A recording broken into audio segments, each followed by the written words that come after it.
Prologue, Spring, Closed Hearing of House Permanent Select Committee on Intelligence, Room 304, Capitol Visitor Center, United States Capitol, Washington, D.C., USA.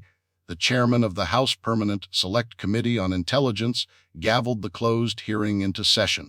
The unannounced hearing was closed to the public, allowing only members of Congress and their staff with TIAs/PSY clearances to be in attendance. The national security nature and subject matter of the hearing was given a top secret and sensitive compartment information designation. "All righty, let's come to order," the chairman, a native of Cincinnati, Ohio, said casually as he slammed the gavel down once. He preferred closed hearings to the public spectacles open hearings had become in the nation's hyper-politicized state of mind. Showmanship on the part of the committee members was virtually non-existent when the cameras were shut off. He continued with a brief opening statement. "Before we begin, let me state for the benefit of our stenographer and the record, all of the members and their staff in attendance are either a member of the Oversight Committee, the Intel Committee, or the Foreign Affairs Committee. Is anyone present who is not a member or staff of those committees?" He paused to look around the room located within the Capitol Visitor Center. "Fine, seeing no hands, we can proceed. Our first testimony will come from the Deputy Commander of the U.S. Strategic Command, which will be referred to throughout this hearing as Ustra Tom," the chairman continued. He nodded toward the gentleman sitting alone at a table facing the congressman. "Welcome, Vice Admiral McKinley. I would like to add for the record that Vice Admiral Richard McKinley has served our nation in the United States Navy for nearly 3 decades. He has put his life on the line for this nation many times, and now he is on the front lines of our nuclear deterrence through the implementation of OPLAN 8010-24, the blueprint for protecting our nation from nuclear attack while establishing the means to formulate an appropriate quick response. The administration, after 3 years, has completed another review of the nation's nuclear targeting policy that they've labeled the Nuclear Posture Review of 2022. The Vice Admiral raised his hand slightly to get the chairman's attention. Despite the normal requirements imposed upon the committee for purposes of maintaining a record and decorum, the interaction between members of Congress and witnesses was generally informal. "The chair recognized Vice Admiral McKinley," said the chairman. "Mr. Chairman, I apologize for interrupting, but I need to mention something so the record is not misleading. Sir, while the administration has completed its review, not all of their suggestions have been incorporated into the OPLAN, as they have yet to issue a formal guidance to us Stratcom." "Do we know what they've withheld and why?" asked the chairman. "Sir, to my knowledge, it relates to the artificial intelligence component of our nuclear deterrent and response.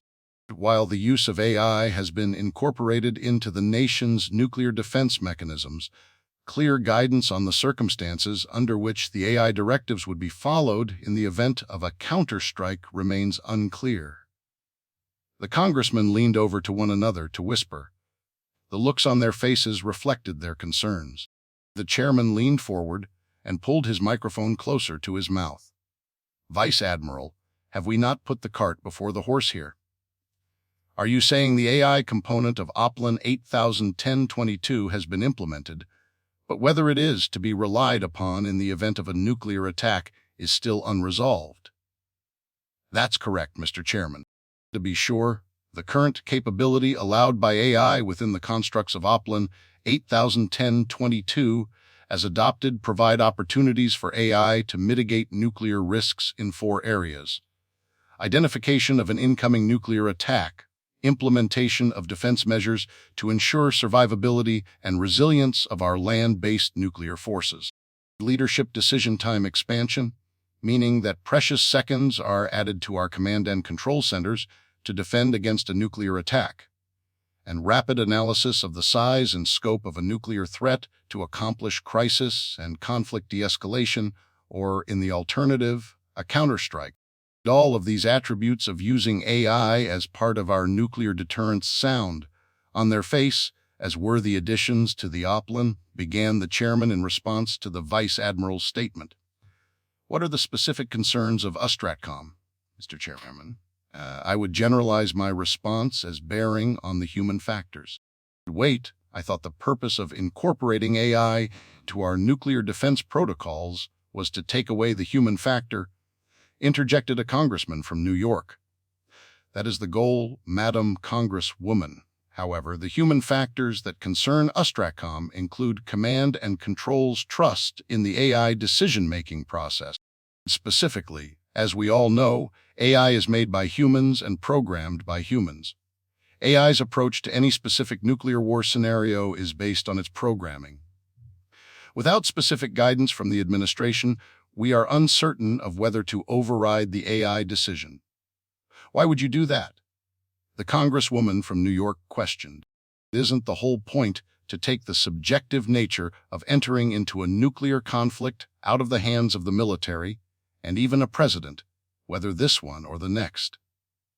We went down this road to punt the nuclear football, so to speak, and enter the 21st century, relying upon AI's ability to work within the complex operating systems much faster than the human brain can. The vice admiral shifted in his seat and locked eyes with the congresswoman. She and others were big proponents of the use of artificial intelligence in the military, effectively taking the decisions out of the hands of military personnel. The chairman stepped into the back and forth to keep the hearing moving. Vice Admiral, going back to my cart and horse analogy, are you saying AI is currently set up to make the decisions of whether to respond to a nuclear attack in both a defensive and direct response scenario? Yes, with no potential for override without the president's direct intervention via the nuclear football. And is it the position of USTRATCOM that the implementation of this aspect of the Oplin is premature? Asked the chairman. Yes, sir. Without delving into any number of hypothetical scenarios, at this time, USTRATCOM takes the position there should be a mechanism for military command and control leadership to override the AI decision, or at the very least, delay the implementation of its suggested response to nuclear attack to allow the president to be a part of the nuclear attack response directives. Mr. Chairman, may I have the floor? Asked the congressman from Houston, Texas, a former Navy SEAL. Absolutely, replied the chairman. I recognize my colleague from Texas's 2nd District. Thank you, Mr. Chairman. I have gone on record, both in committee and publicly, against the extensive use of AI in our nuclear weapons program. The Secretary of Defense has pushed for AI to take the decision process out of the hands of the USTRATCOM and the President since the day the concept was floated by the administration. Updates to the Oplin are routinely made, triggered by several factors, including changes in the threats we face as well as in the country's nuclear force capabilities, whether it's the introduction of new weaponry or mothballing of old. However, it's unimaginable to me that we're looking at a scenario in which the actual decision to fight off a nuclear attack or to initiate a response involving a nuclear retaliation is made by AI and not those charged with the responsibility of defending our nation, the president, and our military leadership. The Oplin once envisioned guidance made available to the president, who in turn would issue appropriate orders to the Global Strike Unit at Offutt Air Force Base. Now the Vice Admiral has rung the clarion bell. If he is correct, without congressional oversight, the human element has been removed, and the computer, AI, or whatever you want to call it, will determine if we sit back and allow our nation to be struck with nuclear warheads, or whether we return the favor and incinerate one of our enemies. The problem I see is that one administration might have the goal of reducing the potential use of nuclear weapons globally by programming AI to avoid a retaliatory response, although it might be clearly warranted. On the other hand, the next administration might program the AI to fire at will, leading us into a global nuclear conflict when it wasn't necessary. Until this administration provides their guidance on the programming and implementation of this aspect of AI in our nuclear defense program, I believe it should be considered to be advisory only. The nuclear football and the defense experts within the Pentagon have done just fine since the Cold War to prevent a nuclear conflict. It is my opinion, as someone who has been on the field of battle, that OPLAN 8010-22, as adopted prior to the insertion of AI into the process, should remain laser-focused on nuclear warfighting scenarios using a triad of nuclear forces on high alert to hold at risk, and, if necessary, hunt down and destroy our global adversaries' nuclear forces, command and control facilities, military and national leadership, and war-supporting infrastructure in a myriad of tailored strike options, all of which to be determined by the real experts, the human beings who would pay the ultimate price for their own mistakes, not AI, which has no sense of what its actions, or inactions, might mean for the fate of mankind. Mr. Chairman, I yield the floor back to the chair. The room fell silent after the congressman's impassioned plea. The chairman turned to the Vice Admiral. Admiral McKinley, would you agree with my colleague's statement? I do, Mr. Chairman. And do you believe other members of the senior leadership of USTRACOM would agree? I do, Mr. Chairman. The room burst with activity as the members of the committee covered their microphones with their hands and spoke to their nearest colleagues or staff members. The use of artificial intelligence had been quickly inserted into the most complex aspect of America's defenses, seemingly trusted without question. Now, there would be an open debate within Congress and the Pentagon as to whether the decision to include AI in the nuclear defenses was solid, or if it should be removed. The chairman suggested a study of the programming to determine if it was consistent with the nation's long-standing policies regarding the use of nuclear weapons, both defensively and as a response to an attack. Thus far, America's leaders had taken for granted the programming of AI as comporting with the nation's response to a nuclear war scenario. Clearly, reliance on AI had come along much faster than most in Congress realized. The study was ordered, and further hearings were scheduled for after the upcoming election prior to the Christmas recess. Late summer, Harvard Kennedy School, Star Auditorium, 79 John F. Kennedy Street, Cambridge, Massachusetts. Professor Michael Burns was a James Schlesinger Professor of National Security and Foreign Policy at the renowned Harvard Kennedy School in Cambridge, Massachusetts. Considered an expert in matters of nuclear arms control and strategic stability, he'd served as an advisor to multiple administrations in Washington for decades. This speech, his swan song, as he called it, would be his last to the fellow educators and students at Harvard as he'd announced his retirement due to health concerns. My friends, let me thank you for indulging a moment of soliloquy. As you can imagine, this is an emotional time for me under the circumstances. However, I do not want my personal matters to overshadow the important message I wish to impart on this, my final opportunity to grace this stage. Dark clouds are on the horizon with dangerous threats facing the United States from all directions. Undoubtedly, the world faces the risk of nuclear war that has not been this great since the 13-day confrontation in 1962, known as the Cuban Missile Crisis, between the U.S. and the former Soviet Union. Many political pundits gleefully declared the Cold War to be over decades ago. However, I would submit to you it has never ended.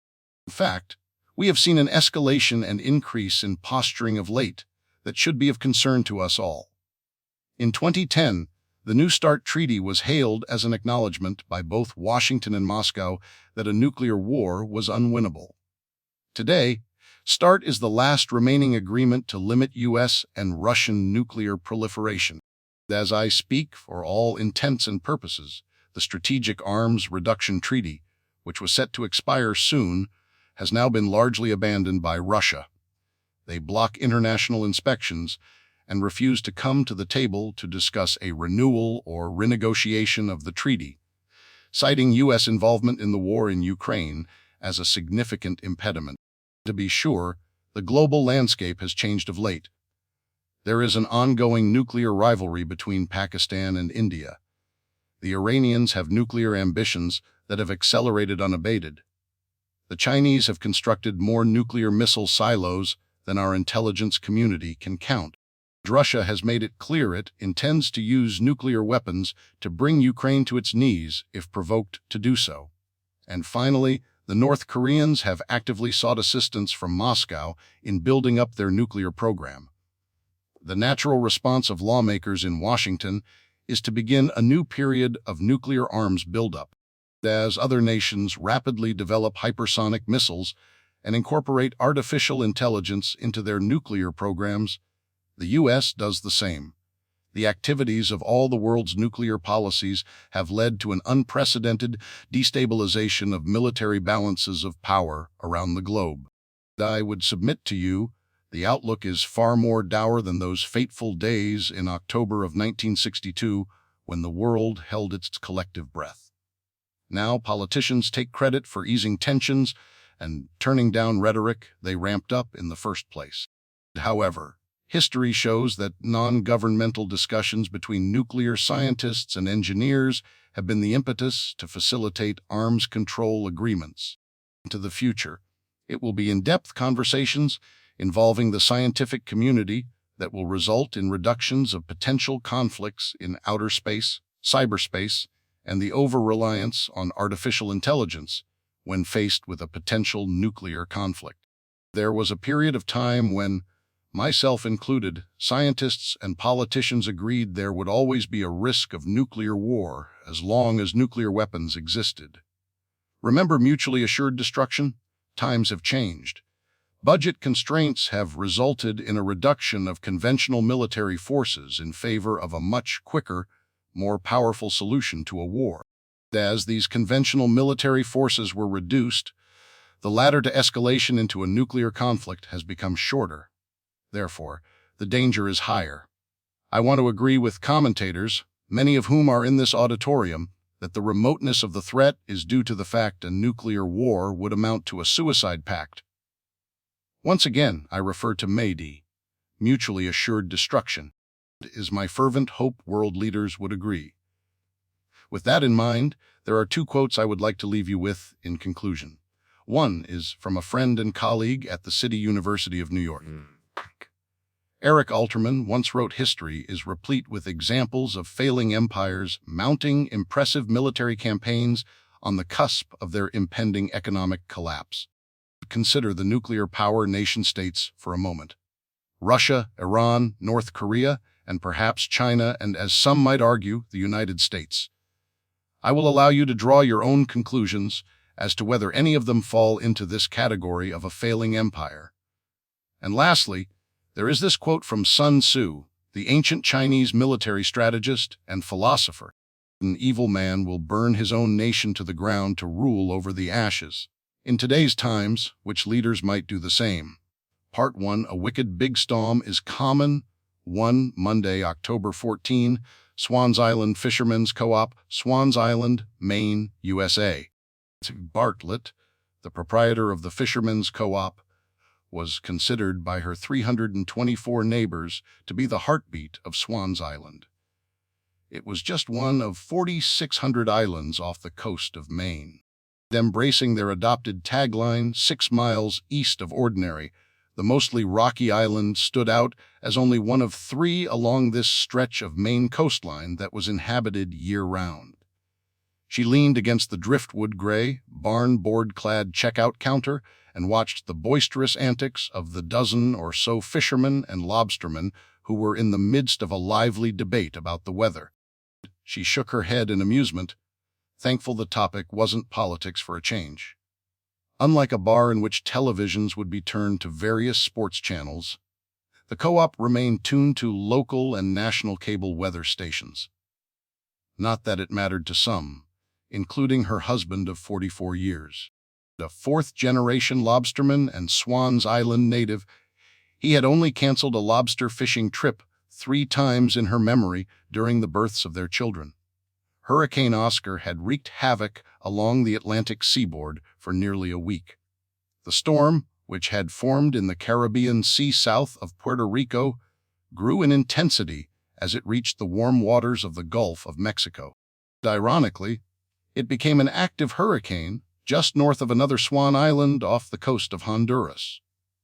It had reached Category 4 status with wind gusts to 130 miles an hour as it hit the coast of Florida near Cedar Key. Landfall did little to slow Oscar down, and soon it was battering the coasts of the Carolinas and Virginia before it was forecasted to head out to sea. The lobstermen were not happy about the late season, massive storm that threatened to cut their season short. The prime season for catching lobster off the coast of Maine ran from late spring through the end of October. During this time, lobsters were more active and plentiful due to warmer water temperatures, which encouraged them to move closer to shore. Despite the focus on Hurricane Oscar, that particular morning was not atypical for the men and women who made a living by harvesting these ancient, armored creatures off the ocean's floor. As for the Bartlett's business, at least the half that didn't consist of trawling for lobsters, the co-op was a working waterfront with a byline of its own fresh lobsters from trap to table. It had been in the family since 1972, when the Bartlett family had envisioned a future that involved more than lobster fishing. Over the decades, they maintained the dock operations, selling gasoline and boat diesel to fishermen while providing space to moor their boats in the off-season. It was Tammy who took it to the next level by incorporating a nationwide approach to their business. She established themselves as a wholesale and retail lobster dealer. To grab their share of the summer tourist dollars, she suggested the island host an annual seafood festival that took place during the first weekend of August. What had started as a novel idea to bring a few hundred guests to Swans Island, the Swans Island Lobster Fest, turned into a regional celebration of the local seafood caught by the fishermen who lived there. And Tammy partnered with another Swans Island family to form the Burnt Coat Oyster Company, named after the high salinity harbor that separated Swans Island from the mainland. The oysters had become known for their intense brine taste and tempted the palate of any connoisseur. As the wholesale business took off, Tammy set her sights on branding the Swans Island Fishermen's Co-op with a variety of logoed designs. Soon, fleece hoodies, T-shirts, and caps became all the rage online as Amazon became the world's marketplace. A fulfillment center of sorts was established in a barn and later grew so large that it had to be moved off-island to accommodate UPS deliveries. Yet, through it all, the co-op was her baby. She'd hoped to groom one of her 3 children to take over the retail business side of the co-op, but they were all adventurers at heart. The boisterous bunch inside the building suddenly quietened down. One was pointing up to the television monitor broadcasting the Weather Channel. The word breaking was displayed on the chyron at the bottom of the screen, followed by Hurricane Oscar intensifies. Shift. Each monitor contained closed captioning, a lesson she'd learned years ago, as the lobstermen would ask that a particular network's volume be turned up or down. To satisfy them all, she forced them to read the reporting. If they couldn't read, she'd force them to learn. Mom, it's like sticking the kids in front of a cartoon. They're mesmerized by Oscar, just like they probably were when they watched Sesame Street. Abby Bartlett, the youngest child, by many years, had arrived at the co-op unnoticed. She wrapped her arm through her mother's and planted a kiss on her cheek. This would be the start of a busy week for the young woman who'd just graduated from Boston University with a degree in marine biology. She was set to be married to the love of her life on Saturday, and the bride-to-be had a checklist that was longer than she'd hoped it would be. "Good morning, Bridezilla," greeted her mother with a smile. "Mom, I'm not a bridezilla. I think I've been pretty calm, in fact. More than I can say for this bunch." She pointed at the men and women who made their living off the ocean as they huddled around the Weather Channel monitor. "Missy, you're entering the final stretch before the wedding. Last night was a full moon. Today you'll turn into a bridezilla." Abby shook her head and glanced around the spacious room. "Where's Daddy?" "They got in late, so I let him sleep. I'm sure he'll be along soon." Abby laughed. "Has there ever been an off day for him where he just kicked his feet up and did nothing?" Nope, it's not in the Bartlett DNA. Abby couldn't argue with that. Although her father was 43 years older than she was not dissimilar from him in that respect. She always had to be on the go. Tammy, has the hillbilly weatherman uploaded his video yet this morning? One of the regulars asked. Tammy checked her watch. There was one lone exception to the volume-down rule on the co-op televisions. It was the daily report by the hillbilly weatherman, broadcasted on his YouTube channel. Adam Evans, who hailed from Francistown, New Hampshire, had a way with words, both clean and not so clean. Known as the hillbilly weatherman, he referred to his daily forecast as the shit report, an acronym for storm, how much, intensity, and timing. He prided himself on delivering an accurate forecast watched by hundreds of thousands of New Englanders daily. His colorful use of profanity in describing major storm events earned him the NSFW warning, not safe for work, for employees who watched his video broadcasts while working were treated to an accurate forecast full of F-bombs and the like. During the winter, he'd caution viewers that the weather would be so bad that New England institutions like Lel Bean, Dunkin', Walmart, and any bar would be closed that evening. Moreover, Bean supper would be canceled. The weather was going to be that bad. Tammy used her iPad to navigate to the Hillbilly Weatherman YouTube channel. She mirrored it to one of the television monitors, much to the delight of the group of coffee-guzzling lobstermen. She glanced toward the glass windows overlooking the harbor, where she noticed a mom and her young children looking toward the docks. Her husband was negotiating a tour with Swan's Island Charters just outside the co-op. Most likely, they were discussing the 3-hour cruise and the potential for incoming weather associated with Hurricane Oscar. She was about to start the profanity-laced forecast using closed captioning when a deep, gravelly voice unleashed a profanity-laced tirade of his own. To Monday, October 14, Fisherman's Co-op, Swan's Island. Tammy, we need a real weatherman right now, not that showboat. Don't you bellow at me, Billy Bartlett! Tammy shot back angrily, much to the delight of her patrons, who suddenly found the exchange far more interesting than anything the hillbilly weatherman had to say. What the fuck? Seriously? We don't need his sensationalist bullshit. Billy, watch your language. Since when? We're surrounded by lobstermen. Don't think they've heard or said the F-bomb a few times. Billy chuckled, and his adoring audience laughed along with him until Tammy straightened her husband out. No, dummy. Because of them, she said as she thrust her left arm toward the window where the mom and her young kids stood alone. The lobsterman moved to the side to allow Billy to see the youngsters. His demeanor immediately changed. He gulped as he crossed the room to apologize. He tipped his cap to the mom and studied the faces of the children, who provided him a blank stare in response. "Flatlanders, are you?" he asked. "Yes, sir. We came for a boat tour," the 7-year-old girl replied. "Well, I got quite a mouth on me," Billy continued. "When you fish for lobster, it's easy to forget the frustration you have out there, and the words you use don't always make sense, you know?" The young girl provided Billy a reassuring smile.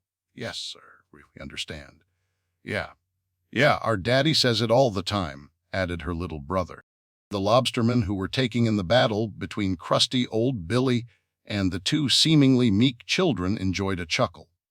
Billy thought he was off the hook until the girl thrust her arm out and held her hand up toward his face. He was going to shake her hand. Then he scowled when she added, "That'll be $1, sir." "You're a polite child," Billy said as he sensed he was being shaken down. "What's the $1 for?" The mom spoke up. "We have a curse jar at home." Then the boy stuck his hand out as well. "You too?" Billy asked. "Yes, sir," the boy replied. Polite as fuck, Billy thought to himself. Defeated, Billy dropped his chin to his chest and reached into his overalls. Not surprisingly, he didn't have any money. He turned to Tammy, who quickly slid between her husband and the cash register to block his view. She folded her arms across her chest and gave him that "don't even think about it" look. It was the Bartlett's oldest son, Mickey, who'd followed his dad into the co-op, who came to the rescue. He slipped a handful of singles into Billy's hand to make payment. Billy paid his debt, with interest providing each child $2. What's the extra for? Billy tapped the side of his head with his index finger. You didn't hear what I was thinking, but I owe you both an extra $1. Fair enough. The kids crammed the dollars into their pockets and extended their hands to shake with Billy. It was a pleasure doing business with you, sir. Fuck me, he thought to himself and immediately pulled out 2 more singles. I owe you 2 more. The kids snatched the money and exchanged high fives. Hey, we like you, mister. I bet, he grumbled. He tipped his hat to their mother once again and extracted himself from the situation before he said, or thought, anything else that might put him into bankruptcy. The lobsterman and the mother of 2 burst out into laughter. Even Tammy broke into a broad grin, as she truly enjoyed the kids getting the better of her husband. She loved her big old softy, as she had while admiring him in the past interacting with his grandkids, Mickey's 3 children. He approached Tammy and kissed her on the cheek. Good morning, missus. Thanks for letting me sleep in. I hardly call 7:30 sleeping in, but you're welcome. Mickey also planted a kiss on his mother's cheek. Hi, Mom. Josie will be here at 9:30, so you guys can catch the ferry. It's time to get Bridezilla ready for her wedding, right? Not you too, protested Abby somewhat angrily. I am not a Bridezilla. You see, it's happening already, teased Tammy. Abby grimaced and shook her head in disbelief at being labeled a Bridezilla. She thought she'd been pretty chill about her upcoming nuptials, although her list of things to do seemed to grow by the minute, while the minutes slipped away faster than seconds. Where's number 2? Asked Billy. You're incorrigible, Billy Bartlett, Tammy admonished him. For many years, when their middle child Joey was growing up, Billy referred to the second of their offspring as number 2. Joey's grade school classmates heard this one day and relentlessly teased him because his father was referring to him as the family dookie. Even after Joey had grown up, Billy referred to him as number 2 from time to time. He was a man who could muster a nickname for anyone. Now what? Oh, yeah, sorry, he said as he rolled his eyes. His day off wasn't starting so well. He tried to rehabilitate his reputation in the eyes of the Bartlett ladies. I didn't call this one a Bridezilla. Damn it, exclaimed Abby. $1, please, shouted the children in unison from the far reaches of the co-op. Billy tried to explain. I'm sorry, honey. I wasn't saying you were a Bridezilla. No, Daddy, I know. I forgot to pick up Joey. He's probably been at the landing since 8. He was going to catch the first ferry from Base Harbor this morning. Tammy gently pushed Abby in the back, encouraging her to leave. Take mine. Keys are in it. Abby bolted for the door. What about our dollars? The kids shouted after her. She glanced over her shoulder and asked, Daddy, will you pay them for me? Billy rolled his eyes and gave her a thumbs up, wincing as he suppressed another F-bomb in his mind that would result in a larger payment to the kids. He made his way over to the children. He doled out 2 more dollars and then glanced past them toward the harbor. In the moment, he really missed the open seas. For a guy like him, it was safer than the uncharted waters of human interaction. 3. Monday, October 14, Swans Island Ferry Landing, Swans Island. Part of the beauty and charm of Swans Island was the fact it was far enough away to escape from the travails of life, hence the 6 miles east of ordinary tagline. The island's most affordable connection to the mainland was via the 6-mile ferry ride aboard the 130-foot merchant vessel, the M/V Captain Henry Lee. Trips were scheduled daily between Base Harbor's ferry landing on the mainland and Swans Island. The ferry accommodated vehicles, pedestrians, and bicycles. Because the Captain Lee was frequently filled with tourists during the summer months, the Swans Islanders knew to arrive early.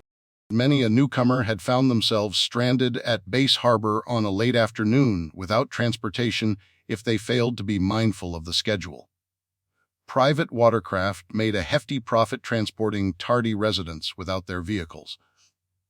Only a few locals had ever utilized the small aircraft that landed at Banks Airport on its compact 1,500-foot runway.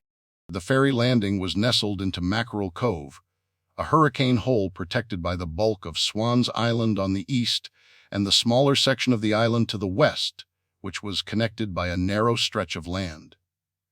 Abby was frustrated as she urged her mother's new island car, as Tammy called it, to go faster. It supposedly had a top speed of 25 miles per hour, and that was downhill with the wind blowing, her father had quipped. Mickey and the Bartlett's mechanic had threatened to take the car apart to squeeze another 5 miles per hour out of the electric engine. However, Tammy threatened to squeeze their nether regions if they came anywhere near her apple-red beauty. Abby urged the car up the hill along Harbor Road past the post office and the Swans Island Historical Society. Just beyond the intersection at Minturn Road, she began her downhill trajectory past Banks Airport, enjoying the salty air breeze that flowed through her fiery red locks. Like her mother, she was born with red hair and freckles. Mickey might have been the spittin' image of his father. Abby was the apple of her daddy's eye, but she was her mom's minimi. After she was born and her red hair began to appear, Billy had moaned, "I'm doomed." The thought of having two red-headed temperaments under one roof scared the bejessus out of him. At times, Tammy and Abby did their level best to live up to his expectations. Joey, on the other hand, was an anomaly within the family. Number 2 had often wondered if he'd been adopted or even raised by wolves or some such. Regardless, he was closest in age to Abby, and growing up, she'd idolized her brother and his adventurous spirit. She reached the bottom of the hill, where she caught a glimpse of Joey leaning against the guardrail, leading to the ferry landing. In the distance, she saw the Captain Lee cruising toward Base Harbor with a full load of vehicles and passengers. Cars were already in line for the 9:45 departure, a reminder that she needed to hustle to gather up her mom and head to Bar Harbor for a day of wedding preparations and lunch at Paddy's Irish Pub. Abby loved the pub burger, and Tammy was a fan of the Dublin pub dip. She dubbed the pub sub. Joey was unaware of their mom's new vehicle, so he didn't recognize Abby driving it until she was almost upon him. When he noticed her, he began laughing and shook his head in disbelief. "Sis, what the fresh hell is this thing?" Abby gleefully bounded out of the thing, as her favorite brother called it. She wrapped her arms around his waist to hug him. "I missed you, Joey. So much is going on. Yeah, I'm sure, my betrothed sister. But first, what is this thing?" She laughed. "Mama bought a moke." "A mope," he said with a puzzled look on his face. "No, not a mope. A moke. It's an electric street-legal car. Everything's street-legal on Swan's Island," he added. "Well, that's true. But come on, it's cute, right?" Joey walked around the classic British vehicle, became iconic on the streets of Caribbean islands. It had finally made its way to the States with over 100 dealerships. "Yeah, but, why? Why what? Why the moke?" "Yeah, because she can. I mean, the house is half a mile up the hill from the co-op. During the summer, she didn't want to drive the pickup, so she bought a moke. A red one." Abby fluffed the ends of her long, curly locks. "Like our hair," Mom said. "It's for girls only. Boys can't drive it." "I seriously doubt Dad or Mickey would want to drive it." "That's beside the point. The rules are rules. No boys allowed. Anyway, hop in. We've got to go. What's the rush? Duh. Wedding Saturday. Honeymoon prep. Bride stuff. Now, chop chop." Joey held his ground, refusing to approach the moke. "Does this thing have seatbelts?" "Shut up. Say, can I drive?" She flipped him off and pointed at the rear seat, which was just large enough for his luggage. Joey shoved two large, overstuffed duffel bags in the back seat of the moke. "How'd Dad hold up this summer? Is he going to try to make another trip before the wedding?" Abby started the moke and began the trek up the hill. With Joey on board and the two duffel bags, the hamsters on the wheel of the moke struggled mightily. "I know they were going to head out, and he hoped you would go with them. Hurricane Oscar might hold him back." "Dad and Mickey? No way. You know what he says. If every day were a beautiful day," he began before Abby joined him. As they recited the rest of the phrase in their best Maina accent, "there'd be a lot more lobstermen." They shared a laugh and fist bumped. Abby said, "I'm so glad you're home. I know you wouldn't miss lobstering for the world." I wouldn't miss your wedding for the world, Joey corrected her. Unlike his older brother, Joey didn't have the lobsterman gene. Abby studied him for a moment and then lowered her eyebrows. You're different. No, I'm not. Abby pressed him, and she forced her foot onto the pedal, begging the moke to go faster. She wished she had a paddle to use air propulsion to assist with the task. She glanced at Joey again. You are definitely different. What happened while you were gone? Nothing, he replied in a slightly higher voice pitch than normal. You're squeaking. You're always lying when your voice squeaks. Fess up, Joey. You met someone, didn't you? The forever bachelor met a girl. Am I right or wrong? His sister was relentless, maybe. Abby laughed before she threatened him. Don't be cryptic, or I'll tell Dad and Mickey, and they'll ride you until you spill the beans. Oh, God, no, he lamented. She'd put him in that position once before. It was brutal. Okay, last leg of my trip through South America, I spent several weeks in Argentina. While I hiked in Patagonia along the border with Chile, I met a family in the little town where I stayed called Bariloche. That place was so cool, sis, you'd think you were teleported to old Germany or Austria, and this family had a girl, I take it. They did. Her name's Anna. Anna Fisher, one who fishes, mumbled Abby. Huh. Fisher. It's German. It means one who fishes. No wonder you were attracted to her. It was her name, right? Joey blushed. Yeah, that's it. He paused and then pointed toward the co-op. Oh, gee, here we are already. Nice chat, sis. Abby slugged him. Very. To be continued. Mom wants to cook out. It'll be 40-something tonight, Joey, who just spent the winter months in South America, complained. Just roll with it. She wants to build a fire in the pit. Fire up the grill and cook steaks. What? No lobster and chowder? He asked, adopting the Maine accent he'd never had. You know, Daddy, she began. In unison, they repeated another oft-used phrase by Billy. You never eat the inventory. 4, Monday, October 14, United States Coast Guard Base, Boston, Massachusetts. Lieutenant Commander Daniel Murphy was exhausted. He'd been aboard the United States Coast Guard cutter William Chadwick for 6 days, patrolling the Atlantic seaboard from the Outer Banks of North Carolina to east of Washington, D.C. Hurricane Oscar had wreaked havoc in Florida and lost very little strength as it exited the state near Jacksonville. With the storm's track forecasted to shift to the northeast and safely into the Atlantic, the recently commissioned fast response cutter was ordered to return to its home at the United States Coast Guard base in Boston. Daniel, a Boston native, was engaged to be married in less than a week. His darling bride-to-be was born into a seafaring family. After the two were engaged, they both laughed how her father, Captain Billy, would never accept anyone who didn't have sea legs, as long as the man wasn't a lobsterman. He'd never approve of any suitor who was a lobsterman. He knew how they were, often grumbling to her about their antics when she was growing up. Daniel and Abby had that rare bond that was born out of danger. It was a story that would be passed down to their children and their grandchildren over the years. So was Daniel's life in the Coast Guard. They say sailors were full of tall tales of their exploits at sea. Well, Daniel Murphy, who'd just turned 30, had plenty of tales to be told. Daniel grew up surrounded by maritime interests. His family enjoyed the outdoors and offshore angling on their personal fishing boats. It was part of their regular routine each summer. Get the boat ready on Friday afternoon, pull out early on Saturday to fish, and enjoy the fruits of their labor that night. He couldn't get enough of books and movies about the perseverance of the human spirit against the raw power of the sea.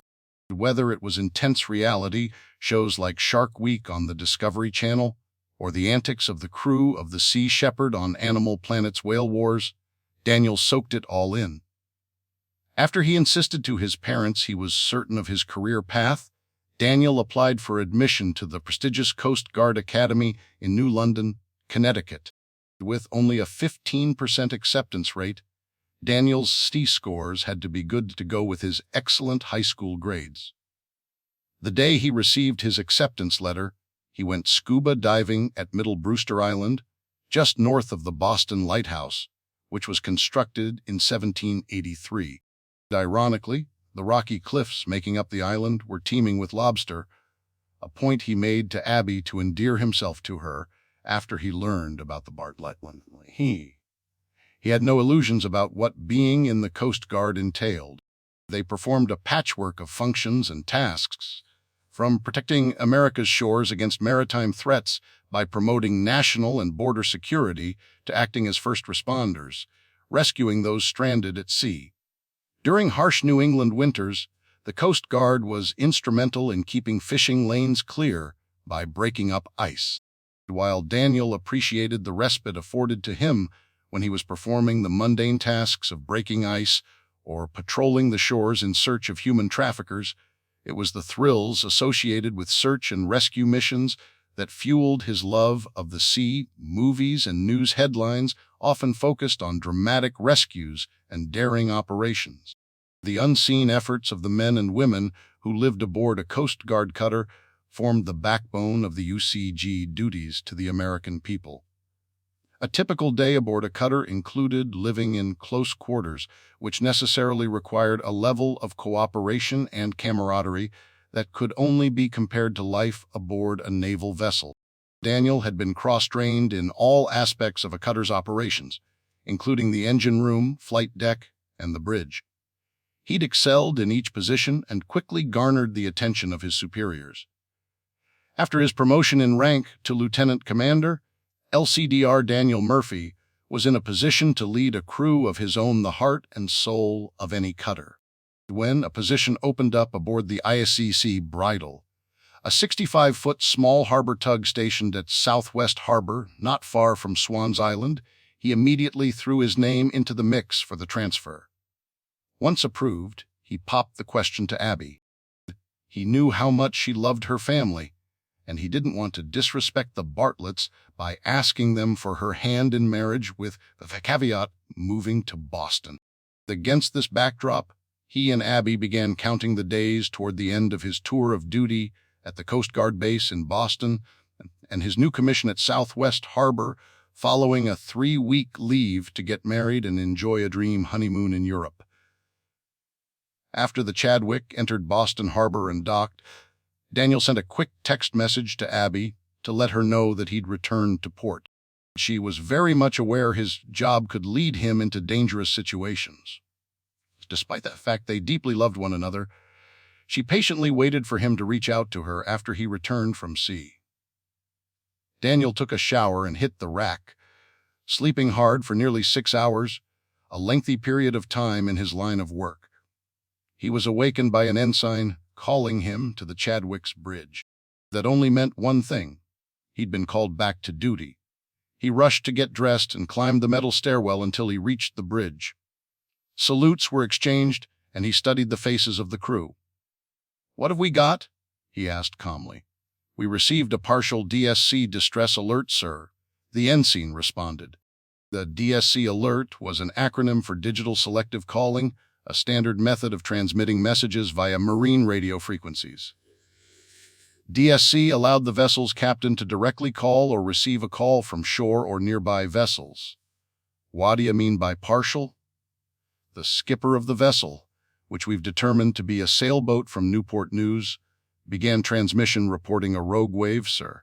His transmission was captured on marine frequency 187.5 CROD before it terminated mid-sentence.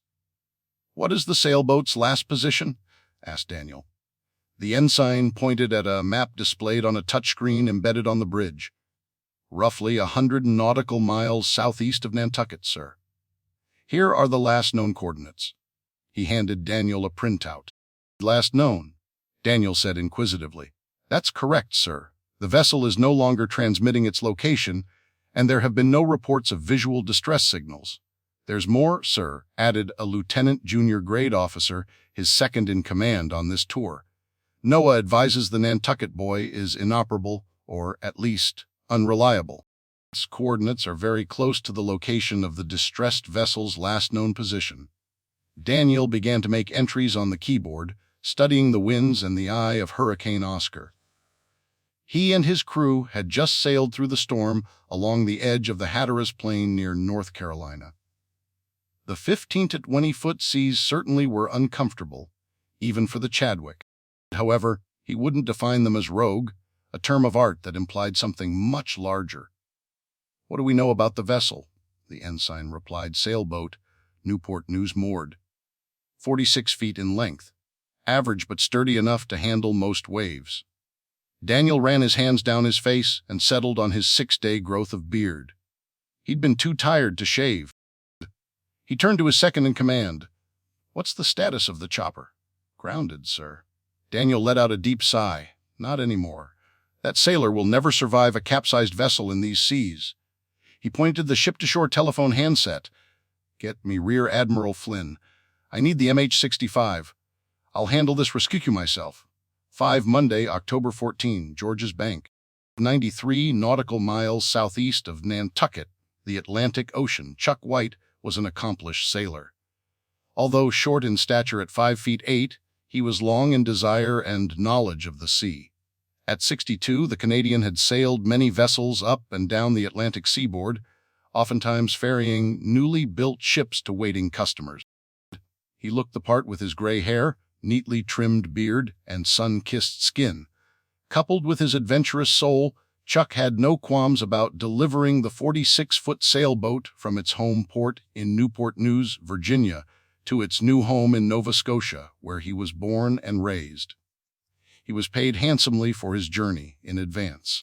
The transport company had relied upon Chuck in the past and were happy to bring him on board with 2 crew members who worked for the firm periodically as deckhands. When he arrived at the dock, he was impressed by the Sunsail 46, a new but retrofitted version of the Benito Oceanese model. He'd once sailed a smaller version of the monohull vessel. This model, however, was stunning.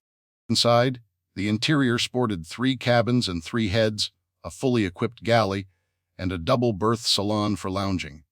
However, it was the Sunsail's performance that Chuck looked forward to. Known for its agility and maneuverability, it was also renowned for its smooth sailing, even at fast speeds. Truth be told, he would have paid his benefactors for the opportunity to make the trip up the coast. Although the $9,000 payment was certainly appreciated. As a seasoned veteran of the seas, Chuck constantly kept an eye on the weather, even when not on the water. It was habit. He knew hurricanes. He'd studied them all. Oftentimes, they started with a disturbance of the trade winds off the coast of Africa, maybe a violent dust storm blowing out to sea that created a twist or tangle of sorts in the upper-level air. Eventually, in warm weather, a squall line developed around this tangled air and dust mix, drawing it into more hot and somewhat volatile air. The result is a vortex of the tangled mix that gathered all of these elements into a spinning beast that begins to evaporate the surrounding water of the ocean.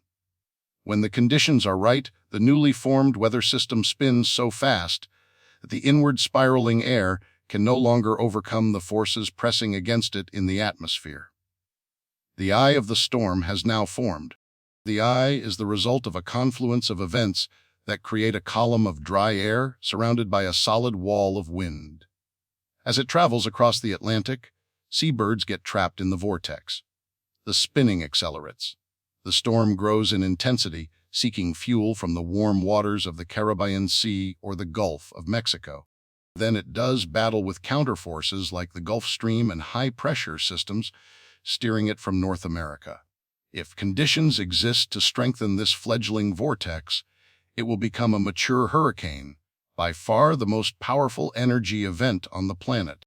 If the world's nuclear powers combined their arsenals, the energy created wouldn't be sufficient to keep a hurricane traversing the planet for a single day. Chuck respected the immense power of a hurricane capable of reaching 200-mile-per-hour winds and dumping 6 inches of rain on land in an hour such that the ground liquefies and washes away. He'd followed the path of Hurricane Oscar, which was first projected to make landfall in Apalachicola, Florida, after motoring northward through the Gulf of Mexico. With that in mind, he readily took the job to sail the vessel to Nova Scotia and agreed to the schedule requested. By the time he took the helm at the center cockpit of the Sunsail 46, They were well on their way when news broke of the storm's track shifting east-northeast. There was no turning back, although he certainly could have made his way to a safe harbor along the coast. But the storm prediction models continued to indicate Oscar's eye would move into the Atlantic to the north of Bermuda. With the winds from Oscar's feeder bands providing the power, Chuck made excellent time heading north. He thought the hurricane was long gone, but the storm had a surprise for both meteorologists and those at sea. It turned northward and gained strength. On the third day of his voyage, he ran into building seas as he traveled 110 miles east of Montauk, New York, on Long Island. Although Oscar had been downgraded to a Category 3 hurricane, it still packed a powerful punch as it skirted the Atlantic seaboard. In what seemed like an instant, the winds increased to over 50 knots, and the seas climbed to 20 feet, propelling Chuck and the 46-foot sailboat to ever-increasing speeds. After a brief discussion with his crew, he opted to head to port, with his first choice of destination being Newport, Rhode Island. Then, with the winds turning and fighting his sails, he opted for a Cape Cod, Massachusetts, port. He ran with the seas, which had grown to 25 feet. The rollicking waves lifted his vessel high into the rainy skies and then dropped it into the swell, pushing the sailors farther and farther off course. Chuck tried to deploy countermeasures to reduce the drift. He deployed a sea anchor and laid a drogue off the stern. A storm drogue was a cone-shaped device similar to a parachute deployed in high wind and sea situations. The long line kept the drogue away from the vessel and acted to slow the boat down or to keep it on course. However, the strong waves caused the sailboat to rock both front to back and side to side, resulting in the drogue's line wrapping around the propeller. After losing its slack, the drogue became ineffective. Battered by the crashing waves, the sunsail violently rolled with each crest, throwing Chuck and his crew to the deck. Water found its way into the engine tank vents, and suddenly, the sailboat lost power. They were now at the mercy of the raging ocean, fueled by Hurricane Oscar's angry winds. That was when the waves increased to 30 feet or greater. The seas became so chaotic that Chuck lost hope of bringing power back to the vessel. He thought he would die, and soon he would cheat death, with a little help. He made the decision to issue a distress call. The clock had just struck noon when he began his transmission. As he keyed the microphone of his marine radio, he saw a wall of water rising on the port side of the sunsail. The 60-foot wave hit the sailboat broadside, lifting it upward to its crest, and then allowed the sunsail to plunge downward into the massive wave's deep trough. The sailboat heeled to 30 degrees to port, then nearly 40 degrees to starboard, before it was twisted to face the incoming seas. Growling like a monster amidst the howling winds of Oscar, the next wave, equal in size and intensity, crushed the bow of the sunsail, flipping it upright so that it stood on its stern until the keel was fully exposed. A 150-mile-per-hour wind gust caught the protruding keel and twisted the sailboat. The last thing Chuck White could recall before the vessel was flipped upside down was screaming the words "Rogue Wave" into the microphone. 6. Monday, October 14, Fishermen's Co-op, Swans Island. While the fishermen commiserated over the weather, Billy and Mickey, with the aid of his crew, were transporting new lobster pots between the storage area at the co-op and his lobster fishing vessel, the F/V Dixie Bull. There was always something to do in the lobster business. Most trips lasted 3 to 5 days on the water, depending on the location of their trawls. The two off were generally used to conduct routine maintenance on their shipping vessel while making necessary repairs to lobstering equipment. Although Billy missed Tammy and his family while on the ocean, he knew those down days in between trips didn't generate fresh lobsters, their primary revenue generator. Inside, a few lobstermen continued to monitor the weather reports, commiserating over whether they wanted to venture out in the Atlantic with a raging hurricane headed toward the North Atlantic, where Oscar would eventually die a natural death in the frigid waters. There was playful needling between the Swans Islanders, who made their living from the sea. Invariably, conversation turned to the fate of the Andrea Gale, the infamous swordfishing boat that perished on October 28, 1991, the day of the perfect storm. The 70-foot commercial fishing boat out of Gloucester Harbor was bound for the Grand Banks of Newfoundland in pursuit of swordfish. Captain Billy Tyne pressed his crew to head eastward in search of prey, which had eluded them, threatening to make the trip a total bust. At the time, Tammy was a young news reporter for WABA TV based in the state's capital of Augusta. She'd been sent to Base Harbor to report on the potential for the storm to hit the Maine coast. She was in the midst of interviewing her future beau and husband, Billy, when she noticed a shift in the winds. She excused herself and phoned in to the television station to speak to the meteorologist. She had a hunch, and that day she revealed herself for having a remarkable sense of predicting the unpredictability of storms. She questioned young Billy about her gut feeling, and he immediately disavowed the notion. Days later, when news of the demise of the Andrea Gale broke, Billy called to apologize and asked her for a date. They married after the spring thaw the following year. All morning, Tammy had been monitoring the weather reports as well as her trusted online resources like the Weather Underground and AQ Weather. She'd also downloaded several iPhone apps, including Windy, Wind Compass, and Boy Weather. She jumped from website to website on her iPad while studying the shifting information provided by the wind apps. What struck her as problematic from all the hurricane models touted on the weather and news networks was the high-pressure system that had stalled over eastern Pennsylvania. The atmospheric pressure readings were dropping around the high-pressure area, indicating a weakening of the system. If that was the case, she thought to herself, Hurricane Oscar would continue on a more northerly course along the Atlantic seaboard toward New England. She was about to share her theory with some of her friends in the co-op when the marine radio squawked to life with a rare broadcast on Channel 16 from the National Data Buoy Center, part of the National Oceanic and Atmospheric Administration, or NOAA. Ordinarily reserved for distress calls and U.S. Coast Guard transmissions, NOAA felt it necessary to issue an emergency broadcast warning. "Everybody, listen up!" Tammy shouted over the mindless chatter. Everyone immediately quietened down. The robotic, electronic voice issued its statement. "This is an emergency warning issued by the National Data Buoy Center. Be advised, buoy station 44008, located 54 nautical miles southeast of Nantucket, is malfunctioning. Its data is unreliable at this time. Repeat, National Data Buoy Center warns buoy station 44008, located 54 nautical miles southeast of Nantucket, is malfunctioning. Its data is unreliable at this time. Weather buoys, like other types of weather stations, measure air temperatures above the ocean surface, wind speeds and direction, and even wave heights. All vital information for pleasure boaters and offshore fishermen. Was not only a key aspect of reporting weather at sea, but the hourly transmissions were relied upon by boaters in determining their safety, especially in stormy conditions. Tammy immediately saw the problem associated with this malfunction. Just to the north of buoy 44008, the Gulf of Maine buoy on the edge of the Georges Bank and the continental shelf, number 44011, had been pulled into the Coast Guard station at Southwest Harbor for repairs. As a result, NOAA weather report would be incomplete.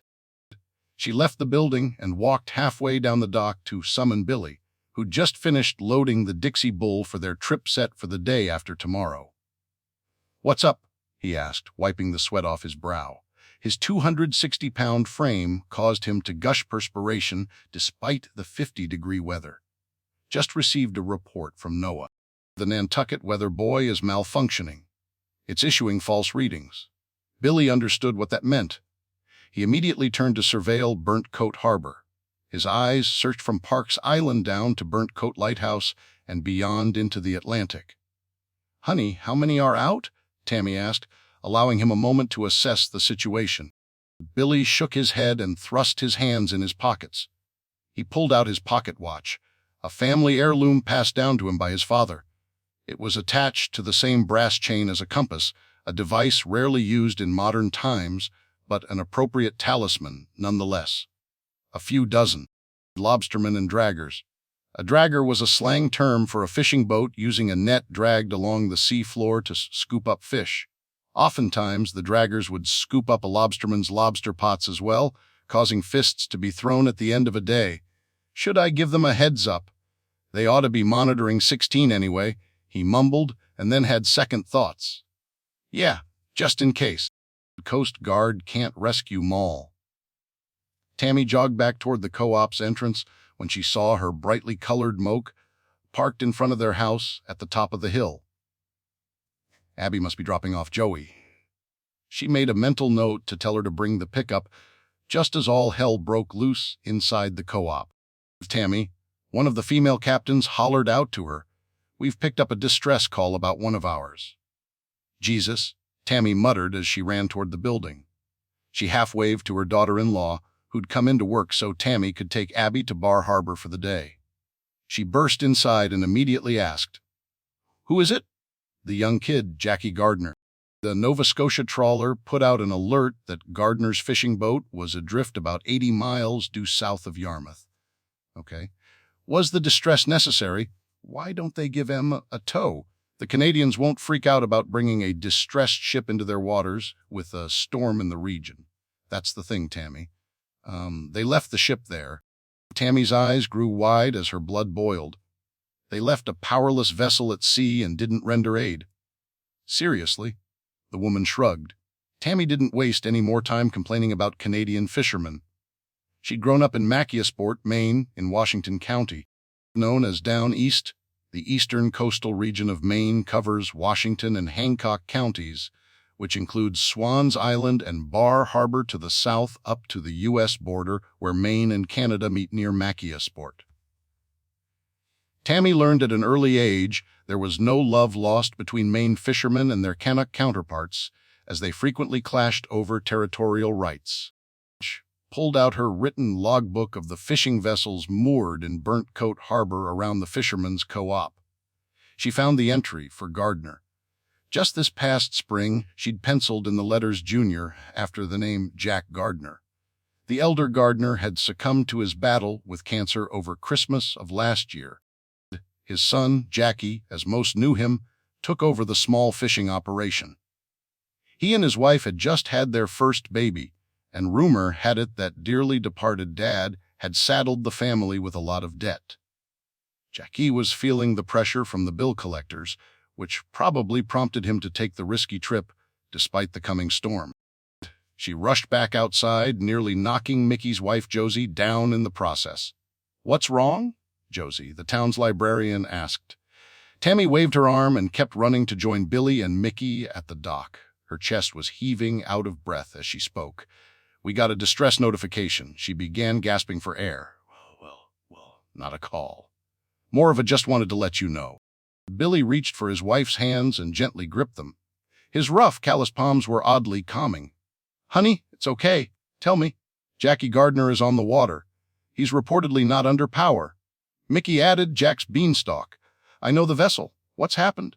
A Canadian boat radioed the boat is adrift. No power. "What about the Coast Guard?" asked Billy. "I don't know, Billy.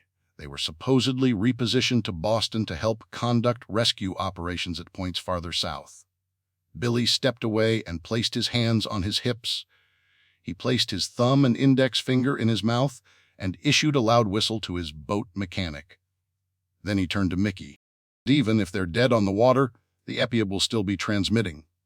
EPIAB was an acronym for Emergency Position Indicating Radio Beacon. The technology had been credited with tens of thousands of rescued boaters over the years since its development. Mickey confirmed his father's suggestion. "That's right. What do you want to do? The whaler?" "Let me have Hebert get his tools. Ready the boat, and I'll grab the portable GPS to go with the whaler's unit." Jackie is a good kid, but he don't know jack shit about how to fix a boat. Sadly, he didn't have enough time to work it, or his old man was too concerned about paying the bills to be a teacher. Mickey managed to smile and studied his father's worried look. Billy's approach to lobster fishing had changed after the passing of Jack Gardner Sarr. If Mickey didn't know better, his dad was hiding health issues of his own. He planned on broaching the subject after fishing season and the wedding. Tammy fetched the portable GPS and the EPIUB data for the Jack's Beanstalk. By the time she returned, Mickey had pulled their Boston whaler, a 280 Dauntless model, up to the dock. He didn't bother to tie it off as Hebert loaded several waterproof marine toolboxes containing everything he needed to check the vessel's electrical system. Seconds later, Billy retrieved the GPS device and the first aid trauma kit from Tammy. "Just in case," she whispered as she planted a kiss on her husband's cheek. "Love you." "Love you too, honey," Billy replied.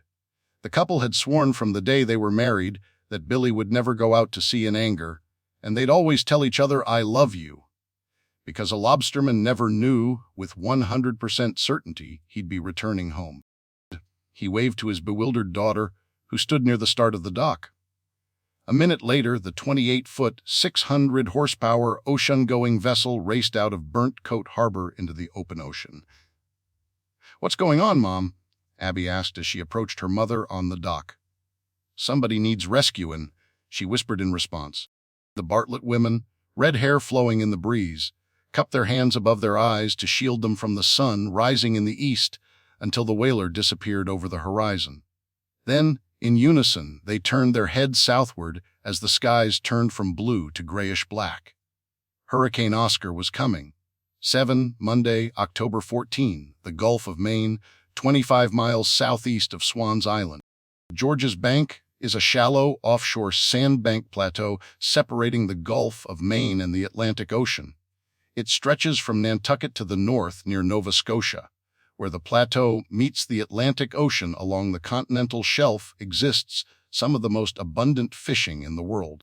The oval-shaped plateau is approximately the size of Massachusetts, Connecticut, and Rhode Island combined. During the Ice Age 16,000 years ago, George's Bank was part of the North American land mass, a broad coastal plain abundant in vegetation. When the glaciers melted and retreated, an island was formed filled with prehistoric creatures such as woolly mammoths and mastodons, as well as enormous stands of pine, juniper, and oak. As the sea rose further over time, by 6,000 years ago, all of George's Bank was submerged. It is one of those places on the planet where all the conditions are ripe to create a high-energy, nutrient-rich marine environment. The currents created by the Gulf Stream meeting the cold waters of the North Atlantic produce a constant turbulence manifested from a swirling combination of tidal and surface waves. The environment is prime for fishing of all kinds, as the sea life searches for the warmer waters of the George's Bank, which is filled with plankton and other feeder fish. The payoff for those who fish the George's Bank, taking advantage of its unique, turbulent environment, is also what makes the region so dangerous. The currents at George's Bank are always difficult to navigate. That's a given. When storms come into play, chaotic seas develop, particularly in the shoal waters, where vicious waves can suddenly crest and break across the shallow seabed. For more than a century, fishermen in the region learned they needed a boat large and sturdy enough to handle the unforgiving seas. Even then, only seasoned captains are able to avoid the fate that has sunk many a ship since the discovery of America. The floor of the George's Bank is littered with rotted, rusting shipwrecks, some identified and others unknown. Billy responded quickly to the news of Jack Gardner's vessel being in distress and ignored by the Canadian fishermen. Year after year, boats had a way of disappearing on the George's Bank. Even with radios and state-of-the-art weather forecasting devices, many vessels were given no indication of their impending doom. If something sudden or catastrophic happened, the fishing vessel could sink within minutes, joining the hundreds of others on the bottom. Folklore speaks often of the mysterious Bermuda Triangle. Billy and other Maine lobstermen knew the Bermuda Triangle was nothing compared to the George's Bank. The allure of a boat filled with fish required a captain and crew to take great risks. It certainly was not for the faint of heart. Mickey took the helm of the Bartlett family's Boston whaler. The 280 Dauntless model was with twin Mercury 300 horsepower outboard motors, capable of reaching speeds close to 60 miles per hour, even in an emergency situation. Mickey wasn't willing to risk their lives racing across angry seas at that speed. He stood at the helm of the center console, flagship of the Boston whaler family of fishing boats. Not only was it ideal for high-quality fishing, it featured the latest in technology as well as creature comforts. Just as importantly for Mickey's purposes, who enjoyed fishing for cod and haddock on the Georges Bank, it could float with the engines trimmed up in just 18 inches of water. Billy, who rode on the double-wide helm seat behind Mickey, patted his eldest son on the shoulder and pointed toward the south. The bluish-gray skies turned into a large mass of white, cirrus clouds. The veil of clouds hid the beast, Hurricane Oscar, which had now drawn a bead on Nova Scotia to their left. "Son, let me take over," Billy said in a raised voice over the roar of the engines and the pounding of the hull against the seas. "Since you're familiar with the Gardner boat, you and Hebert can troubleshoot possible causes of the complete power outage. I don't think we're going to have a lot of time to kick the tires, you know." He pointed to the south, not that he needed to. Mickey was keenly aware of what might be barreling toward them. Mickey, who generally wasn't much of a talker, especially during a crisis, nodded and eased out of the way so his dad could take over.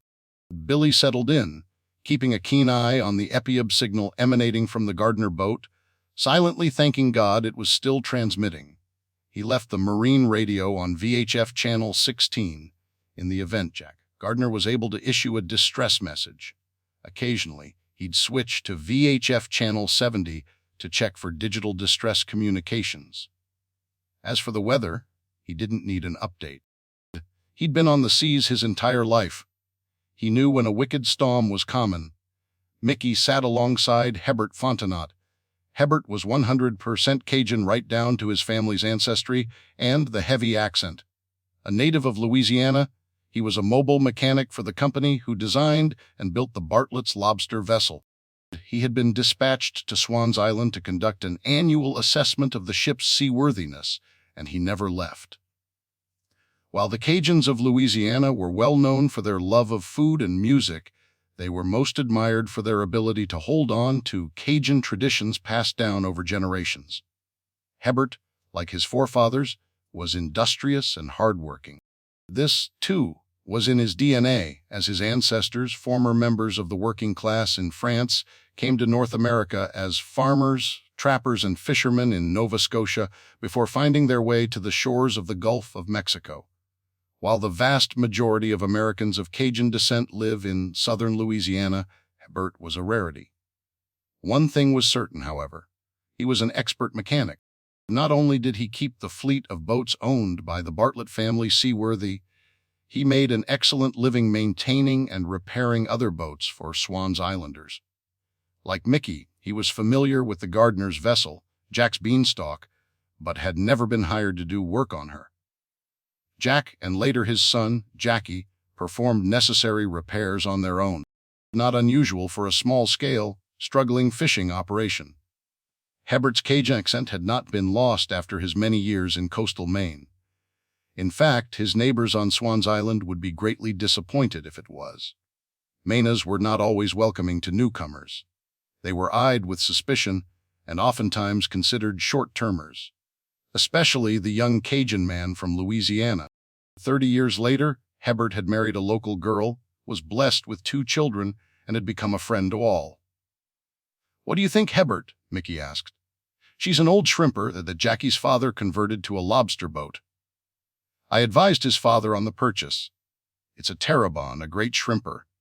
Not so great for a lobsterman. He liked it because the price was right. 58-footer, I think."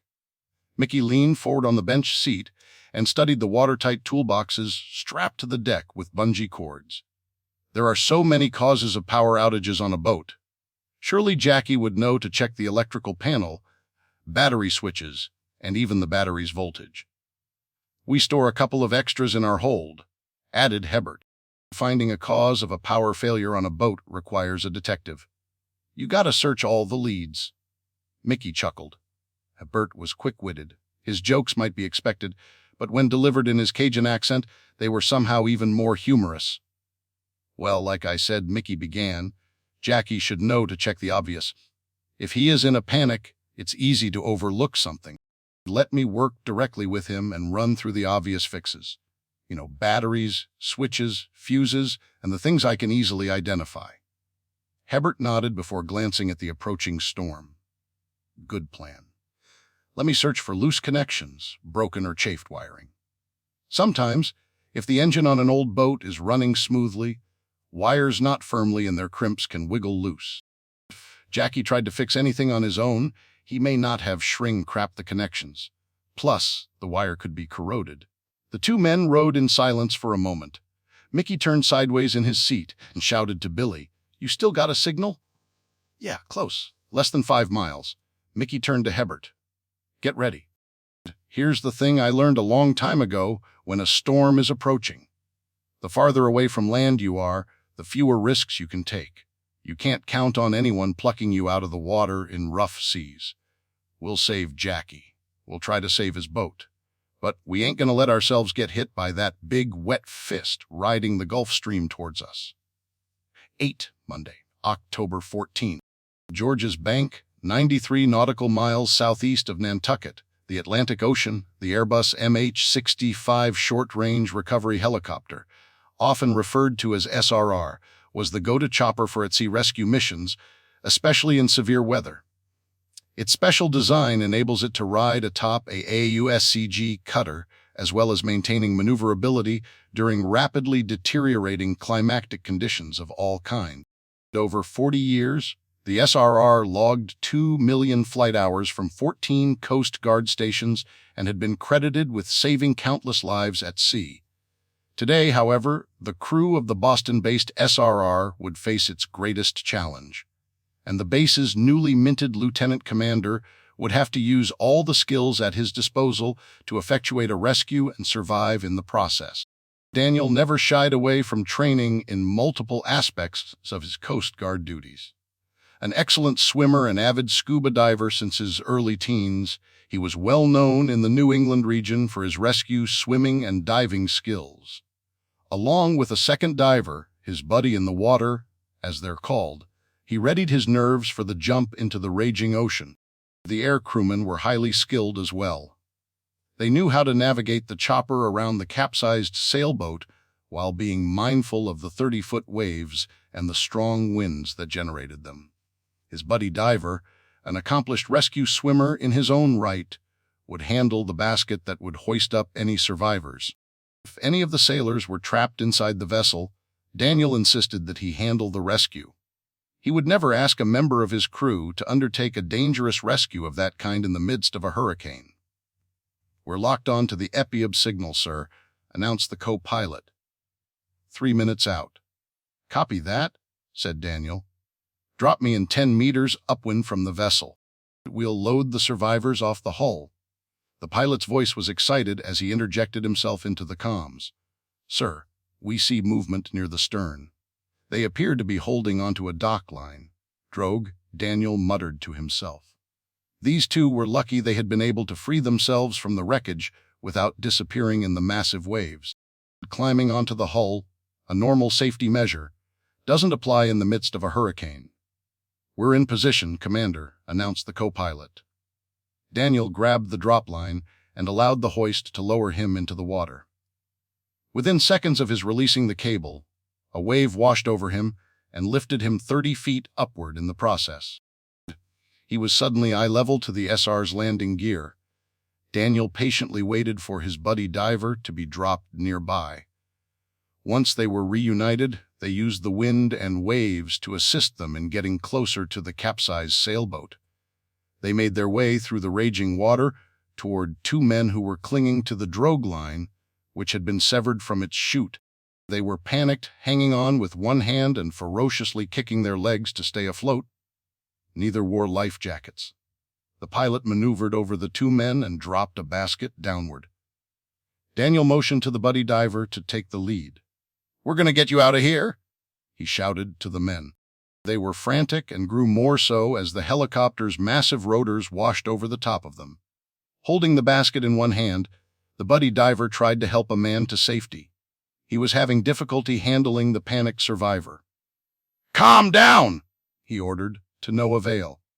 Daniel had experienced sailors in wreckage become frantic like this before. He assisted his buddy by grabbing the man and used pressure points, like wrestling moves, to calm him down. Eventually, the man's body went limp, and he allowed the two rescue divers to place him in the basket. His fellow sailor relaxed as he saw he would be the next to be taken out of the tumultuous sea. He shouted to Daniel, "Cadden! Chuck! He's inside the boat." He waved his arm toward the upside-down sunsail. He momentarily lost his concentration, allowing the drogue line to slip in his hands. Then he too panicked. Daniel used his powerful leg muscles and stiff diver's fins to propel himself closer to the man. He stretched his arm out and grabbed him by the back of his hooded sweatshirt. With all the strength he could muster, he held on before the man could float away. The basket dropped by his side just in time. With his buddy diver's help, they hoisted the man into the rescue basket. Through it all, Daniel remained calm. His breathing was steady and his body tense, but not overly so. When the second sailor was being assisted into the chopper, he turned to his fellow diver. He said, "There's someone inside! I'm going to take a look! Sir, you could get trapped inside!" Ignoring the warning, Daniel found the drogue line and began pulling himself toward the stern. He motioned for his buddy to follow him. Another massive wave picked them up along with the sailboat. It crested and tilted the sailboat to 30 degrees before allowing it to ride the wave into the trough. Daniel needed to act quickly before fatigue set in. He liked his chances inside the sailboat better than holding on to the tail of this rollicking tiger. "I've got this! Have them drop the basket and have medical ready!" "Yes, sir!" Before the next wave could wash over them. Daniel lowered himself underwater at the stern of the sunsail, being careful not to sever a limb on the steel prop. He knew the risk he was taking. He'd done it once before years ago and almost died. He tried to block Abby from his mind as he felt his way under the transom toward the rear deck. He loved her and couldn't imagine life without her. Moreover, he didn't want to rob her of their life together, which had just barely gotten started. He took in a deep breath of air through his scuba regulator.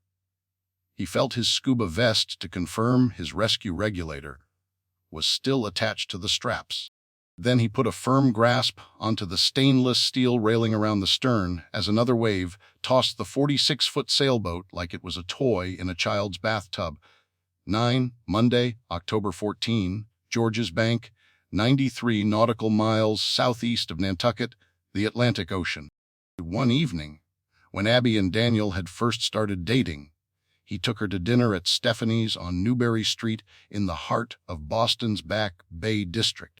The upscale restaurant, known for hosting politicians, journalists, and the upper crust of Beacon Street, had become a favorite hangout for the couple because of its close proximity to Boston University, where Abby had been finishing her senior year.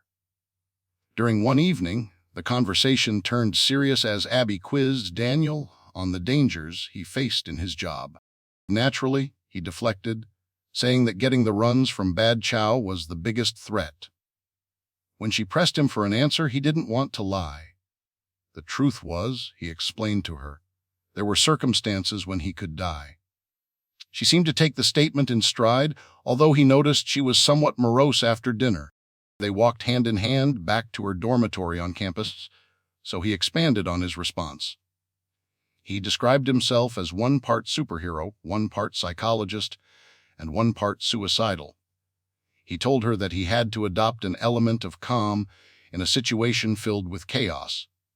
He needed to control his own emotions, those of his crew, and especially those desperately trying to stay alive. The reward came at the end when the survivors and their loved ones sang his praises. But a part of him realized that every rescue mission was also a suicide mission. It was that part of his duties that he blocked out of his mind, and he was able to do so because he was confident in his abilities. After that evening, Abby never questioned him about the dangers he faced while at sea. She also never uttered phrases like "be safe," "be careful," or especially "come back to me alive." She'd made the determination on her own, following their conversation, that planting any seeds of doubt in Daniel's mind would be more likely to get him injured or killed than anything he faced on the water. His success and safety was determined by his confidence while on duty. After getting his bearings in the upside-down vessel, Daniel made his way farther along the rear deck until he was able to grasp the large steering column located on the starboard side of the 15-foot-wide vessel. Once he found the door entering the galley and saloon, he discovered there was an air pocket near the floor of the capsized vessel. Sofa cushions, fruit, trash, and anything else that floated had made its way to what was once the floor of the boat. Another wave rolled over the boat, sending Daniel crashing hard into the side of the galley table. The blow struck him in the rib cage, threatening to knock the wind out of him. As the boat was thrust downward into the trough, it listed to port and then back to starboard, causing a sloshing motion in the partially filled living area. Daniel rose to the highest point he could find and illuminated his underwater flashlight. He felt a sense of urgency as he removed his regulator. "Chuck, Chuck, call out! Rescue diver on board! My God!" Stateroom in the bow. "I'm stuck." Daniel placed the regulator back in his mouth and dropped below the water level. Using his flashlight, he fumbled his way through the remainder of the sail sun until he reached the entrance to the stateroom. There was barely a foot of air in this part of the vessel, as the bow appeared to be taking on more water than the stern. Shined his light from left to right until he caught a glimpse of the captain's body dangling toward the former ceiling of the tight sleeping quarters. The queen-size platform bed had been pushed to the side, wedging Chuck between it and the wooden cabinetry adjacent to the hull. On the other side of the bed, a seaman's trunk had forced itself between the bed frame and the opposite side of the sailboat. The entire scene was surreal to Daniel. He was constantly having to remind himself what was once up was now down. Just as he'd regain his bearings, another wave would throw the boat back and forth, filling the interior with more seawater. This rescue needed to pick up the pace, or the captain of the sunsail would drown. Daniel broke the surface of the water and immediately bumped his head on the corner of the platform bed. The stinging pain reminded him of the dangers the two men faced now. With every wave, they could be knocked unconscious, resulting in certain death. "Chuck, my name is Daniel with the Coast Guard. Do you have any broken bones?" "I don't think so," the older man replied with an incredible sense of calm. "Nothing numb either. I just can't muster the strength to pull myself loose. I'm going to help you with that. What about my crew? There are 2 others. We got them. They're in the chopper. Please stay calm. I'm going to try to pull the chest free of the bed frame. Then we should be able to move it." Chuck stared into Daniel's mask, searching for his eyes. He nodded his appreciation as Daniel dropped below the surface once again. He made his way around to the other side of the bed frame and located the handle at the end of the trunk. He jerked and tugged. However, the heavy trunk wouldn't budge. Daniel needed leverage to pull the trunk loose. Spread his legs and pushed against the end of the platform bed with one leg and against the rectangular-shaped portal window with the other.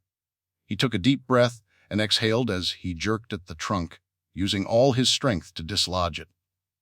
Nothing. He wondered if there was something inside the trunk that made it so heavy it wouldn't respond to force. With his head bouncing off the platform bed's wooden slats, he fumbled for the latches holding the lid locked down. He flipped the right side and felt a rush of hope. When he flipped the left side, the lid shot open, and the weight of the contents nearly knocked him out as they tumbled off his shoulders. They crashed on top of him, nearly cracking his scuba mask and hitting his tank hard enough to dent it. But he didn't allow the sudden deluge of lead and steel to deter him. Inside the chest were 8 military-style ammunition cans full of shotgun shells, as it turned out. Daniel didn't see them, nor did he care to inspect them. He knew from his own experience that each ammo can might weigh 30 pounds or more, depending on the type of rounds inside. Once they landed hard on the foredeck, he was able to wrestle the chest loose.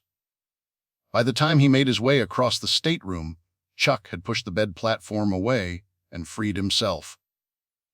Daniel removed his regulator and offered it to Chuck. "Want a hit?" He smiled at the old sailor, who provided a toothless grin in response. "I lost my teeth when she flipped," he said as he took a long inhale on the regulator. "Knocked them out?" said Daniel with a chuckle. "Nah, dentures. I guess the bond didn't want to hold in the salt water." Daniel was relieved at the man's calm demeanor. He allowed Chuck one last deep breath and then instructed him to swim by his side, keeping his hand on Daniel's left shoulder. If he needed air, all he had to do was to tap and they'd stop. Chuck was a trooper and didn't panic. Daniel, now familiar with the sunsail in its upside-down state, made quick time of guiding Chuck aft. Once they cleared the stern platform, the two men held hands and shot up to the ocean's surface. Minutes later, Chuck was being hoisted toward the chopper, the basket twisting in the wind as the ferocity of Hurricane Oscar continued on its northerly track. Daniel's rescue was anything but ordinary, and it was a story he'd allow others to tell, because, while it was momentous, he'd be facing far greater dangers in the near future. 10. Monday, October 14, the George's Bank, 115 miles southeast of Swan's Island. To the trained eye, the Jack's Beanstalk vessel had all the hallmarks of a shrimp boat, minus the nets. Years ago, Jack Gardner had modified the vessel for lobster fishing and had made a decent living at it. Like so many others, when lobstering hit its heyday years ago, the now-deceased Gardner had used the money to better his family's standard of living. The industry fell on hard times for a period of time when regulations were issued out of both Washington and Augusta that conflicted with the lobstermen's way of making a living. Gardner had struggled. He'd brought his son on board to teach him the business, but Jackie didn't quite grasp the nuances of lobster fishing and the George's Bank. As Billy often quipped about some of the fishermen he came in contact with, they knew just enough to be dangerous. He slowed the Boston whaler to avoid adding any additional wake to the already rollicking waves pounding against the port side of the boat. With each smack, the boat turned to the side, only to right itself. His initial impression was that Jack's Beanstalk had been abandoned. Billy fumbled around the helm, searching for the horn button. He couldn't recall ever using it. Mickey and Hebert took up positions at the bow and stern, throwing large buoys over the side of the whaler to prevent the two vessels from beating the crap out of each other in the rough seas. Even after they were tied off, Billy blared the horn again to raise Jackie Gardner's attention and any crew member he had with him. Mickey was the first to board the listless vessel, jumping from the foredeck onto the Jack's Beanstalk. He immediately began hollering for the young captain. "Jackie! Jackie!" When there was no response, he rushed around the side of the wheelhouse, where he was met by Billy. The Bartletts entered together and found the worn captain's chair empty and a small bed partially made. The red and black plaid blanket had been bunched together near the pillows. Billy rushed into the head and pulled back the shower curtain. The shower was empty. He met Mickey in the wheelhouse, where they stood in disbelief. Despite the ship's size, there was little in the way of cabin space. The old shrimper was designed for a small crew who bunked together in the combination helm, galley, living space, and sleeping quarters. Hebert shouted to them, "Captain Billy! Here! Down here! Hurry!" He'd gone directly to the engine compartment to troubleshoot the electrical issues. The two Caterpillar 326 were set side by side in a single compartment near the 1,200-gallon fuel tanks. In between the motors, Jackie Gardner lay flat on his back, motionless. "Jesus! Is he dead?" Mickey asked. Hebert knelt down next to Jackie and touched 3 fingers to his neck. Then he placed his ear over his mouth. Still breathing. The alarm in Billy's voice was evident. "Guys, step back!" He was probably shocked. "There's water under the port engine. Let me check the main breaker, probably topside." Hebert scrambled to his feet and rushed past Billy. He raced up the wooden access ladder leading to the stern. Billy and Mickey waited for the all-clear from Hebert. The seconds that passed bothered Mickey, who noticed the muscles in Jackie's body were beginning to spasm. "Come on, Hebert! Hurry! It's tripped already." "Clear!" the Cajun shouted back. Mickey pulled the young captain's body away from the engines and the wires he'd been fiddling with. He noticed Jackie's hands had burn marks on several fingers. His breath was rapid and shallow, and his pulse was weak. Mickey turned up to make eye contact with his father in the darkened hold. "He's in bad shape. I don't know how strong the voltage was that hit him, but it wasn't enough to kill him, at least." "Let's get him topside," his father said calmly. He knelt down to wrap his muscular arms through Jackie's armpits. Mickey grabbed the man by his thighs, and they slowly lifted him. With the aid of Hebert, they were able to get him onto the deck without battering his body further. Just as he was laid flat, rain began to pelt them. Billy, whose crew members had experienced a number of injuries over the years while on the water, had become experienced at rendering first aid. This was the first electric shock victim he dealt with, but he was relieved because it could have been worse. Electrocution, far more severe, likely meant death. He had to focus on Jackie's unconscious state and leave the treatment of the long-term effects of the electric shock, such as brain injury, to the medical professionals. Hebert grabbed the blanket from the bed in the wheelhouse. Mickey grabbed those boys and placed them under his ankles to elevate his legs. "Then call your mom and let her know what's happening." Mickey performed both tasks quickly and rushed back to the Boston whaler to make the call. Hebert rejoined Billy. "What can we do to help him?" he asked. "I don't like the fact his skin is turning pale. If he starts to vomit, we've got a serious problem. I'm going to try to revive him." Billy bent Jackie's legs slightly so his hips and knees formed a right angle. He gently tilted the young man's head back by placing his hand on Jackie's forehead and held his chin down to maintain an open airway. He bent over and listened to Jackie's breathing. Shallow, but steady. Then he slowly rolled Jackie onto his side and pulled the knee of his top leg forward. He rechecked the breathing for 10 seconds. Jackie provided him 2 normal breaths. A good sign. Mickey jumped over the side of the boat and landed on the deck with a thump. "Dad, we're on our own. The storm is headed for us. There's been chatter on the marine bands of rogue waves. The Coast Guard response is to the south, off the coast of Nantucket. Southwest Harbor, too? Yeah. It was all hands on deck to prepare for Oscar, and now the storm has turned." "Turned?" Mickey knelt down next to his dad and Jackie. Noah updated the projected track. "Oscar's a 3, and the eye will follow along the shelf toward Nova Scotia." "Right over our damn heads," said Billy angrily. He turned to Hebert. "What about the electrical?" "It'll take some time. I've got a few ideas if Mickey can double-check the more likely causes of the power failure." Billy stood. "Let's get him out of this rain for now. You guys have 5 minutes to find the problem, then we leave her adrift." "I'll get started," said Mickey. Hebert helped hoist Jackie's limp body into the wheelhouse, where he was set onto one of the bunks.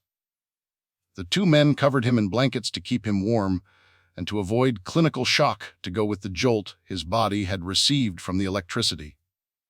Hebert left and hustled back to the engine compartment. Billy stood over Jackie's body, imagining how he'd feel if this was one of his children. His mind wandered to Jack Gardner, a friend and fellow fisherman. He'd succumbed to pancreatic cancer, the silent killer that oftentimes goes undiagnosed because symptoms rarely reveal themselves until the disease is advanced. After Gardner's death, Billy had made an excuse to go into Ellsworth. In reality, he'd driven to Portland to see the oncologists at Northern Light Mercy Cancer Care. They'd conducted extensive testing on him. He was relieved at the results and chastised himself for being paranoid.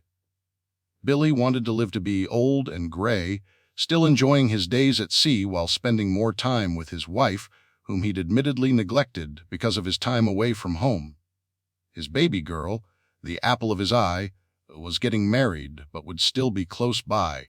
Joey would find his way at some point, and Mickey was ready to take the helm of the Dixie Bull. But first, he needed to save this young man's life. 11, Monday, October 14, the Georges Bank, 115 miles southeast of Swans Island, Mickey and Hebert raced against time to find the cause of the fishing boat's power outage. Hebert pulled the cowls and studied every possible ground and electrical connection. Mickey even checked all the terminals under the helm leading to the ship's kill switch, sometimes used by shrimpers if their nets were caught in the propellers. While Mickey was checking the power path from the boat's batteries to the helm, he heard his mother reaching out to them over the radio. He rose from his prone position under the helm and rushed back to the Boston whaler. Seconds later, he called out to his dad. "Time's up," Storms generated rogue waves. "It's already taken out the Nantucket weather buoy. Maybe the George's buoy, too. Radio chatter is reporting 30-footers. I think I've got it," Hebert shouted from the engine compartment. Rusted wiring with a bad connection on aground. "Good to go. Flip the breakers." Mickey rushed into the wheelhouse and studied the electrical panel for a moment. He quickly but methodically brought the electrical components back online. Powering up. Mickey quickly acquainted himself with the shrimper's helm. It was simple, commensurate with the 40-year-old technology.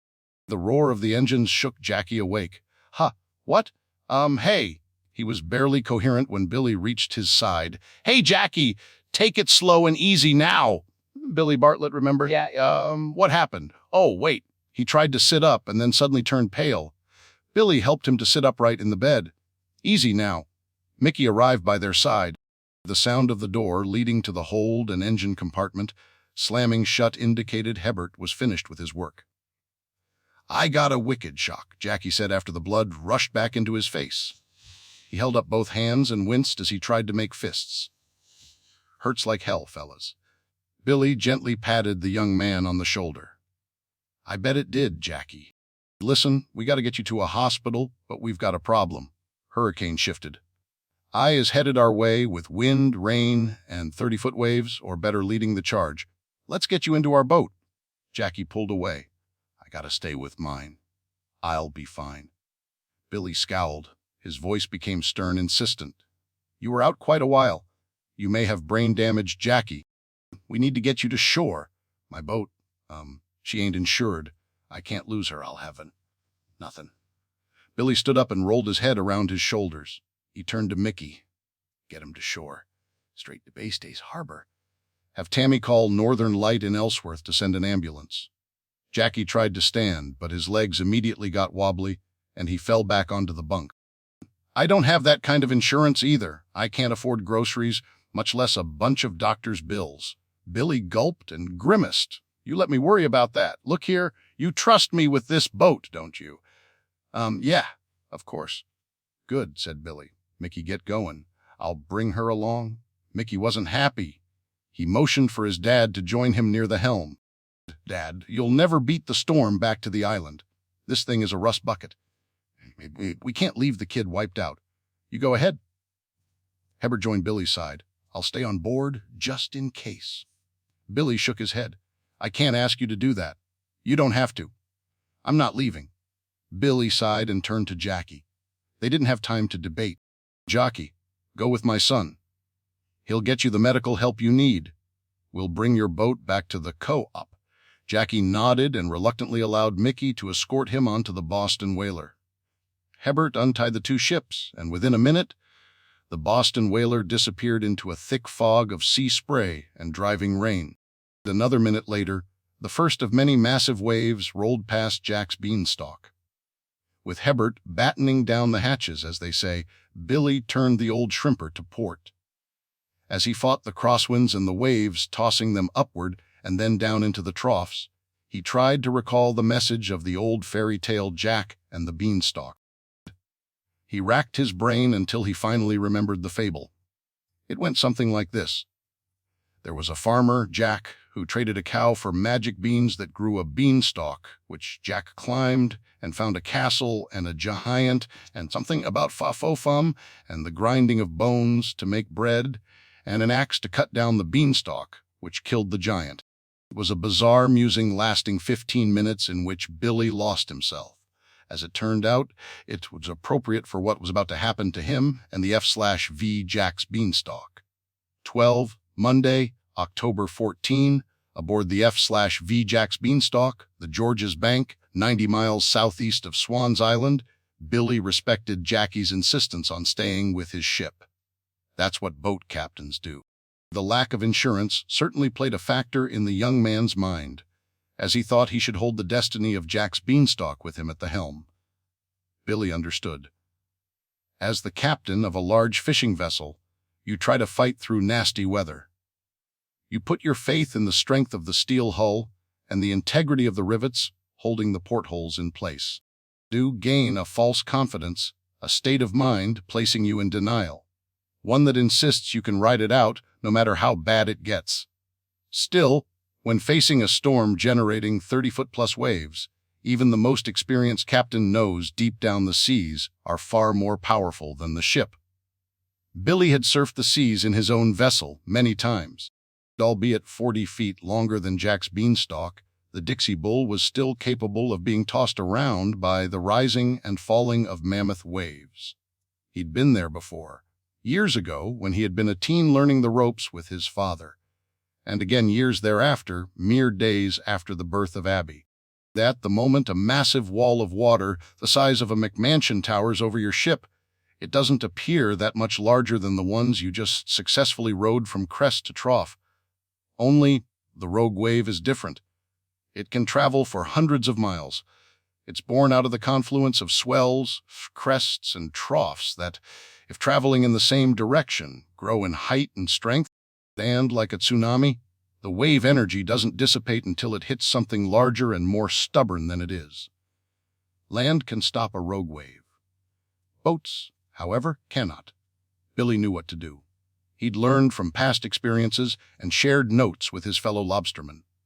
As they began their journey back to port, he directed Hebert to close every hatch, porthole, and door on the boat.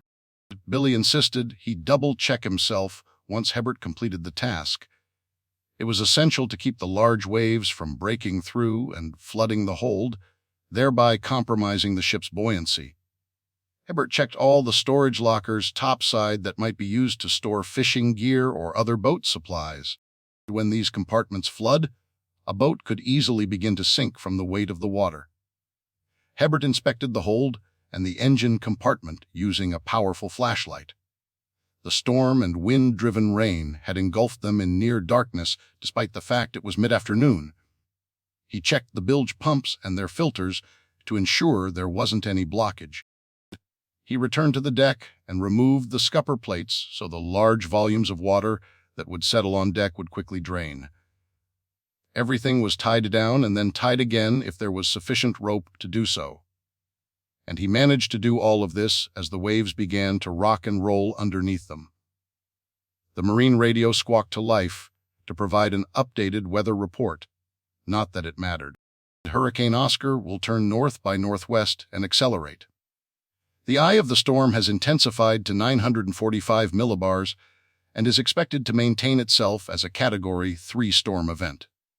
Forecast winds will be 70 to 85 knots, and seas will rise to 32 to 45 feet. "Ain't that a bitch?" said Hebert, drawing a laugh from Billy. He appreciated the light-hearted moment, which forced him to release his death grip on the ship's wheel. "Sounds like a list of the nightmares I have." "He's common on strong, that is for sure," added Hebert.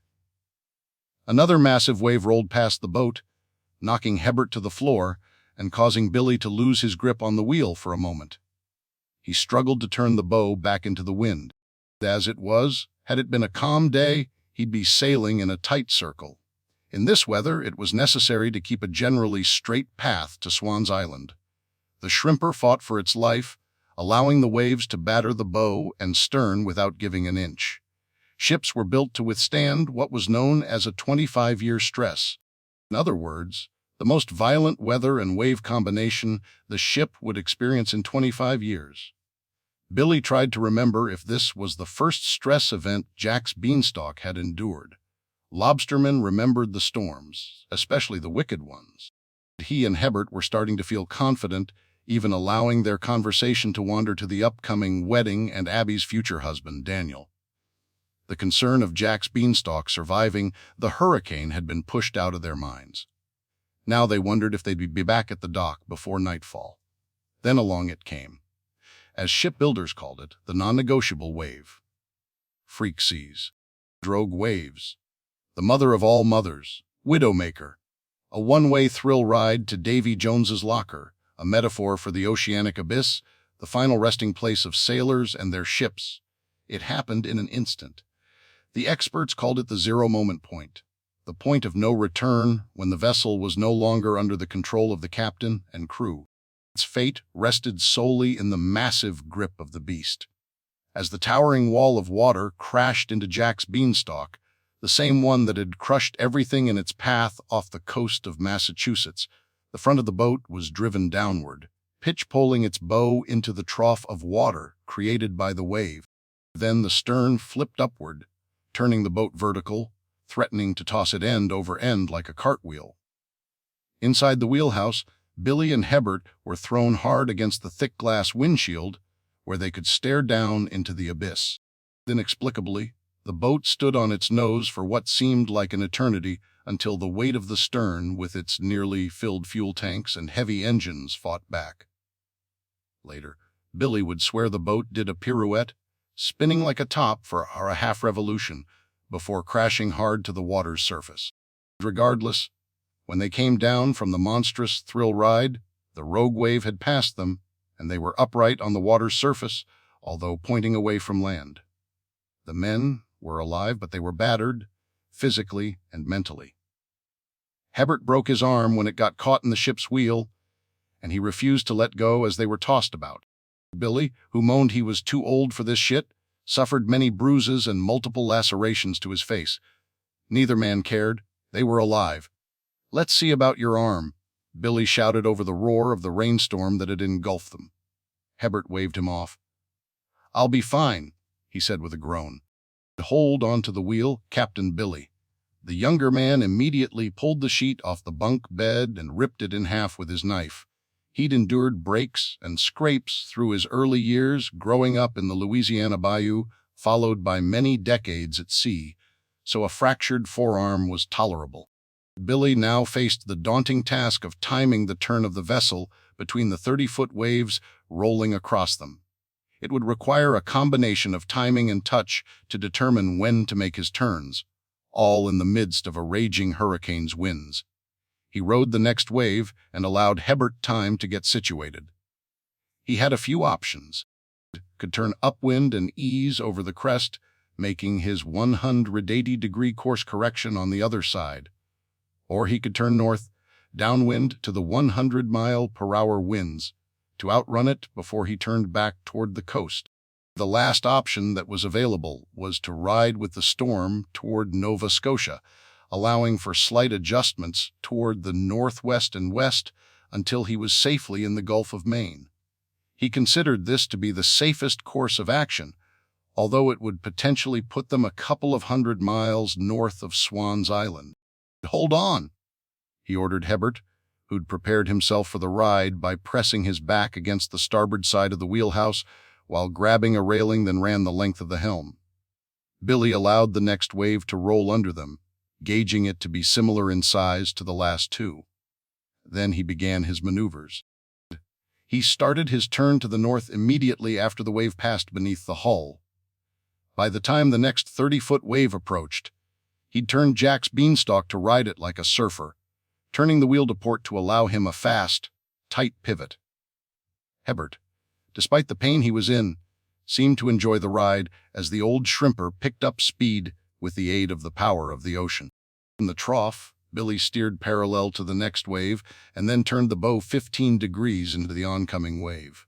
They rode up again, but the carefully calculated angle wasn't such that they'd risk getting rolled. "Yes!" Billy exclaimed, pumping his fist in the air. Hebert was slapping the helm with his hand and laughing. "Do it again!" The men were growing in confidence as they took each wave and rode it to the crest and then rushed down the other side, making a somewhat zigzag approach to shore. If Tammy was trying to plot the ship's track using data points, she would have sworn her husband had busted out a bottle of rye whiskey for the return home. An hour later, they'd traveled sufficiently to the east, and Hurricane Oscar had shifted away from the coast, so Billy could relax. His arm and shoulder muscles were like rubber. His lower back screamed at him, cursing with every jolt. His sciatica nerve was causing his right foot to go numb. But the grin on his face washed it all away. He'd cheated death on the seas one more time. 13, Monday, October 14, Fisherman's Co-op, Swans Island. Tammy had gathered Jackie Gardner's pregnant wife and almost 2-year-old son at the co-op to await the return of their husbands. She hadn't spent much time with the young wife since she'd married Jackie and moved to Swans Island. She spent her days at home, tending to her toddler and helping Jackie keep his accounting books straight. She was young and afraid, not unlike many of the spouses of the fishermen who braved the waters to make a living. Because of the inclement weather, most boats had returned to the harbor. A few stragglers hung round the co-op in the event they could assist in some way. They might not be related by blood, but they were still family. Very few words were uttered as the group of 10 waited nervously, monitoring the televisions, hoping to hear that Oscar had weakened or turned into the Atlantic. An awkward silence forms when you're waiting for your family member who might be in danger. Whether it be them stepping foot on the dock, or even a message when their whereabouts are unknown, you pray for their safety and the safety of those who were sent to rescue them, oftentimes alone with your thoughts. In silence, minutes passed as slowly as hours while they waited. Hebert's family arrived at the co-op, nervously pacing the floor. The Gardner boy became fussy. The nervous mom tried to calm him while focusing on her husband. Tammy tried to comfort the young mother while also tending to the mundane business matters of the co-op. The entire time, the wives were tormented during the wait that threatened to rip them open from anxiety. Tammy had grown somewhat numb to the threat of losing Billy, although as he grew older, she became more concerned about him. Sure, at 64, he hardly had one foot in the grave. Or, as the sailors of seas might say, a foot in Davy Jones's locker. She'd grown up around fishermen. Her hometown was full of them. Most coastal Maine towns were except for Portland. She didn't know what to make of the state's largest city. It was more Massachusetts than it was Maine. The fishermen who braved the Georges Bank and points beyond in the deep Atlantic knew their job was dangerous. Some didn't care how much it left their loved ones frightened. They went back out there every time, partly because it was how they made a living. Partly, it was the allure and sense of freedom the open seas offered them. After being gone for hours, Mickey began to keep his mom informed. Jackie's wife and the other fishermen were elated when Mickey announced over the marine radio that the boat had been found and Jackie was alive. Tammy was especially proud of her son when she learned the fate of the young captain later. He was astute enough to realize his radio transmission would have an audience, including the young Mrs. Gardner. He simply stated that he'd be arriving at the Base Harbor ferry launch in order to get Jackie checked out. Nothing to be concerned about. One of the boat captains offered to take the young wife and her son to Base Harbor now before the storm worsened. Tammy whispered to him, cautioning him that an ambulance might be awaiting them as well. The astute Tammy could read behind the lines as she dissected Mickey's brief message. Jackie was injured, which was why he was going directly to Base Harbor. She didn't openly speculate for fear of frightening the woman further. Besides, Mickey had also confirmed that both he and her husband were fine. That, too, was a white lie, although at the time of the radio call, it might have been true. She'd been watching the weather reports and studying her resources online. Billy would have his hands full bringing the old shrimp boat back to Burnt Coat Harbor. She had confidence in him, but she anxiously waited by the radio nonetheless. After Jackie's wife and son left, there was a brief period of conversation during which the loyal seamen discussed what might have happened. They presumed Jack's beanstalk had been repaired, otherwise Billy wouldn't have remained with the vessel. Like Tammy, they presumed Jackie had been injured, hence the direct trip to Base Harbor.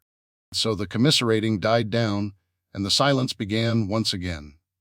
Their eyes were glued to the television, and as darkness came, they widened to find sufficient light to view the horizon leading into the harbor. None wanted to make eye contact with Tammy. Their concern might be read the wrong way, as a feeling Billy's fate was doomed. They'd fished in brutal weather. It was impossible for anyone who'd not been on the George's bank during a violent storm to imagine what the conditions felt like. They could only be comprehended through the sailors' eyes, ears, muscles, and gut. Not that different from the way a person experiences a physical trauma or shock.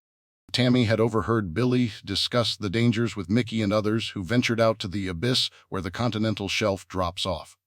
He'd never tell her directly how the sea can, with little notice, become the widow-maker every wife fears.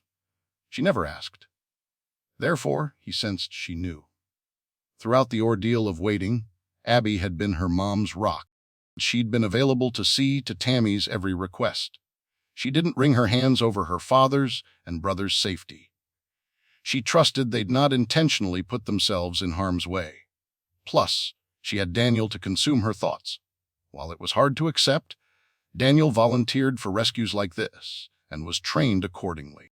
Her family was made up of lobstermen, not members of the Coast Guard. Her last conversation by phone with Daniel had been several days ago. He'd assured her that the Coast Guard search and rescue teams knew better than most what kind of monster storm Oscar had become. The warnings from NOAA and the Coast Guard were mostly successful in getting vessels out of the storm's path. Felt Daniel might have been spared the risks of plucking some poor soul out of a raging sea. By the same token, she was perturbed that Homeland Security had redeployed all of the Coast Guard vessels from the Southwest Guard Coast Guard Station to work the shores of Massachusetts.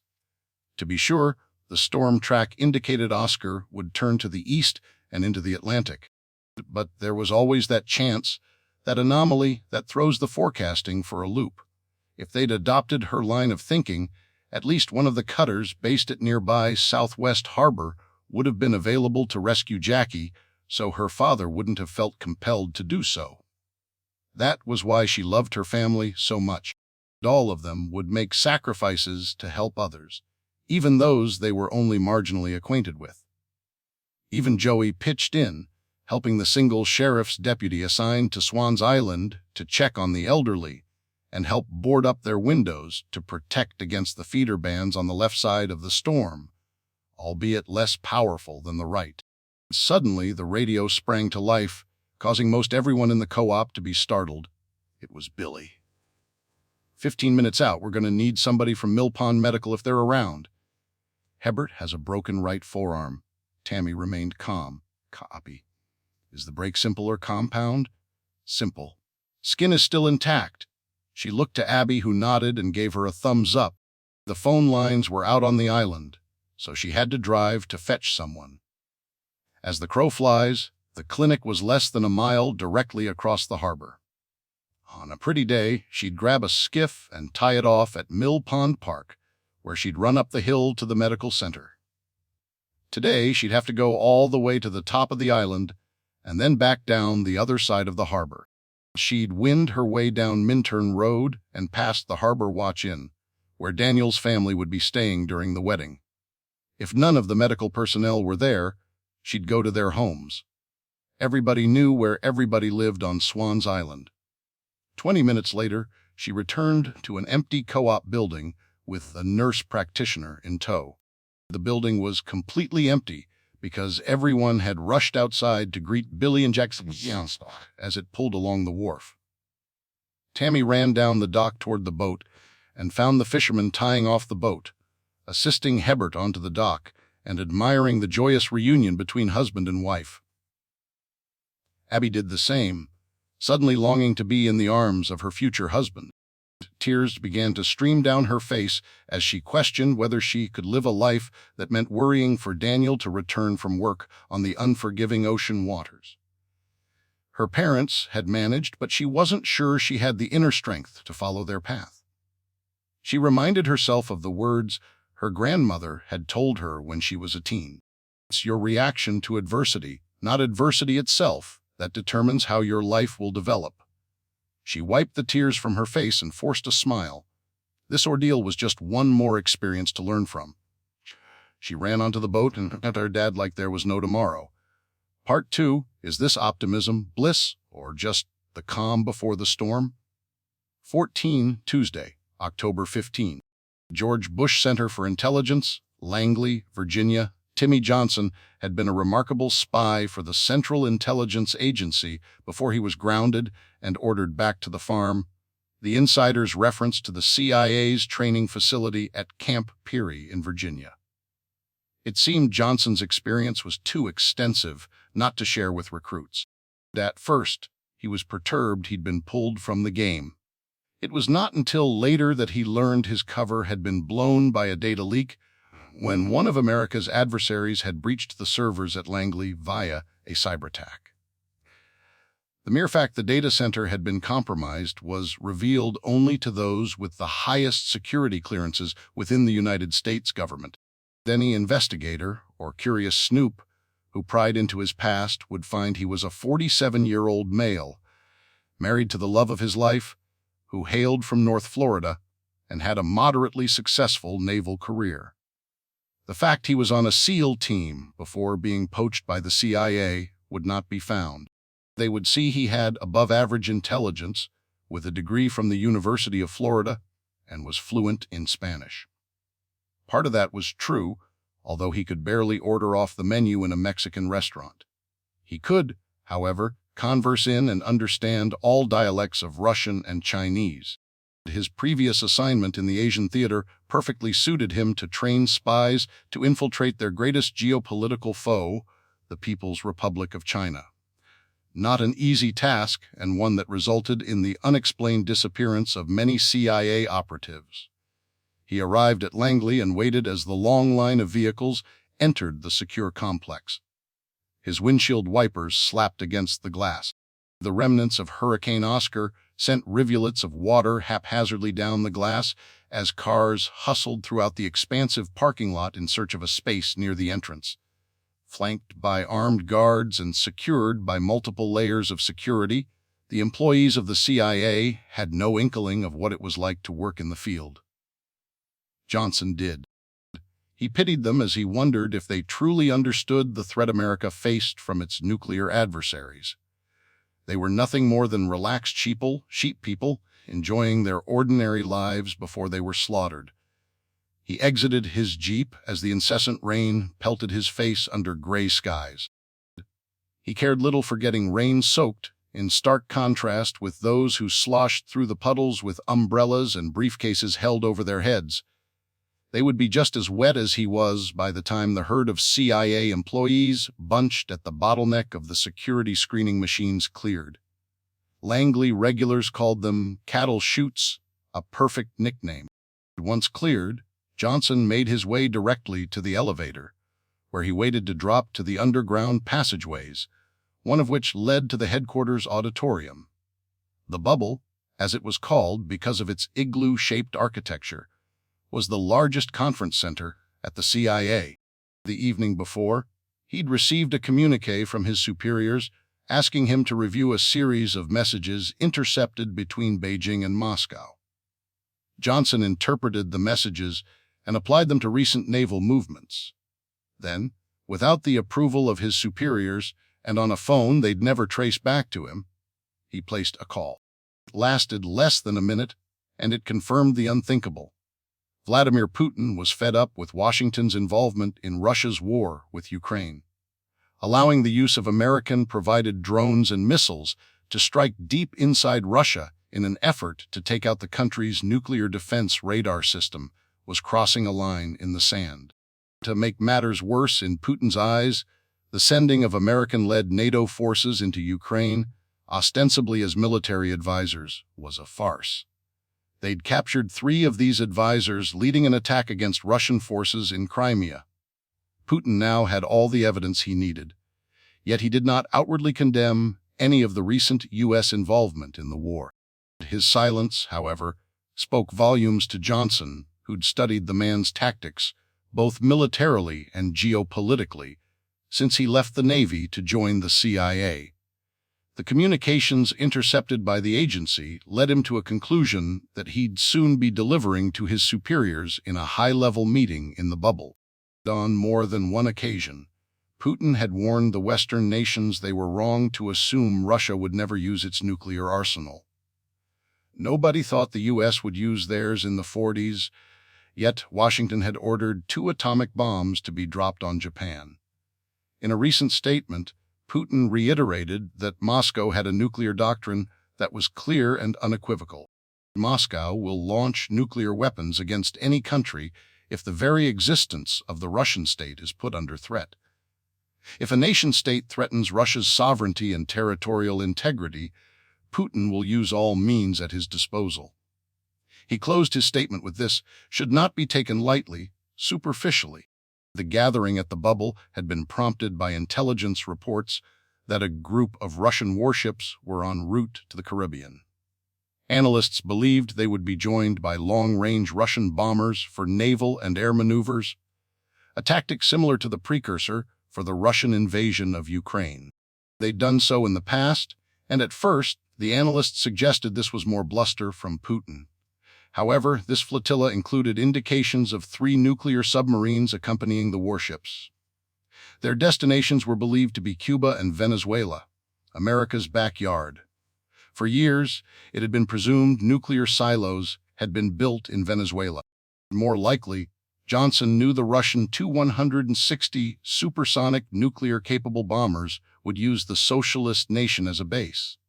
If they were staged in Havana, the U.S. would be wholly incapable of defending its borders against a nuclear assault. In addition, their 14,000-ton Yasen-class attack submarines were considered the most capable in the world. They routinely patrolled international waters along the Atlantic seaboard of the U.S. The addition of 2 more subs patrolling America's shores would further complicate the Pentagon's response to a nuclear attack. For Johnson, his deciphering and analysis of the communiqué between Beijing and Moscow now made perfect sense. The Russians were prepared to make a show of force, which might include a limited first strike against the U.S. mainland in response to Washington guiding the war in Ukraine. Moscow wanted Beijing to be forewarned of their preparations.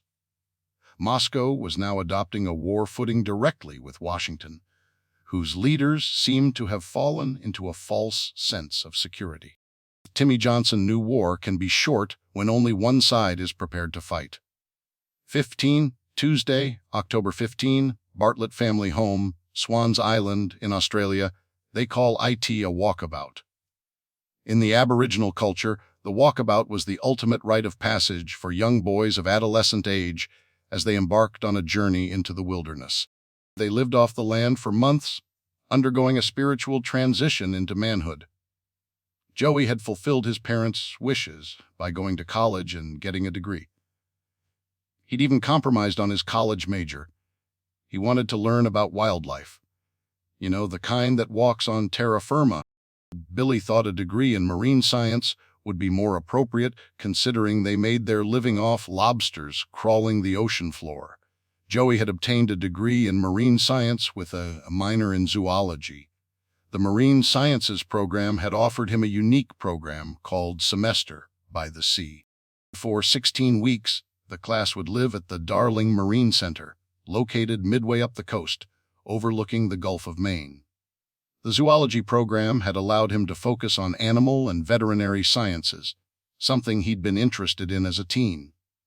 However, upon graduation, neither career had particularly grabbed him. Young, single, and full of adventure, Joey began his version of a walkabout. He worked his first lobster season after his graduation from high school, banking his earnings. During the few off days, he researched hostels across America and charted a walkabout that included hiking, skiing, and other outdoor activities.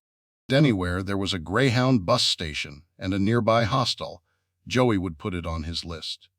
When he returned, there were certainly stories to tell, but only Abby seemed genuinely interested. Billy and Mickey spent most of their off time talking about lobster fishing or politics.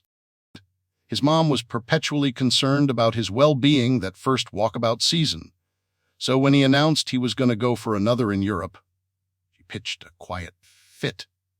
Joey had to promise her lots of emails, text messages, and FaceTime sessions to confirm he was alive and well. Then came this most recent walkabout to South America. While it was true that Europe was certainly foreign to most Americans, there were a lot of expats there and English-speaking Europeans who were available to help Joey if needed. South America might as well be Mars, Tammy had said.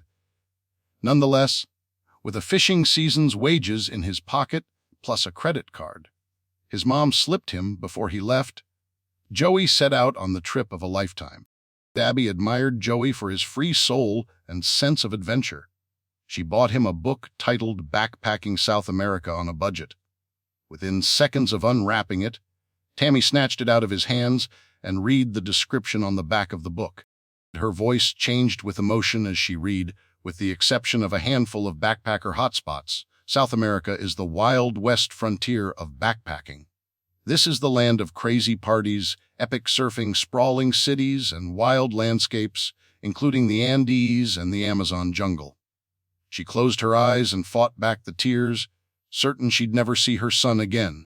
Once again, Joey had to promise to adhere to her constant contact rule. He did, and off he went. And now, as promised, he'd returned safe and sound to the family compound perched atop a hill overlooking the Fisherman's Co-op on Harbor Road. With Hurricane Oscar moving out into the Atlantic, the weather had cleared and produced a beautiful fall day on Swan's Island. Tammy opened the co-op and got everything squared away. Billy and Mickey agreed to take a day off from their lobstering to visit with Joey, to hear about his trip, and Abby before she became Mrs. Murphy. The wedding was in just a few days, and Abby was beginning to feel the pressure. Tammy thought it would be good for the family to gather together, regroup, and look to the future. Mickey and his wife had just returned from a trip to the island's only grocery store, Tim's. Tim's wasn't owned or operated by anyone named Tim. It was an acronym for the Island Market and Supply. It could have been called the island's only market and supply, but Tim's didn't have a good ring to it. The weathered board and batten storefront wasn't much to look at, but it reflected the charm of the coastal setting on Swan's Island. It was expensive to build on the island, as everything, down to the nails and cinder blocks, had to be imported from the mainland on barges or the Henry Lee. The same was true of the products sold in Tim's. The 600-square-foot store's shelves were packed with everything residents needed, including meat, dairy, poultry, produce, and dry goods. Like most of the fishermen on Swan's Island, seafood wasn't their first choice for a celebratory meal. The Bartletts were beef eaters on special occasions, and Mickey boasted he'd cleaned them out when he arrived with grocery totes full of rib eyes and sirloins. The Bartlett home was alive with activity as they left the difficult tasks Billy and Mickey had accomplished behind them. Their mechanic, Hebert, had been sent to Ellsworth to repair his broken arm. He, like Jackie Gardner, remained in the small hospital for an extra day as Hebert's fracture, later resulting a slight fever, was more severe than originally thought. Abby had spoken to Daniel early that morning. He was scheduled to arrive on the island Thursday, just before his parents drove up from Boston. They were staying at the Harbor Watch Inn for a few nights, which overlooked Burnt Coat Harbor and the historic lighthouse in the distance. Tammy and Abby were preparing side dishes in the kitchen when Mickey's wife, Josie, arrived, carrying a large box full of groceries. "Hey guys," she greeted the mother and daughter, who were working together to make deviled eggs. She eased the box onto the long kitchen island. The home, originally built in the late 1800s, had been expanded and remodeled over the years by the prior occupants, all Bartletts. The original dining room had been incorporated into the kitchen, leaving a spacious workspace that included a prep sink and a second dishwasher. "How was it, busy?" asked Tammy. She wiped her hands on a dish towel and assisted Josie as she emptied the groceries. "Our neighbors hit Tim's like a herd of velociraptors."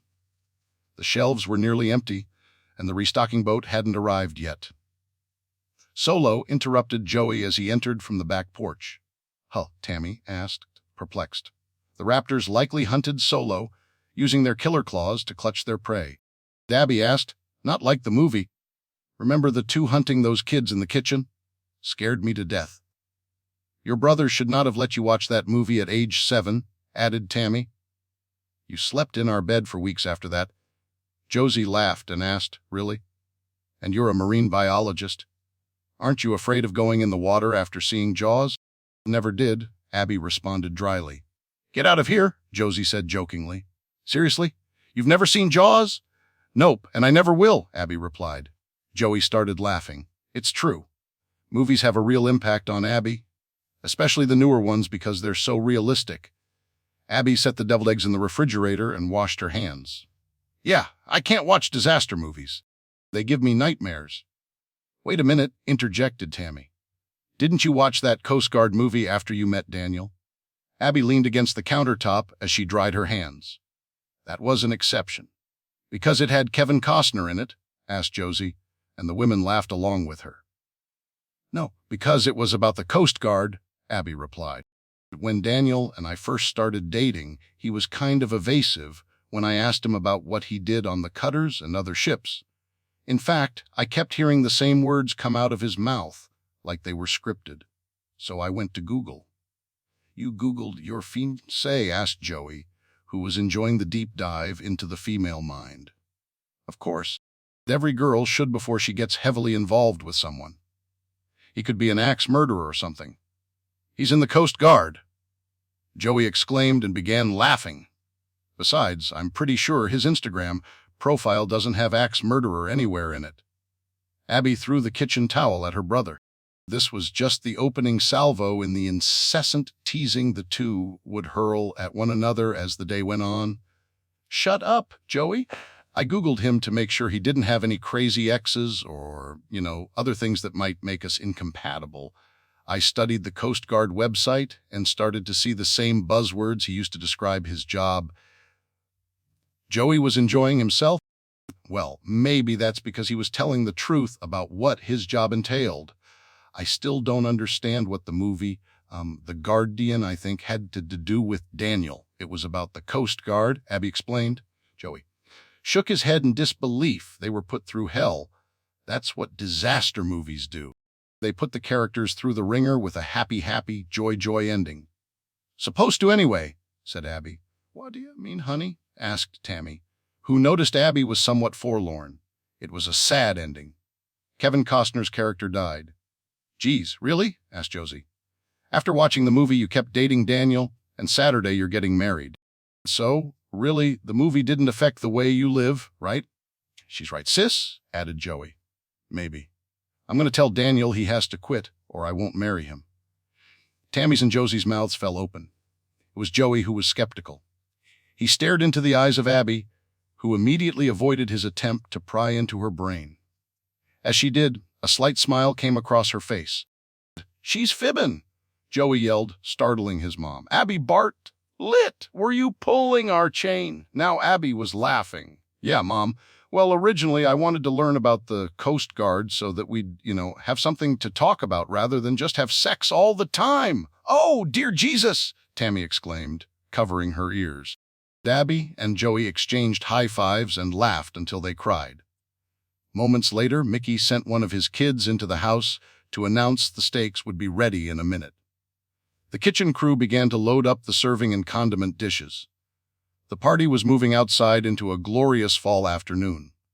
16, Tuesday, October 15, Bartlett Family Home, Swans Island. The Bartlett's backyard had hosted family gatherings for more than a century. Built at the edge of the forest, which topped the island and covered the slope down the other side to the rock quarry, the home was enveloped on 3 sides by nature. The peacefulness of life on Swans Island would be impossible to understand unless you lived there. The noises of cities and even American suburbia were not found here. For some, it might be unsettling. For Swans Islanders, it was the closest thing to heaven. 2 large picnic tables were set atop a brick-inlaid patio that was built up to the edge of a granite slab. The rarely used hot tub sat at the back of the house, and gravel filled the space between the home and the garage where the guest's apartment was located. Because of the lot's location, which jutted out onto a point, they couldn't see any of the neighboring homes along Harbor Road. They were in a world to themselves as they shared a hearty meal as a family for the first time in many months. They avoided the subject of the damage Hurricane Oscar had brought to some of the fishermen who'd become collateral damage to the high winds and surf. Nobody had died, and boats could be repaired. Even Jackie Gardner's vessel had lived to fish another day, thanks to the Bartletts and Hebert. Mostly, everyone caught up with Joey's exploits and heard about Abby's wedding to Daniel. Joey took a sip of his Miller High Life beer and turned to Abby. "So, sis, you and your betrothed had a whirlwind romance? I take it. I'd barely left for South America, and boom, y'all are a thing." Abby laughed. "It was soon after you left. At the end of the semester, we took a research vessel out to study the feeding habits of Atlantic squid." "Riveting," joked Billy, who took an oversized bite of his ribeye and began to chew on it. "Hush, Daddy," said Abby, who retaliated with a playful shove of her father, who sat to her right. To assist in the rebuke, Tammy, sitting to Billy's right, shoved him back toward Abby, who shoved him back the other way. The 260-pound man had become like one of those inflatable clown punching bag toys with a weighted bottom, swaying back and forth at the mercy of the Bartlett women. Mickey, who rarely added to a conversation, came to his sister's rescue. Actually, what she learned is something the sword fishermen need to know. Fish don't line themselves up along the edge of the Georges bank where it drops off the shelf. Every species likes to congregate in their own neighborhoods. You gotta know where they are. Some of them use fancy scopes and radar to figure it out. The old schoolers, like Dad, know where the lobsters are. That's why our lines produce potfuls. The swordfish are sneaky. Those fellas want to hang their bait between the layers of warm and cold water, 'cause that's where the sea life, the food chain, congregates. Squid feed on the cold water plankton. Swordfish are running along the warm currents of the Gulf Stream, and they dart into the cold water to snag a squid. And for the really smart fishermen, they find the warm water eddies spinning off the Gulf Stream into the North Atlantic. That's where the swords jump into the boat. They don't teach you that in college, added Joey. They also don't like feeding before and after a new moon, said Mickey. Nobody knows why. The sword fishers might as well play golf those days. Billy laughed. Lobsters don't give a rat's ass about what the moon's doing. They crawl in the trap, and up they go when we pull up the pots. Truth, added Mickey. After the boys completed their interruption of Abby's story, Tammy directed their attention back to how she met Daniel. Honey, your class wasn't on the water during inclement weather, was it? Or high seas? No, Mom. It was actually a beautiful day. It was the whales that caused the problem. Whales? Killer whales? Asked Joey facetiously. Almost, she replied before continuing. We'd taken a research vessel chartered by Boston U out of Hyannisport. Everything was good as we crossed through the National Marine Sanctuary just outside Massachusetts Bay to the north of Cape Cod. Out of nowhere, a pod of finback whales, along with several humpbacks, crossed our bow and then our stern. They were in a frenzy, chasing a school of mackerel who were on the run to avoid the predators. It was really cool until it wasn't. The boat was no match for the massive whales. First, it was the turbulence that caused the captain to struggle. But it was the 80-ton finback that rose out of the water, suddenly throwing a massive wave against the side of the boat, flipping us, that ruined our day for sure. The family was enthralled by Abby's retelling of her encounter. Even Mickey and Josie's kids stopped playing to listen in to the adult conversation. All of us were wearing life jackets and were really good swimmers. A few panicked, which is what made it dangerous. We couldn't calm them down, and anyone who tried to pull them to the boat ended up getting shoved under the surface for a moment. Eventually, we got them to hold on to the side of the boat while a couple of guys removed their life jackets and swam inside the boat, searching for the flare gun. That's when a humpback decided to dance. Dance? Asked Joey. Yeah, he was a bull with a broad round head and a massive underbelly. His head was surreal, almost supernatural. It was covered with knobs, tubercles, interjected Joey. The hairs that stick out are kind of like motion detectors. Big warts, added Abby. Anyway, we saw way too much of that bull as he rose out of the water and came crashing down. Every one of us was thrown away from the capsized boat. My 2 classmates who tried to search for the flare gun didn't surface for a while. Later, they told us they found an air pocket. In any event, once they came out, they fired off the flares, but we weren't safe yet. The mackerel decided to reverse their course and ran back towards us, bringing the pod with them. We had whales swimming under us, around us, and into our legs, too. "Could they bite you, Aunt Abby?" asked Mickey's youngest child. "No. The good news is they are what's called baleen, meaning they don't have any teeth, they don't bite. They're more like massive wet vacs, scooping up anything in their path." Fortunately, the Coast Guard cutter with Daniel aboard arrived before we became dinner. "This is so romantic," said Mickey's oldest child, a 13-year-old. She swooned as she spoke. "Your hunky hero came to the rescue." "What do you know about hunky heroes, young lady?" asked Mickey. "She reads a lot, babe," replied Josie for her. They all got a good laugh at how much alike Billy and Mickey were. They were far from the modern, enlightened man who understood things like romance and hunky heroes. Tammy and Josie stood to clear the plates in order to serve blueberry pie when the group fell suddenly silent. In the distance, the telltale sound of helicopter rotors approaching increased as it got closer. Soon, the white body with bright orange stripes of a U.S. Coast Guard helicopter came into view. The side door was open, and a uniformed man stood waving to the family. Abby received a text. "Daniel, I see you. Love!" "Abby, where are you?" "Daniel, look up." "Oh my God!" Abby squealed in delight. He came early. "Daniel, do you want me to use a drop line?" Abby started laughing as tears of joy poured down her cheeks. "He wants to know if I can pick him up, or should he drop out?" She showed the family the display, although her hands were shaking so they couldn't read it. "Make him jump," urged Joey. "Let's see how much he loves you." "Yeah, we want to see him jump," said one of the kids. "Will he use a parachute?" The innocent question drew laughter from the adults. "Abby, everybody else says drop. I say don't even think about it. Meet me at the airport runway. Daniel, I can't wait to hold you. Abby, love you."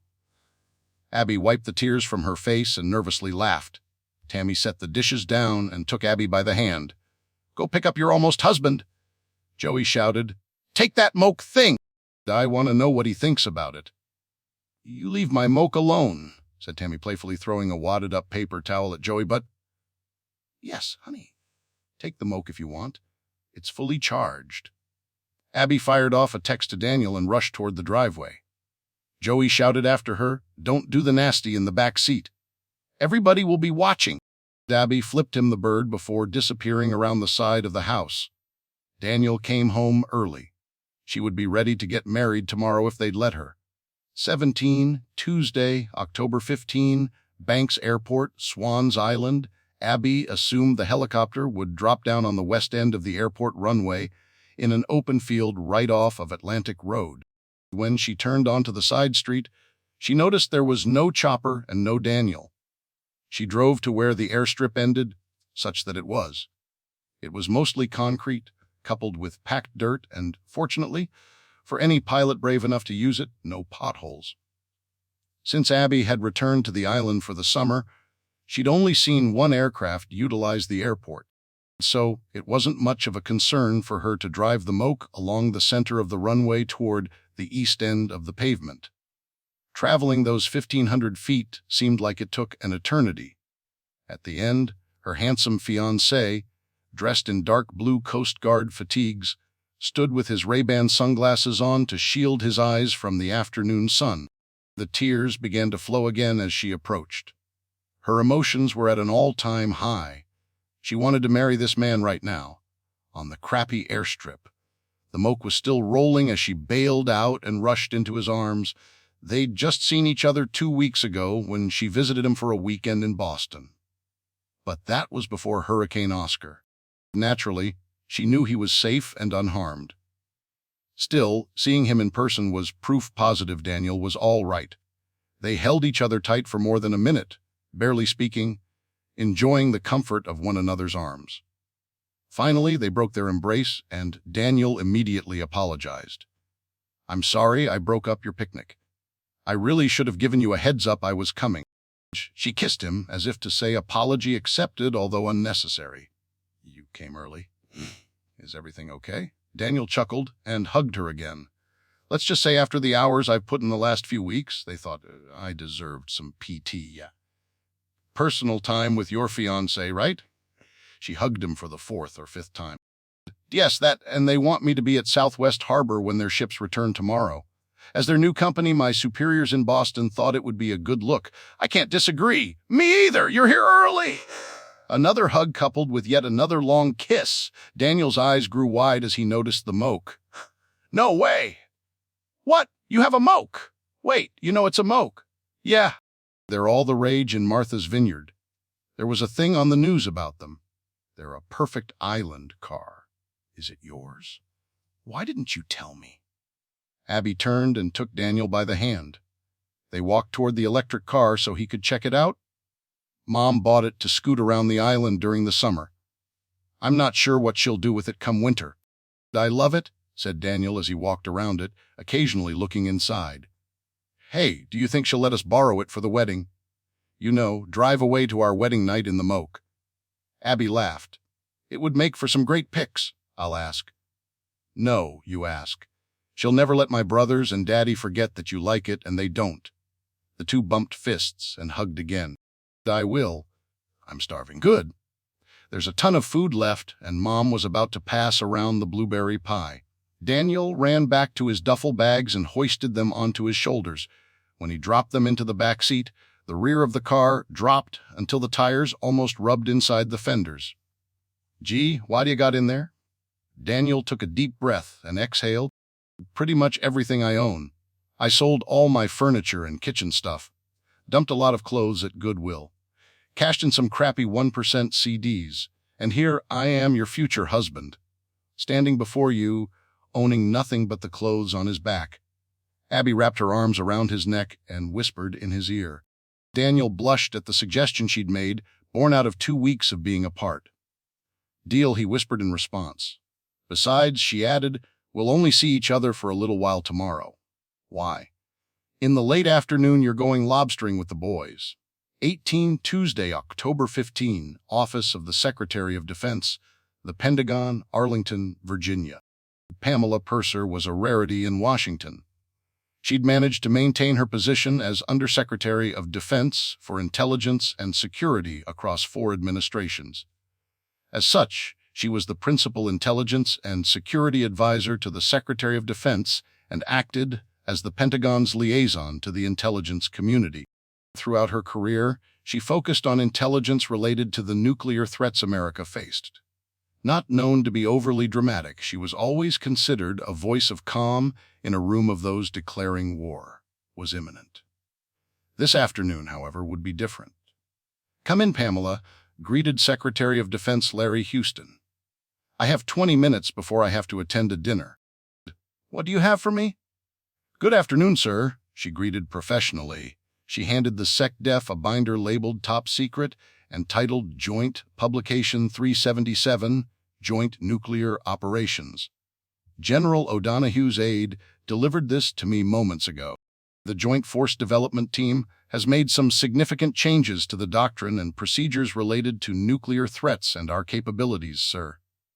"Okay." Secretary Houston stretched out the word. "I'm fully versed in our capabilities. Is there something in here you need to bring to my attention?" He placed the binder on his desk and tapped it with his right index finger. "Yes, sir. There is. It relates to Beijing's expansion of its nuclear capabilities, sir." Secretary Houston leaned back in his chair and sighed. "I've seen intelligence reports that indicate a proliferation over the last 3 years. 100 new nukes per year. Far-fetched, in my opinion. Is there something new?" He was growing impatient, anxious to attend a fundraiser with defense contractors. "Sir, based on new information from multiple individuals who defected to Taiwan, our numbers are inaccurate. In addition to the 300 missile silos built in the Taklamakan Desert in northwest China, There are an additional 350 silos completed in the mountainous regions of central eastern parts of the country. With this previously unknown expansion, China now has over 400 ICBM capable of targeting the continental U.S., and we have state-of-the-art GMGMDs to counter their attack. Secretary Houston was referring to ground-based mid-course defensive missiles designed to intercept intercontinental ballistic missiles in flight before detonation. Yes, sir. However, these new numbers reflect our national missile defenses would be inadequate in number to defend the nation, especially with the missiles launched from the mountains over the Arctic Circle. Pamela, are you suggesting the Chinese would do a mag dump and let all fly over the Arctic? The Alabama native was married to a former Army colonel, and the two were gun enthusiasts. Sir, there's more, continued Purser. She swallowed hard because her statement might raise the hackles of the defense secretary, who was, naturally, appointed by the president. Spill it, Pamela, said Secretary Houston, who glanced at his watch, indicating his boredom with the impromptu briefing. The administration, she began, careful not to point fingers at the White House specifically, has removed the once restrained language regarding the use of nuclear weapons. It used to read as follows. She paused to put on her glasses to refer to the notes she'd written in the margin of the Pentagon's nuclear doctrine. She continued, the old language stated, quote, only the president can authorize the use of nuclear weapons. The new language is nuanced, yet profound. It reads, quote, the president authorizes the use of nuclear weapons. Purser removed her glasses and studied the defense secretary's face for a hint of his opinion or reaction to this change. He let out a deep exhale. Pamela, this change seems to provide you much consternation. Am I right? Yes, sir. By this language, the president has ceded his authority, no, his duty to be the final say in the launching of a retaliatory strike. Secretary Houston shook his head in dismay. Pamela, I know you've been working in the Pentagon a long time. You've seen policies change, and you've seen the defensive capabilities of our country change. The President and the Pentagon fully embrace the use of artificial intelligence in our nuclear defense operations. The change to the Joint Nuclear Operations publication is consistent with that approach. The President has total confidence in the ability of AI to respond to a nuclear attack. But, sir, response is different from a retaliatory counterstrike. AI is unproven in this realm. Worse, as you know, there have been negative reports of AI's use in the battlefield in Ukraine with missile weaponry provided by the U.S. The AI controls have been fraught with miscalculations. Secretary Houston stood, an indication that the meeting was over. He towered over Purser and smiled.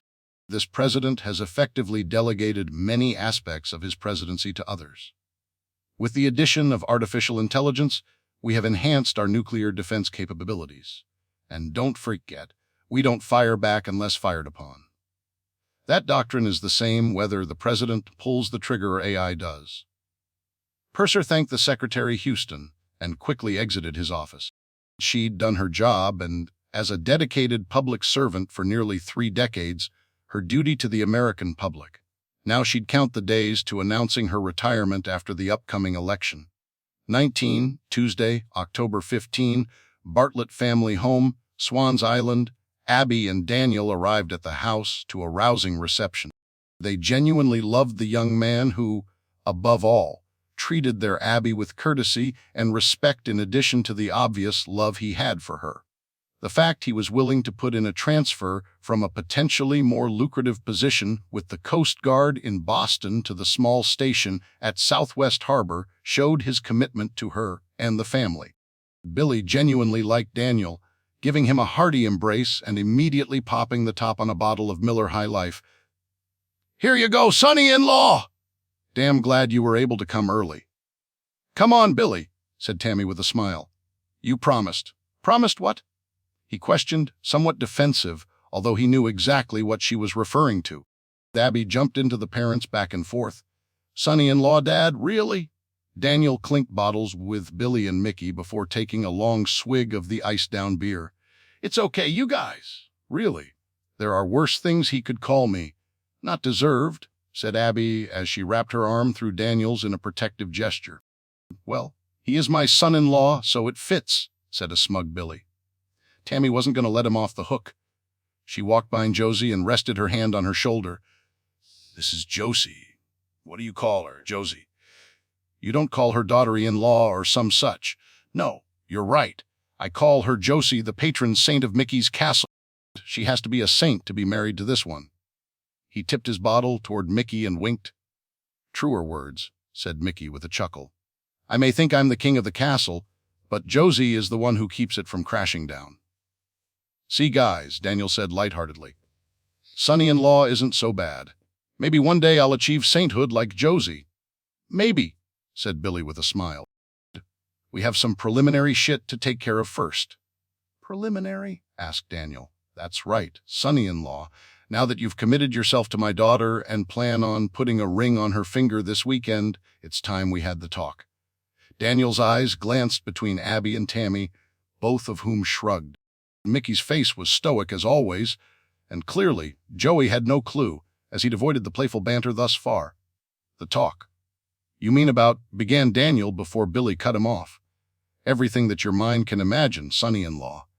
It'll be a long conversation that is best had at sea. What? No, Daddy. You can't take him out there? I can. And I will. Besides, you want to go, don't you, Sonny-in-law? His voice was deep and insistent. Daniel sensed he didn't have a choice. Of course, he replied with fake enthusiasm. He was tired of being at sea, but this would be different. I have to check in at Southwest Harbor tomorrow, but I can be back here around 5:30. What are you thinking? A cruise around Penobscot Bay. Maybe check out Deer Isle and Isle O'Haut? Joey burst out laughing at Daniel's naivete. No, my friend. You are going out. As in out into the deep end of George's Bank. Lobstering. It's a rite of passage for entry into the Bartlett family. Abby's last two fiancés never made it home. Maybe the third time is the charm. Shut up, Joey! Abby yelled as she proceeded to chase after him. Joey effectively used the kids as a shield to evade his sister's wrath. Daniel swallowed hard. Well, sure. I actually want to learn about the lobster business. I grew up fishing, but it's nothing like what you guys do. It'll be fun. Billy and Mickey laughed so hard they snorted beer through their noses in unison. Fun? Yeah. It'll be a wicked pissa for you, Sonny-in-law. Do betcha, added Mickey. We'll be ready to roll out when you get back. Pleddies! You can't do this to Daniel. He just got here. How long will you be gone? As long as it takes, honey. Abby was perplexed, as was Daniel. They exchanged glances. What does that mean? You know, honey. As long as it takes to break him. Everyone shared a hearty laugh except Abby and Daniel, who suddenly found the need to hold each other close as if it would be their last hug. Josie said her goodnights and gathered up her children. Mickey helped them load up in the car and promised to be along soon. Joey was about to turn in when Abby stopped him. Not so fast, brother. I'm not done with you yet. What do you mean? It's late, and I need some beauty sleep. She grabbed him by the hand and dragged him back to the picnic table. Billy and Tammy were thoroughly enjoying the two siblings who'd always teased one another. Hey, it's not even 8 o'clock. B, you're already beautiful, and we all know it. More beautiful than him? Joey asked, pointing at Daniel. Abby and Tammy replied at the same time, no. Joey rolled his eyes. He relented and cocked his head at Abby. What? And see, it's time for you to spill the tea, she replied. What tea? I have no tea. Abby forced him toward a chair at the end of the picnic table where he could face her and the rest of the family. Yes, brother, you have tea. You talked about all your exploits in South America, but somehow you managed to skip over most of your time in Argentina. Methinks there is more to the story than you told. So spill it! Joey looked at Daniel and smirked. Danny boy, now is your chance to run like the wind. As soon as everyone turns in, you could swim the 6 miles from Swan's Island to Base Harbor. The moment Daniel was glad he wasn't the brunt of the family's friendly fire. No way, and miss all of this. I need another beer. You? Yes, please, replied Joey. Enough deflection, brother. Tell us about Argentina and the girl. Now, Tammy was confused. Wait, what? What girl? Joey met a girl, and I think it might be serious. Tammy directed her attention at Joey. "You told her and not us." "No, I didn't tell her," Joey exclaimed. Billy laughed. "You can't cross these two," he began, pointing at Tammy and Abby. "They have their way of knowing things and prying it out of you. Something for you to keep in mind, too, Sonny-in-law." "No doubt," said Daniel, as he dutifully handed Joey another cold one. He began to gulp it down. Abby kept the heat on Joey. "Okay, you deflected enough. You've had time to prepare your answer, and you've drunk half the beer Daniel just gave you." "Now, Joey, spill the tea," defeated Joey began. "Okay, fine. So, after Brazil, I took a JetSmart flight from Buenos Aires into a small airport at San Carlos de Bariloche. Bariloche was the perfect spot for me to hit all the parts of the Patagonia region for hiking and camping. Plus, the small city looked like it had been lifted out of Germany or Austria and dropped in the Andes Mountains." Tammy leaned forward to light a couple of candles on the picnic table. "The pictures you sent us were gorgeous, especially that lake. Nahuelhuapi Lake means Jaguar Lake. And the views from the hostel where I stayed were incredible." "Hostel?" asked Daniel. "Yeah, that's the way I like to travel. On the cheap. Although this was the most expensive place I stayed for my trip. I calculated how much money I had left and decided to splurge on a nice place, in this case, the Berkana Hostel. It was only $24 a night. Abby wasn't interested in a sightseeing tour. Is that how you met the girl? Were you roomies at first, and then, romantic?" Daniel couldn't control himself as he visualized Charlie Brown's little sister, Sally, swooning over Linus. He was the only one who thought Abby's question was cute. "True love. No, she didn't share a room with me. Her family owned the place. She worked the office and front desk. She was a nice girl." Suddenly Joey stood up, finished his beer, and began to walk toward the Dutch barn-styled garage with the apartment overhead. "Just where the hell do you think you're going?" Billy bellowed. "Sit your ass back in that chair, Mr. Adventurer. We want all the details, deets." "Dad," interjected Abby. He asked, genuinely confused. "You have to tell Joey you want the deets. He doesn't know what the word details means." "Obvi," she said as she pointed toward the chair. Joey drooped his shoulders and stopped to turn. He whispered into Daniel's ear, "Run." Daniel laughed and responded, "Deets, please." "What did you two say to one another?" Abby asked in that tone of voice a sister adopts when she feels she should know something and was frustrated that said something was being withheld by the men in her life. Joey slapped Daniel on the shoulder. "I like you, brother-in-law." He returned to his seat and continued, "Fine. Her name is Anna, and she is amazeballs. I mean, beautiful, smart, loves the outdoors, and respectful, unlike today's modern American woman. That's it." Abby piled off the picnic bench seat, and the chase was on once again. This time, nobody intervened. In fact, side bets were made as to who would give up first, the vicious wildcat or her prey. 20, Wednesday, October 16, aboard the ferry to Base Harbor. Burnt Cove Harbor, Maine, the livelihood of many small communities depended on tourist dollars. Swan's Island, because of its history, was heavily geared toward fishing. However, the island's natural beauty and mystique drew countless visitors every year, especially between May and October. Like every tourist-dependent business, websites would have a things-to-do link listing a number of local attractions of interest. One that was not included was the Swan's Island ferry, not because it wasn't enjoyable, but because, as a tourist, you couldn't get on the island if it weren't for the M/V Captain Henry Lee. Tammy made sure everyone was fed a hearty breakfast that morning. He thanked Josie for tending to the crazies who descended upon the co-op every day. Billy and Mickey swore not to do anything that wreaked havoc on the island while she wasn't there to fix it. And Joey swore he'd stay put and not go anywhere. He did so under one condition. He wanted the keys to the moke. Tammy thought about chaining him to a tree instead, but acquiesced. Nonetheless, they arrived early for the second ferry departure at 8:15 that morning. The first, which generally was filled with commuters to larger towns in the area, departed at 6:45. Everyone had had a few too many beers last night to make that launch. Besides, The stores the women needed to visit in preparation for the wedding didn't open until 10, and with Daniel's early arrival, they had a quick detour to make. Once on board, they the truck and made their way to the observation platform of the Henry Lee to enjoy the crisp, sunny morning ride of 40 minutes. Tammy, thanks for giving me a lift to the station. I could have walked or called for a ride. All of the vessels assigned to the Southwest Harbor Coast Guard Station had been deployed off the Atlantic seaboard near Cape Cod and Long Island. They were returning this morning, and Daniel was anxious to greet them. The 4.5-mile walk would have taken him almost an hour. "Don't mention it," said Tammy. "It's on the way, and will give us some time to talk, too." "Talk about what, Mom?" asked Abby nervously. She never considered her parents to be overbearing or intrusive into her private life. However, the closer she got to the wedding, the more nervous she became. She didn't need any family squabbles or strife to get in the way of saying her vows. "Well, stuff. Stuff." "Yes, honey.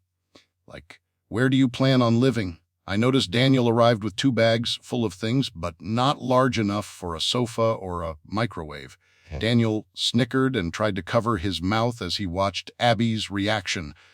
The two of them hadn't nailed down a plan for their future either. Her career plans were up in the air, and Daniel had only recently received his final transfer paperwork. "We'll figure it out, won't we, babe?" Abby replied inquisitively. "Actually, I worked on this some before Oscar headed our way. I got some referrals from the guys at the station and made a few calls." "Dawa, you didn't tell me," said Abby, impressed her fiancé was taking the lead yet wondering why she wasn't included. "Well, I wanted to pin it down when I arrived. Today I'll know more." "What did you find?" asked Tammy. Daniel shifted in his seat.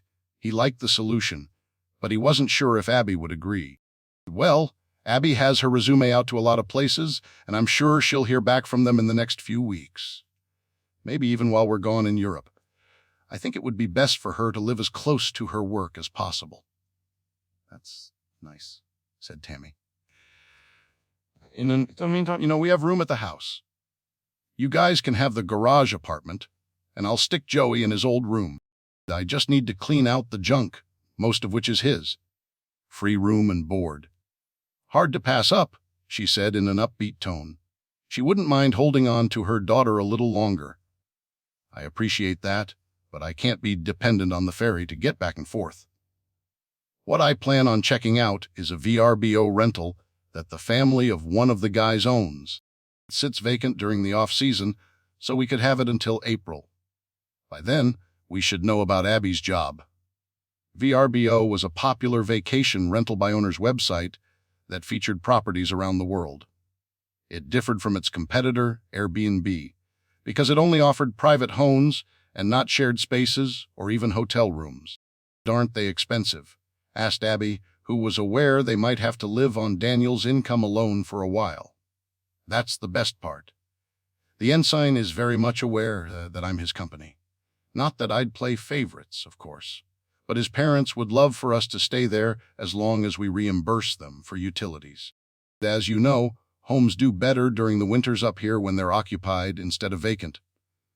Abby sat a little taller on the bench seat. "Wow! Really, for free?" "Yep. Just the utilities. It's fully furnished, and the best part is it's in town near Dysart's. I could walk to work.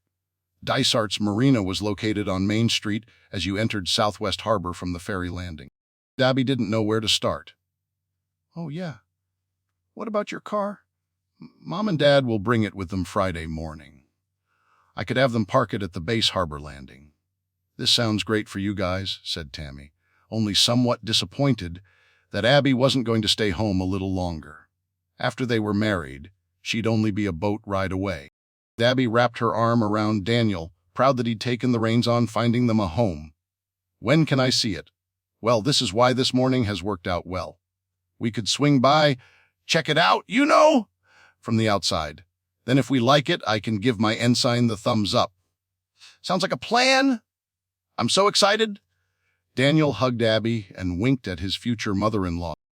He imagined Abby's emotions were going to swing like a pendulum from one extreme to another. The slightest good news would put her on cloud nine. If something was amiss, the drama would register off the charts.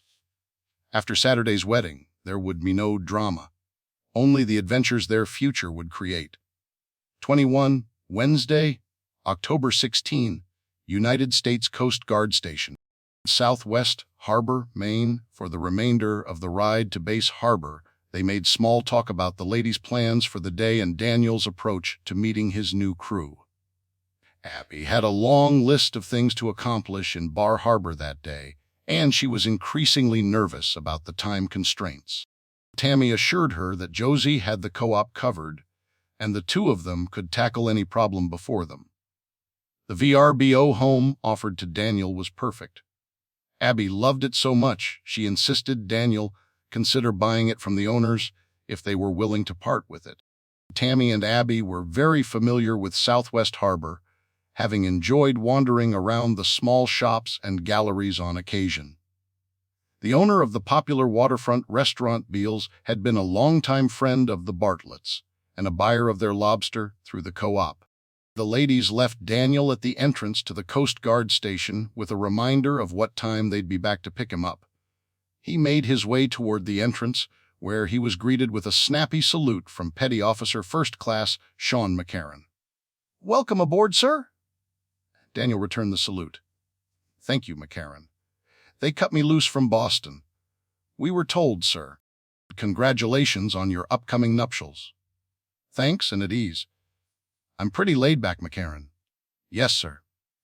The young man relaxed and gestured toward the pier and dock, which was usually filled with the Coast Guard vessels. "I'm expecting them to return by noon. The motor lifeboats should arrive first." "Identical, are they not? The 470282 and the 47250. "Yes, sir." "Plus, the 49421. The boy ship is coming back from a repair on the George's Bank.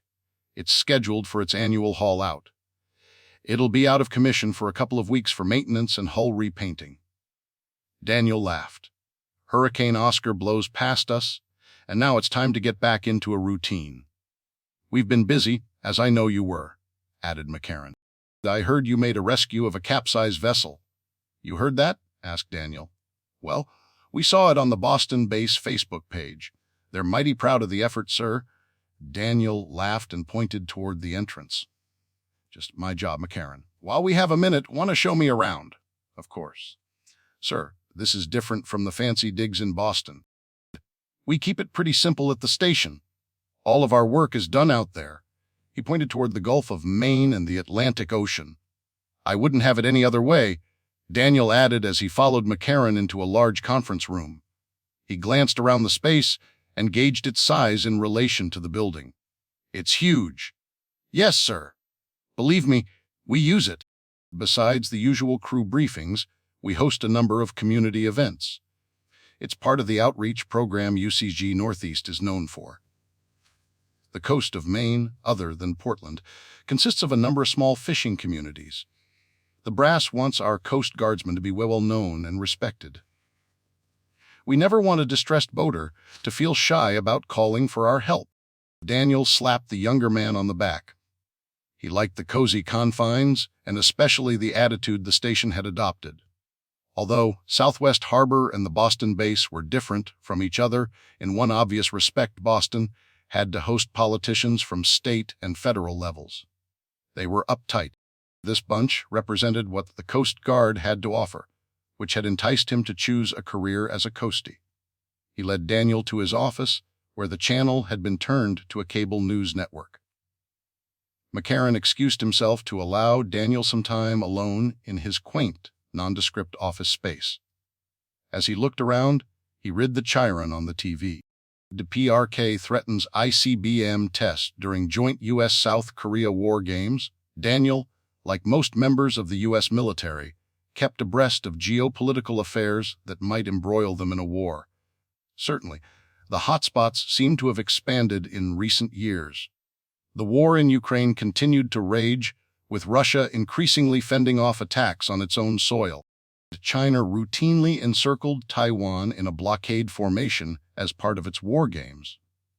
The Middle East was about to explode as hostilities between Israel and Iran escalated, and the DPRK, more widely known as North Korea, continued to be led by a despot who craved attention on the world stage. His primary means of garnering that attention, albeit negative, was to perfect and expand his nuclear weapons program.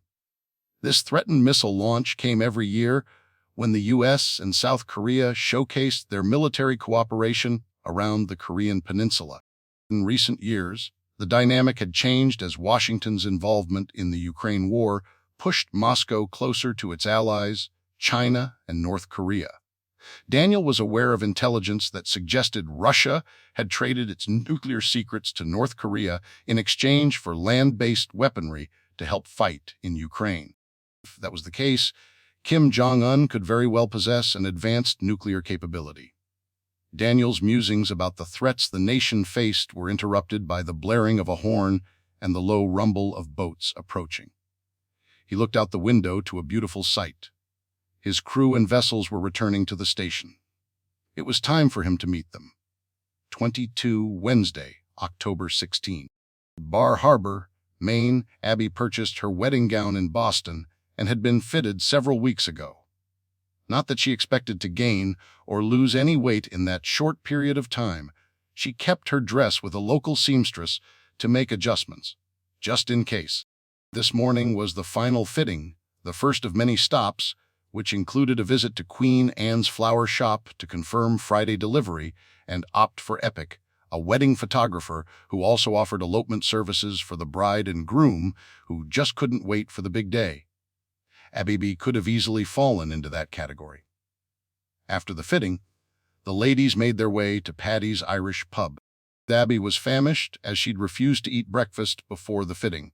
Her mom tried to remind her that she couldn't starve herself on her wedding day, especially since it took place in the evening to take advantage of the sunset. Abby's response was curt. "Oh, yes, I can." The lunch crowd was sparse that Wednesday, so they were seated immediately, opting for an outdoor table since the fall weather was incredible that day. A few people were walking their dogs along the rope and post railing overlooking the harbor. Sailboats and skiffs were moored throughout, giving them a sense of life in a tourist-centric coastal community as opposed to theirs full of lobster and fishing boats. Abby ordered the pub burger, and Tammy's mouth was watering as she requested the Dub Pub sub. They resisted a glass of wine, opting for a house specialty, a blueberry mojito mocktail. All of the yummy ingredients of a blueberry-infused mojito without the vodka. When the drinks arrived with an order of crisp Brussels sprouts for a starter, they toasted their drinks and took a long sip through the small straw. They had to eliminate the vodka from the recipe. By the end of lunch, they'd drink 3 of them each, which would have rendered them snockered. "Okay, young lady, let's talk about a few things," began Tammy after they'd enjoyed the first round of drinks. Abby groaned. "Oh gosh, Mom, I know about the birds and the bees. It's a little late for that." Tammy smiled and held her index finger up to her lips. "Hush, you're not too old for a spankin'." She became somewhat emotional, and Abby picked up on it. She behaved as a result. She ran her thumb and forefinger across her lips. "My lips are zipped." Tammy nodded and continued, "I couldn't give Mickey any advice before he got married. He was a grown man and had been under your dad's wing for a long time. Joey, well, he may never get married. Who knows? Or he'll message us from Argentina someday and invite us to meet his new bride. Anyway, there's something about a wedding that makes someone like me who has been married a long time feel the need to pass along some advice. Besides, it's cheaper than a toaster or a blender, and you can always re-gift it to somebody else." Abby reached across the table and gently grasped her mother's hand. She provided her a reassuring smile. "I have always valued everything you've taught me. It was your advice to continue dating Daniel, remember? I wasn't sure, and you said I should see where it leads. And now, here I am. I'm about to become Mrs. Murphy." The women laughed, and a few tears flowed onto their cheeks. Their server arrived with a second round of blueberry mojitos, and he quickly left 2 additional cloth napkins for their use. After they composed themselves, Tammy continued, "Your dad and I have not had the perfect marriage, but it has been one filled with love, happiness, and 3 glorious children. Here's what I can tell you about our relationship and how it might help you. First of all, don't tie a half-hitch knot. You and Daniel should plan on being married forever. Second, always laugh together. If you can make fun of yourself and he follows your lead, then it'll be easy to become best friends who enjoy making one another laugh. Also, listen. Seek first to understand him before insisting that you be understood. When you are wrong, you gotta say you're sorry. When you're right, shut up and never, ever say I told you so. If you fight, and you will, never let it get ugly. Walk away if you have to. And never go to sleep angry. Talk until you get over it and forget why you were mad in the first place. But here's the thing, and this is important. There are times when somebody has to give. I'm not saying become a verbal punching bag. I'm saying every disagreement is not worth going to war over. To give and make up, then constantly go after one another over petty crap. Remember, Daniel isn't perfect, and neither are you. You both have a way about you that was endearing enough to become husband and wife. Don't forget, we're all different and therefore potentially imperfect in one another's eyes. Finally, remember you're in love. It may not be as passionate as the day you marry or the glorious honeymoon you two have planned, but the love will be there and it will be everlasting. Steal a kiss when you can. Hold hands when you take a walk. Search one another out when you're at an event or in a crowded room. Lock eyes and give Daniel that look that says, I love you, without saying it aloud.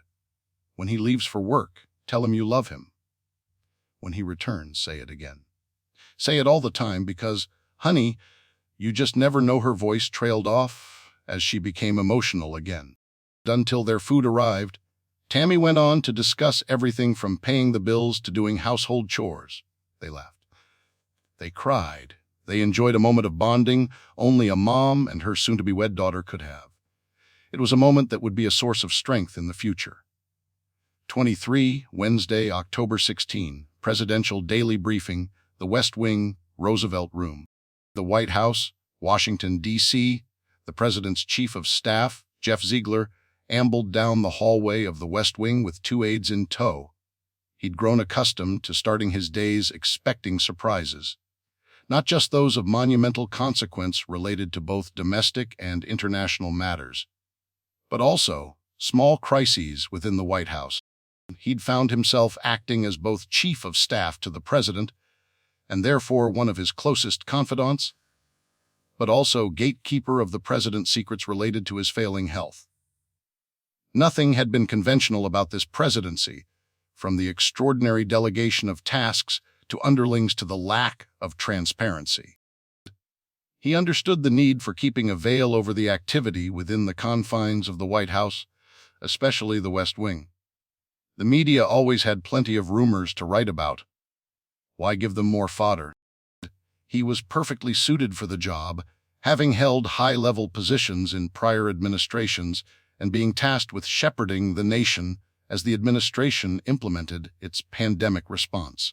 However, when he routinely had to take the lead at the president's daily brief most mornings, many of the required attendees, the representatives of the military in particular, began to grumble under their breath. The purpose of the PDB, as it was known, was to give them direct access to the president. That had not happened regularly since the start of summer, when the president's re-election campaign kicked off in earnest.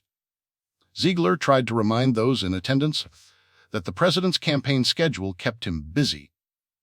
However, they started to push back, arguing the president rarely campaigned. Ziegler attempted to cover the best he could, pointing out the president appeared at targeted events virtually. Further, the PDB, once prepared in a large, printed binder for all attendees to peruse, was now delivered electronically. The president would review it and ask Ziegler, as his chief of staff, to explore certain matters further. In other words, Ziegler thought to himself often, just deal with it. Ziegler's team was responsible for everything dealing with the West Wing and the Oval Office. They selected the White House staff. they managed communications and information flow to the media. He carefully guarded access to the president so that he became the mouthpiece on most occasions for the president when dealing with Congress, executive branch agencies, and external political groups who shared common interests with the president. Ziegler provided the president a layer of protection, a plausible deniability, if the need arose. Ziegler allowed one of his aides to open the door to the windowless Roosevelt Room, which served as a daily meeting location for the PDB. The mahogany conference table ran through the center of the room, surrounded by 7 chairs on each side and 2 on the end. There were 4 chairs lined up behind the president's chair, which was taller and swiveled, unlike the others on 4 legs. Out of respect for the president, Ziegler never sat in the president's chair. Not once in the many months the president had been absent from the PDB. In a way, it was symbolic to the other attendees as evidence of the absentee president. "Good morning, all," Ziegler greeted cheerily. He dreaded the PDBs. Without fail, a snarky comment or remark was directed toward the empty chair where the president belonged. He made eye contact with everyone and then slid into his chair located to the right of the president's. He had 2 tablet computers and a notebook where he wrote out his thoughts for the day. Producing and presenting the daily brief was the responsibility of the Director of National Intelligence, whose office was tasked with fusing intelligence from the Central Intelligence Agency, the Defense Intelligence Agency, the National Security Agency, the Federal Bureau of Investigation, and other members of the U.S. intelligence community. Ziegler checked his watch and urged everyone to take their seats. The Director of National Intelligence began the meeting. She covered all of the usual topics, plus terrorist activities by ISIS-K surrounding the Women's World Cup soccer tournament in the Dominican Republic. After an update on the wars in Ukraine and the battles between Hamas and Israeli Defense Forces in Gaza, she turned her attention to the joint military operations with South Korea next week. Director Reese explained her concerns. She believed the hostilities between the U.S. and the DPRK to be the biggest threat to America's sovereignty. In recent weeks, a verbal battle had escalated between the 2 nations, as Washington and Seoul had refused to call off their regional military maneuvers around the Korean peninsula. Since the announcement of our annual military drills in the region, Kim has launched 2 short-range missiles into the waters off its east coast. One, a short-range ballistic missile, allegedly has a new autonomous navigation system. Well, the system didn't work very well, or it was intentionally guided past the North's territorial waters to land in the South's territorial waters. As you know, we registered the strongest complaint possible with the United Nations and urged other nations to join us in sanctions. Kim responded with further provocations this morning. We detected, and the North Korean state media confirmed, that the DPRK tested their multiple rocket launcher system and they fired 600 mm KN-25 short-range ballistic missiles toward Japan, also landing in their territorial waters. More importantly, along with this salvo firing, a single launch was detected with the missile primed to explode in midair. Our people believe the missile exploded due to malfunction, and the state-run media covered up the mishap by declaring it to be intentional. Clearly, the point of the single launch would be to test the detonation of a nuclear-tipped warhead to create an electromagnetic pulse. Kim issued a written statement this morning that reads as follows: "The destructive offensive capabilities of North Korea's army will be fulfilled thoroughly by blocking and deterring the possibility of war, and it is also prepared to collapse the capital of the enemy and the structure of its military forces." Now, that would indicate he is setting up his reasoning for attacking Seoul or Tokyo, if he feels he is threatened by our joint military drills. The President has asked me to make a statement at this afternoon's press briefing. The statement, which our communications team is formulating at this moment, instructs our ambassador to the UN to take action. Our ambassador is making calls to the heads of the Association of Southeast Asian Nations to stand with us in approving new sanctions against the Pyongyang government. The proposed resolution would ban North Korean imports of coal, iron, lead, iron ore, and seafood products that are worth over $1 billion a year to the North Korean economy. This is not insignificant. This embargo on a third of the nation's gross domestic product represents the single largest set of sanctions ever leveled against the Kim regime. And because we've received intelligence that Kim might be preparing to launch another ICBM test, the president is prepared to issue a line in the sand that cannot be crossed. While we are conducting our drills with the South Koreans, further ICBM testing by Kim would be met with military force in the form of U.S. missile defense systems shooting down their rockets. He leaned back in his chair and studied the faces of the representatives from the Pentagon, Homeland Security, and the intelligence community. Finally, the Vice Chairman of the Joint Chiefs of Staff, Admiral Chris Brady, spoke up. Mr. Ziegler, this would have been the 9th round of sanctions imposed upon the North Korean government, none of which have deterred their nuclear goals. Now, partly through our support of Ukraine, some argue we've pushed Kim and Putin together. Despite the fact we have taken every step imaginable to stem the advance of their ICBM and nuclear program, they may be even farther along than we suspect, especially with Putin's help. I know this, Admiral. What's your point? Ziegler was combative. The chairman of the Joint Chiefs had stopped attending the PDBs since the president didn't attend. The vice chairman had served as the commander of USI Northcom, the United States Northern Command. He was a vocal and consistent proponent of defending America from the North by beefing up its presence inside the Arctic Circle. "May I speak freely?" the vice chairman asked. "You always do," said Ziegler with a wave of his hand. "For nearly 4 decades, presidents have made the same moves this administration has with respect to North Korea public statements, back-channel negotiations, and UN sanctions. Nothing has worked. Why continue to play this charade with Kim Jong-un? When is enough going to be enough?" "When the line in the sand is crossed," Ziegler replied. "The policy of nuclear response rests with the president. He defines the lines in the sand, and he determines the appropriate response. That's why he's paid the big bucks. If Kim pushes us too far, the president is prepared to put him in his place. It will further act as a show of force by this president that U.S. sovereignty should not be trifled with." "May I add to this conversation?" asked the Deputy Secretary of Defense. "Sure, why not?" replied Ziegler. "If Kim is simply testing a missile and we shoot it down, could that be deemed an escalation of hostilities? A sort of first strike on our part.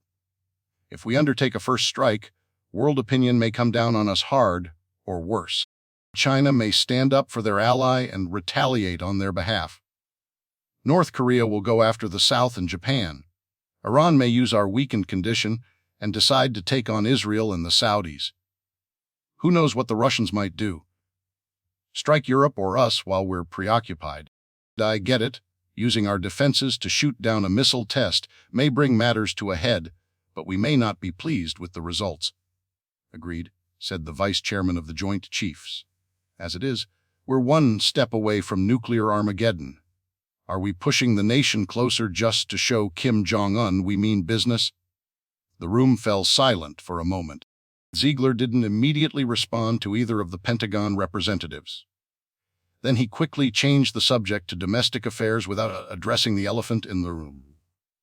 Why was the president, who was in the midst of a heated re-election campaign, willing to take a risk such as this? 24, Wednesday, October 16, aboard the Dixie Bull, the Gulf of Maine, east of Swan's Island. Billy was thankful for yet another morning of sleeping in, although he'd been up since his usual 4:00 a.m. wake-up. After a lifetime of lobstering, it was impossible to turn off nature's internal clock established by his routine. Before most people roll out of bed, Billy was piloting his lobster vessel many miles away from Swan's Island in preparation for a full day of harvesting the crustacean that was both prehistoric in appearance and anatomy. He treated the love of his life to coffee and breakfast, a rare role reversal in the couple's marriage. From late May through the end of December, Tammy was there for Billy to get his day started. It was his turn to dote on her for a change. The night before, he'd enjoyed the opportunity to hang out with his family and their newest member, Daniel. He fit in with the Bartletts' sometimes overbearing way of interacting with one another. He recognized they could be intimidating, perhaps one of the reasons Abby had never brought home a young man to introduce to the family. Certainly, she dated guys in college, but she'd kept them tucked away in Boston. Perhaps, as Tammy suggested, they weren't serious enough to bring home. Then she had been rescued by Daniel and the Coast Guard. Fate had brought them together, and he gladly gave his seal of approval to their nuptials. He was glad to delay his planned trip to clear a couple of trawls on the farthest reaches of their usual runs. Because of the distance from Swan's Island, it was the least productive route they ran. With Daniel needing to spend time at his new station, he and Mickey planned a 2-night trip with a full day of lobstering on Thursday. It would give the guys a chance to get to know one another before the wedding and the couple's 10-day European honeymoon. Besides, with Joey available to lend a hand, it was a good day to tend to the Bartletts' trap lot. The day in a life of a lobsterman entailed more than riding the open seas and harvesting their catch. The gear necessary to set their trawl lines was bulky and needed constant maintenance.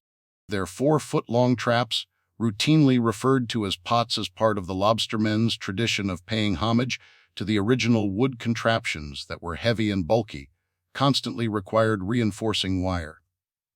The traps took a beating on the deck of the boat, as well as at the bottom of the ocean. The saltwater environment was unforgiving. Likewise, the colorful buoys required repainting as well. The buoy in Maine lobster culture was the industry's equivalent of a medieval coat of arms. Each lobsterman designs his own color scheme for his buoys, which were used to mark the beginning and end of their trawl lines. Not only do they mark their territory, but the global positioning devices attached to each buoy assisted in locating them in rough seas. It's been said that the lobsterman's buoy was Maine's primary art export. The colors, while typically bright and primary, were striped and solid in a variety of hues that had to match the colors of the lobster boat by law. Many decades ago, the Bartlett family had adopted a special color of orange blended with white stripes. Billy's grandfather had been a college football fan. Once, he attended a game between Boston College and the University of Tennessee. He'd commented on how obnoxiously orange the Tennessee orange was, which sparked an idea. The family changed the colors of their buoys to orange and white. Dew couldn't miss them on the water. At their trap lot, he put Joey to work, much to the middle child's chagrin. Make no mistake, Joey was paid for his efforts. He wanted to make the money, and his father was glad to give some of his regular crew members time off to rest for the final season push. Still, while working the trawl lines, hauling in traps was fast-paced, strenuous work. Doing maintenance in the trap lot was dirty and tedious. Mickey drove their steel, flat-bottom John boat between the trap lot's dock and their moored ship multiple times, loading up the repaired traps and newly painted buoys. Their boat was too large to park at the wharf, so the John boat had been used for many years to haul supplies back and forth. It even had a landing craft ramp on the front for ease of access. The 3 men had put in a full day's work by the time Tammy and Abby returned from their day in Bar Harbor. Daniel grabbed a quick change of clothes, and he declared himself ready for his first lobster harvesting trip.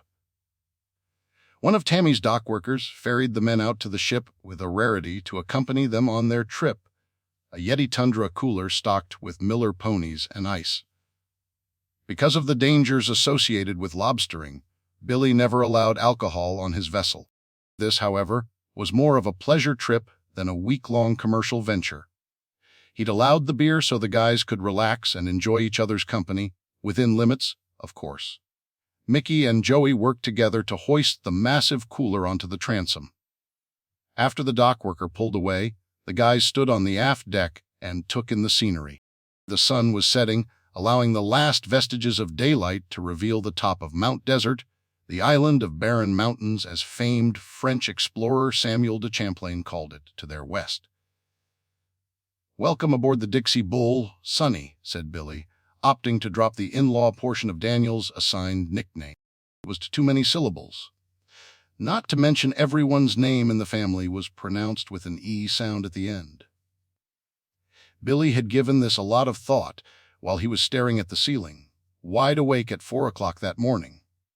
He didn't like the sound of Danny, as it conjured up images of Danny Boy, which was much too Irish for the Scottish heritage of the Bartlett family. So he made an executive decision. Sonny would have to do. Besides, everyone would know whom he was talking about. "Thank you, Captain," said Daniel with a laugh and a salute. "Permission to come aboard, sir." "It appears you already are, young man." Billy enjoyed Daniel's sense of humor. They hadn't left the harbor and he was already enjoying himself. It would be a welcome change to take the ship on a working pleasure trip, as opposed to the usual balls-to-the-wall harvest-this-is-lobsters expeditions. It was kind of like working a dude ranch in Wyoming, he imagined. "Mickey, will you take us out? I'd like to show Sonny around." "Aye, Captain," Mickey shouted back. "Smart-ass," Billy said as he pointed toward the helm. "I've been on some large cutters during my career with the Coast Guard, but I have to say, this is massive in comparison. She's an amazing vessel, although she's named after a man. A pirate, in fact." "Really? That's right," said Billy. Dixie Bull was an English skinner who came to New England in the 1620s. He sailed the Gulf of Maine, trading skins and furs with the Indians. In 1632, while sailing through Penobscot Bay, he was attacked by French sailors. He was captured, and everything he owned was stolen from him. Angry at what had happened to him, he escaped their confinement and made his way back to Boston, where he hired 25 thugs and acquired another ship. He joined the ranks of the few pirates working the New England coastline. First, he targeted the French out of revenge, but they were mostly small potatoes. He found his own countrymen, the English, to be far wealthier prey. Eventually, he had 3 fast, well-manned vessels terrorizing the shipping lanes in the Northeast. Supposedly, there's buried treasure in Casco Bay. Anyway, he was eventually hanged or shot in a duel. Either way, my father thought it was an excellent name for this big gal. That's a hell of a story, Billy. All true, young man. I pass it on to you, as I hope you'll pass it on to your kids someday. You do plan on having children, right? Daniel chuckled and leaned into Billy to whisper. "That was clever, Captain." Billy roared in laughter. He slapped Daniel on the back. "You passed your first test, Sonny. You ain't stupid. But you screwed up. How so? You should never let the other guy know you know what he's up to. Sometimes it's better to play stupid." The engines of the Dixie Bull roared to life. Daniel was surprised at the noise, as he was used to military-spec vessels with sound-quietening technology. "Whoa, that sounds like some power." "Well, something has to shove this 90-footer out to sea. Let me show you the engine compartment." Billy had to raise his voice in order for Daniel to hear him. "She was built to my father's specifications in the late 1990s by Steiner Shipyards located in Bayou El Abater, Alabama. That's where Forrest Gump's home was in the movie." "Love that movie," said Daniel truthfully. "Yeah, we do too." Makes Tammy cry every time. Anyway, it was built specifically for offshore lobstering. We've been in this business for 100 years. The vast majority of lobsters are caught in state waters less than 3 miles out. For us, because of our long-standing history in the industry, we've been granted one of the few offshore permits that allows us to set our trawl lines up to 200 miles out. That requires a substantial vessel and the power to move her. We carry a crew of 4 to 5 during the height of the season, which is late spring to late fall. Mickey is my sternman and leads the crew. I'm always at the helm of the Dixie Bull, and the rest of our guys have been with us for many years. I keep them busy, so they've stuck with us. Even when trips are canceled for weather or mechanical reasons, I pay them their wages. It's created a loyalty between captain and crew that isn't the norm in our business. "How long do your trips normally last?" asked Daniel. 5 or 6 days, including travel time. We pull pots for 3 or 4 of those. Everybody gets a day off on Sunday. In the off-season, we do the kind of stuff Mickey and Joey did today, plus Hebert, our mechanic, tends to the mechanical aspects of the Dixie Bull. It's a good crew, Sonny. People are everything, right, Captain? Billy stopped and looked Daniel in the eye. Okay, you're marrying my daughter. You can call me Dad, or Billy. I like Captain better. You're the captain of the Dixie Bull, and you're the captain of the Bartlett family. I'm honored to be on both crews. Billy didn't have a quick-witted comeback. His son-in-law had just won over his heart. He slapped Daniel on the back and pointed toward the engine. 3,412 cat diesel pushing 720 horses, 2 50-kilowatt power plants over there. Behind us, a 30-ton complete RSW. That's a refrigerated seawater system to keep those lobsters fresh. She's heavy, Daniel opined. You betcha, Sonny. 230 tons. Yet she's got a cruising speed of 10 knots. We carry a lot of weight between the RSW and the extra fuel tanks to get us out 200 miles and back. I believe it. She looks like new. Billy laughed as he led Daniel topside. I prefer to say I'm a stickler for cleanliness and detail. Mickey says I'm an asshole. It's probably a little of both. Once they returned to the deck, Mickey had guided them out of the harbor and into the Gulf of Maine. The sun had disappeared, and the night sky exploded with stars, as there was no ambient light from the mainland to distract the eye from seeing them. Billy continued the tour. This time of year, I make a conscious effort to bring refurbished pots to replace those we've used all summer. Presently, we're hauling 3,200 pots across 80 trawls, the most allowed by law and likely the most in New England by a single vessel. Each of our trawls stretch for a mile with 40 pots on each. In the warm weather months, we sediment roughly 20 fathoms, and in the winter when the lobsters begin their migration to deeper waters, we have to fish as deep as 200 fathoms. A fathom is equal to 6 feet. I gotta admit something, said Daniel.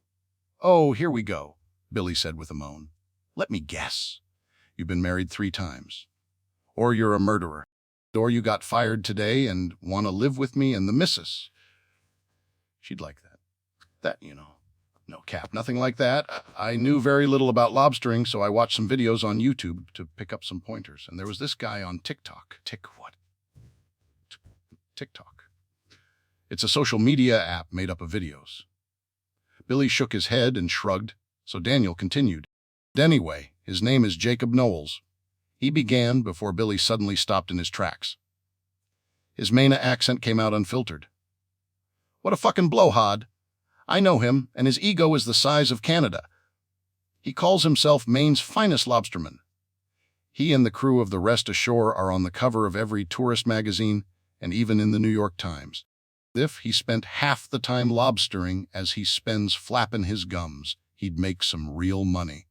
Daniel didn't have the heart to tell Billy that Knowles made a fortune as a social media influencer providing content on his various channels. He decided not to let on that he'd actually learned the basics of working a lobster boat from the videos. After walking Daniel around the rest of the deck, the men joined Mickey in the wheelhouse. Mickey turned to greet them. I've set our course. She'll drive us the rest of the way, he said, referring to the Dixie Bull's onboard navigation and autopilot system. Over the years, we've upgraded her electronics, said Billy. We've installed 2 Furuno radars, 2 depth finder chromoscopes, 2 EpiUb distress beacons, and 3 Lorentz navigators. Repetition, I like it, interjected Daniel. You gotta have backup, said Mickey. If something breaks, we can't run to West Marine and get another. Same is true with communications gear. 2 of everything VHF radios, cell phones, satellite phones, GPS, fixed and handheld, and a new 8-man offshore Zodiac in case the whole thing goes to shit. We've never had to use it, knock on wood. Billy reached out and thumped Joey on the head, who tried to evade the blows but couldn't duck in time. He did, however, contribute to the conversation. Guys, I think it's Miller time. 25, Wednesday, October 16, aboard the Dixie Bull. George's Bank. Billy took one of the 7-ounce beers and settled into the captain's chair behind the helm. He studied the gauges and digital readout of the Dixie Bull to confirm Mickey had them on the desired course. He expanded his radar to identify where the targeted trawl lines were and the estimated time of arrival, where the beginning of the first trawl was to be pulled. Satisfied that all was well, he planned on having just 1 or 2 of the Miller High Life ponies, as they were called. This trip was for the boys to get to know one another. He was responsible for his ship, and he would always keep his wits about him when he piloted her toward the Atlantic. While his sons got to know Daniel better, Billy's mind wandered to the seas where he made his living. The George's Bank featured irregular water depths, especially where the continental shelf and the George's Plateau met. Some of the canyons plummeted to thousands of feet in depth, while shoals closer to shore were barely 10 feet from the ocean's surface. The currents had thrown many a fisherman off course, especially for the unsuspecting who'd anchored to ride out a storm. Stories of anchor cables snapping, setting a vessel adrift, had been passed down over the years. Inexperienced fishermen would find themselves hundreds of miles away as the Gulf Stream captured their vessels. Let go of its grip. During his downtime one winter, Billy had priced out a newly built replica of the Dixie Bull. The sum was staggering, approaching 7 figures. He vowed to protect his family's most valuable asset and increased his insurance coverage the next day. That evening, they'd be traveling to the easternmost end of the George's Bank, where they'd set a trawl line for the refurbished traps on the aft deck at first light. Then they'd spend the day hauling pots, harvesting the lobsters from the northernmost reaches of the Bartlett's approved lobstering grounds. Next week, while the newlyweds enjoyed their honeymoon, the 3 Bartletts and their crew would head to the southernmost approved region for their trawl lines, where they'd pull up those pots for the season. It was perilous off the coast of Cape Cod for more reasons than the deadly nature of the George's Bank. There, he had to deal with the shipping lanes, accommodating the massive vessels coming in and out of Boston Harbor. There were rival lobstermen known for encroaching upon the Bartlett permits. And lastly, there were the pesky draggers. These fishermen dragged nets along the bottom of the ocean, scooping up flounder, cod, and haddock. The draggers working the coastal waters, many of whom were from Rhode Island and Montauk on eastern Long Island, cared little for the lobstermen's trawls. It was not unusual for lobster traps to get caught up in the draggers' nets, only to have their lines cut and thrown into the water to disappear. It was infuriating, but part of the business, unfortunately. "Dad, what do you think about that?" asked Mickey. "Huh, what?" "Sorry, I drifted away for a minute." "You okay?" Mickey asked, who'd been concerned about his father's absent-mindedness. Josie had told Mickey to let it go, explaining that his father had a lot on his mind between business, rising operating costs, and a potential drop in the market as a recession had begun to take its toll. Mickey elected to broach the subject with his mother, who simply stated Billy had a lot on his mind. Mickey, who spent 6 days a week with his dad, wasn't so sure. He was too young, even in his mid-60s, to be absent-minded. He asked his mom if there was any history of Alzheimer's or dementia in the family, and she didn't think so. That wasn't a yes or no. It was a maybe. Yeah, just thinking is all. Okay. Anyway, Daniel was talking about the news report he saw yesterday about the North Koreans beating their chests. They seem to want to show off their nukes. "Better not show them off in our direction," said Billy. "I'm pretty sure we're ready for M." "That's the thing, Dad." Daniel was saying, well, you tell him. Okay, so I'm not given any special top-secret clearance or anything, but I do hear talk from the loose lips of some of my former superiors in Boston. Because of their role in protecting Boston Harbor from terrorists, they also are briefed on the bigger picture, such as our involvement in conventional and nuclear warfare. Billy took his first swig of beer, which was lukewarm at this point. "I quit watching the news. They all piss me off. This is not necessarily broadcast on the news, except the opinion pundits on the evening cable networks. Over the last couple of years, the DoD has pushed to incorporate artificial intelligence into our nuclear defenses. The president seems to think the old way of carrying the nuclear football and responding to a threat with missile launches of our own is unreliable. It's been in place for as long as I've been alive, said Billy. Then he shrugged as he tipped back the pony bottle to finish it off in 2 gulps. Joey quickly retrieved the empty and twisted off the cap to provide his dad with a new one. When you think about it, we've never had to use it. Far be it from me to disagree with the president on anything, but is the fact we've never launched a nuclear missile at anyone since the A-bombs during WW2 because a human being had control of the football. Mickey laughed. You disagree with him on everything, Dad. Beside the point, he said with a wave of the hand. The human element is what has prevented a stupid mistake. Why would you want to change that? Daniel responded. The theory is during those precious minutes and seconds when an ICBM has been launched at American interests, the AI is not prone to error and reacts quicker, giving our defensive measures the ability to respond instantaneously. And what if this fancy AI stuff is wrong? Asked Billy. What if the computer takes over and we can't stop it? Then what? We're screwed, I guess, replied Mickey. I like my chances in Maine, added Joey. I mean, if we get nuked. I wouldn't think Tiny Swan's Island would be in anybody's crosshairs. He's right, sort of, said Daniel. You got to remember something. A nuclear exchange has 2 aspects. Well, 3, really. One is the direct impact and the blast radius. I wouldn't want to be in D.C., New York, or L.A., 3 primary targets. Then, after the nukes hit the planet's surface, a massive fireball is generated that incinerates everything in sight. These fires burn out of control, filling the atmosphere with soot and dust and debris. They call the aftermath of the attack nuclear winter because temperatures drop rapidly and significantly. We can handle a little more cold. Can't we, Mickey? Asked Joey facetiously. Yup. He exchanged a high five with his brother. Then his demeanor turned serious as he asked Daniel, You said there was a third thing. He nodded as he began his response. It's called the EMP effect, or electromagnetic pulse. They discovered it during the atomic bomb tests in the 40s and 50s. When a nuclear warhead is detonated above the planet's surface, like 200 miles or more, a massive burst of energy is sent out in all directions. Rather than the ground absorbing this energy, resulting in the destruction, the shockwave passes through atmosphere. Imagine a lightning strike hitting your cell phone. It would fry it. That's what can happen to all the electronics within the detonation radius. The guys, including Billy, began firing off questions at Daniel regarding the EMP effect and the impact of nuclear winter. It appeared the aftermath of nuclear war and the politics surrounding it would consume the remainder of the evening.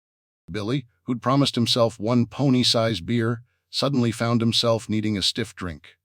Now he had one more thing to worry about. 26, Thursday, October 17, aboard the Dixie Bull, George's Bank. The next morning before dawn, the guys enjoyed breakfast in the Dixie Bull's galley. Daniel, as the newbie, was assigned cooking duties. Not that he minded. Fixed up a hearty meal of pancakes blended with Maine wild blueberries and smothered in whipped cream surrounded by sausage links. Billy laid out the day's plans, which would stretch to well after dark. Nobody complained, as they were thoroughly enjoying each other's company. Working from his personal notebook of his trawl locations and the radar inset into the helm, Billy set out first to create the winter trawl, as he called it. The lines were much longer to accommodate the depth of the drop to the ocean floor. He instructed Mickey and the guys to set the traps with the prevailing current so there wouldn't be any slack in the line. Don't let em snarl or get balled up, he bellowed through an open window near the helm. Watch the slack. He'd repeat the admonitions through the entire drop of the 1-mile-long trawl, much to Mickey's chagrin, who was doing the same. The end traps of the trawl were weighted down with weights to keep them in place. They were also connected to the Bartlett signature buoys and a high flyer, a triangular radar reflector that bobbed upright on the ocean's surface so the vessel's radar could home in on it. This was old-school lobster fishing, and Billy relied upon the technique just as his father had. Now that the new trawl was laid, it was time to harvest a few trawls. Billy had an ambitious agenda set for his crew, which included Daniel, the rookie. His primary goal, as he relayed to Mickey, was to keep Daniel from flying off the stern while they were working the trawl. His daughter would never forgive him if he lost her would-be husband to the sea. He navigated toward their northernmost trawl and pointed it out to Mickey, who prepared to snag the high flyer with a 4-foot gaff. He yanked it on board and attached it to a pulley system that slowly hoisted the traps out of the water for the guys to empty, rebait, and stack in preparation for the next trawl. "Ready, Daniel?" Mickey asked. He'd assigned Daniel to bait the traps after they were emptied. He was also supposed to double-check that the traps' compartments were intact. Lastly, he was to organize and stack the traps on the aft deck. When it was time to reset the trawl, they'd fly off the back of the back uniformly and without tangled ropes. Tangled ropes were a real problem on a lobster boat and sure to draw the ire of the captain. "All set!" Mickey leaned over the starboard side of the Dixie Bull and stretched his arm outward with the gaff. "Got it!" "Here we go, boys. Gotta move fast." He connected the end of the line to the winch and flipped the switch. A moment later, the first trap came out of the water.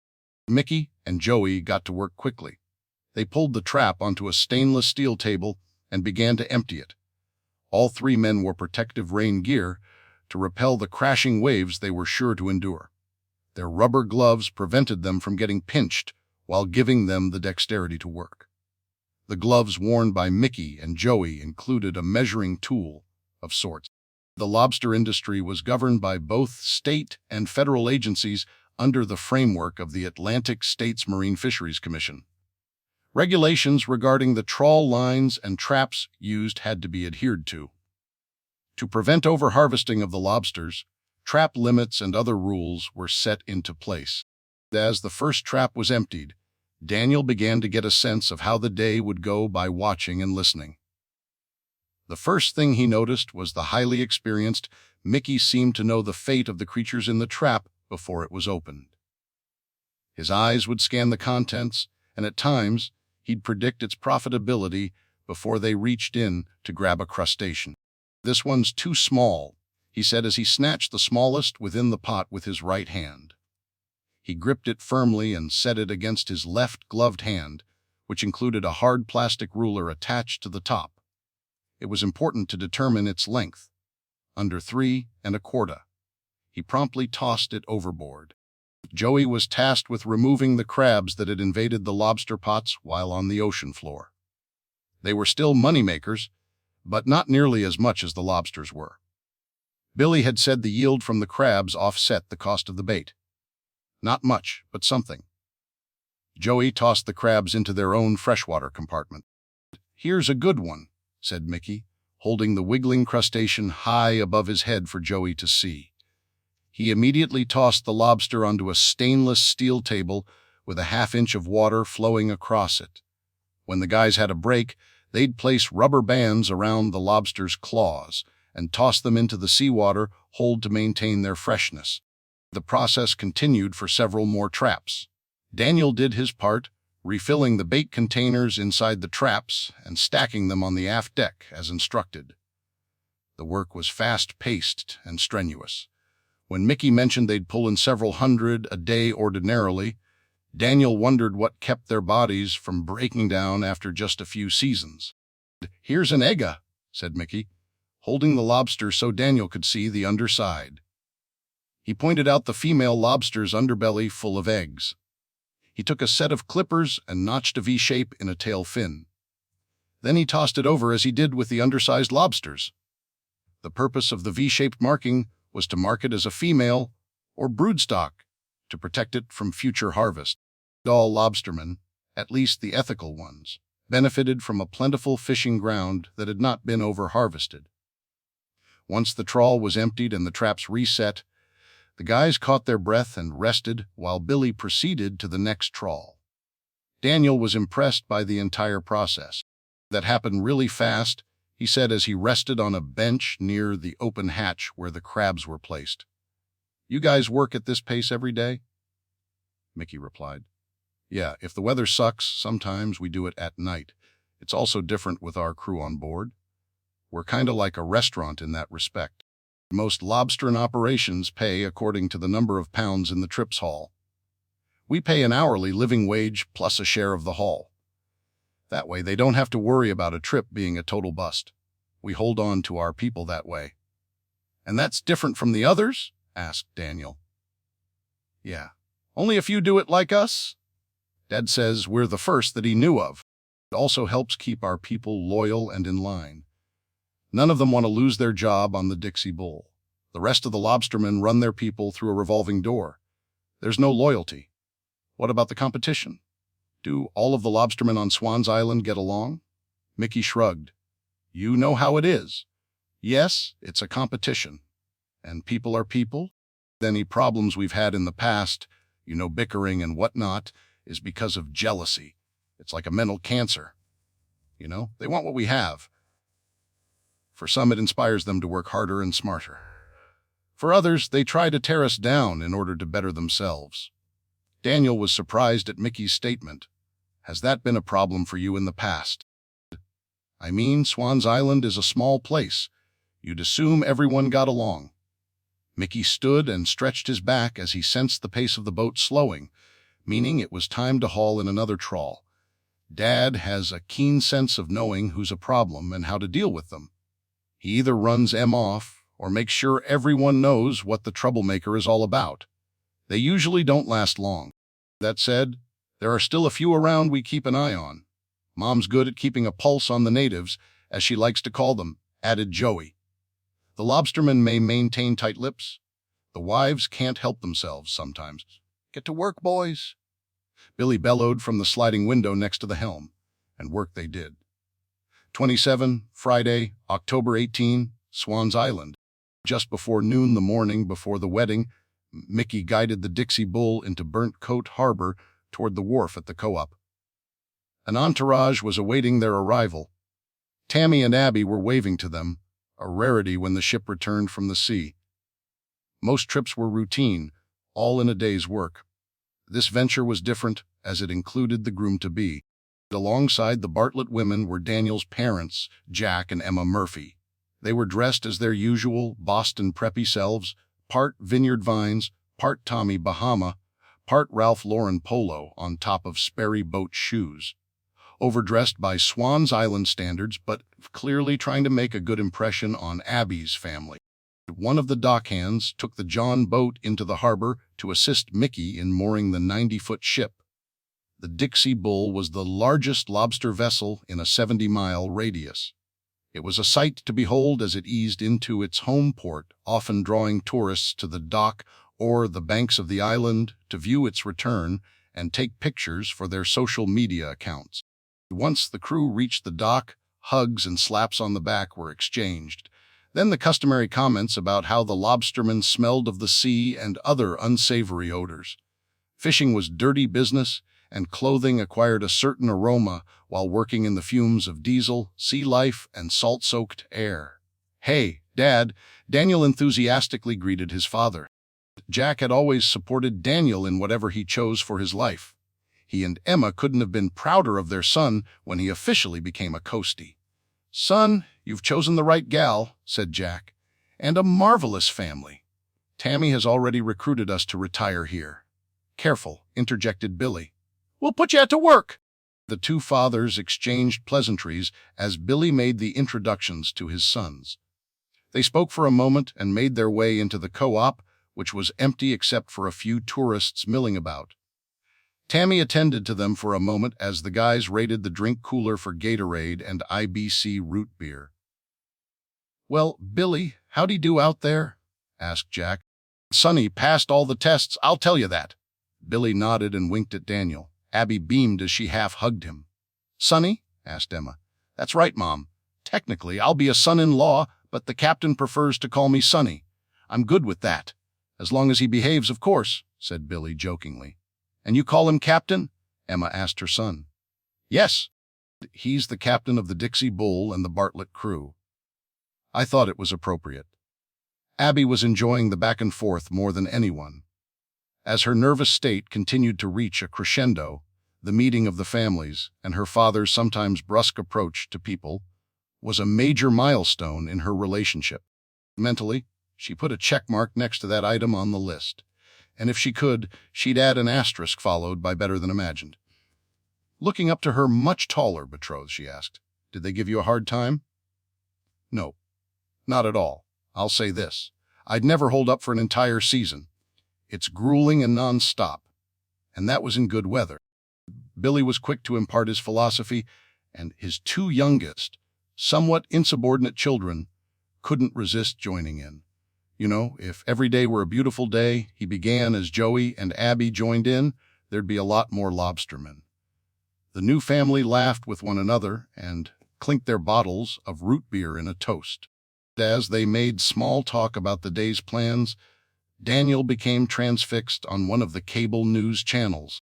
The Chiron read, "President cancels scheduled news conference." The network's news host and a former White House physician, who was now a congressman, were discussing the perception that the president was in ill health, ostensibly worn down by a vigorous re-election campaign and international travel. However, a graphic was shown of the president's campaign events since the party's summer convention. They were few and far between compared to his opponent. According to the back and forth between the host and the physician, whispers among White House staffers indicated the president's physical health and mental acuity had dropped precipitously in the past several months. They speculated that this decline was the real reason for the cancellation of today's news conference regarding recent missile tests by North Korea. Abby invaded his thoughts. "Why do you think, babe? Are you up for it?" Sorry," Daniel replied before refocusing his attention. "Up for what?" "Mom wants to take us on a tour of the island before we do a walkthrough at the lighthouse. Then I guess there's a joint bachelorette party afterwards." "Absolutely. I need a shower, a change of clothes, and some Advil. I've never been this sore in my life." Tammy got their honored guests checked in at the Harbor House Inn and let them know they'd pick them up later. She ordered the boys to find their way into a shower and to pile their stinky laundry by the washer. Dockhands were instructed to bring the catch into the coolers after getting weights and to refuel the ship. Billy planned on taking her out again on Monday morning for the final push of the season. Daniel admired Tammy as she barked out the orders. In that moment, he realized Billy was the captain in name only. Tammy was steering this ship. By 2 o'clock, Joey had volunteered to clean up the family's Suburban, which was mainly used to haul around tools and lobster gear. Once spit-shined, it was returned to what it was originally purchased for, to haul Joey and Abby, and later Mickey's kids, around the island for school and extracurricular activities. On those rare occasions when leaving the island was necessary for medical appointments, or as Tammy called it, advanced shopping, meaning anything they couldn't buy at Tim's or catch themselves, the family Suburban was their go-to vehicle. Billy drove, and Jack rode shotgun. Tammy, the consummate backseat driver, acted as navigator and tour guide. The kids, as both sets of parents referred to Abby and Daniel, sat in the third row of seats at the back. It was cramped for them, especially Daniel, not that they cared. There wasn't a millimeter of separation between the two. In fact, they closely resembled two teens huddled together in the last row of a school bus returning from a late Friday night high school football game. Between Abby's early return to Swan's Island and Daniel's time at sea due to Hurricane Oscar, they hadn't enjoyed any alone time together. The fishing trip had thrown a wrench in any hope they'd steal a moment away before the wedding, and now they'd been effectively kidnapped by their parents. The couple smelled a conspiracy and endured the separation, knowing their 10-day honeymoon in Europe would provide them plenty of time to get reacquainted, so to speak. For the next couple of hours, Billy drove nearly every street on Swan's Island until they found their way to the wedding venue.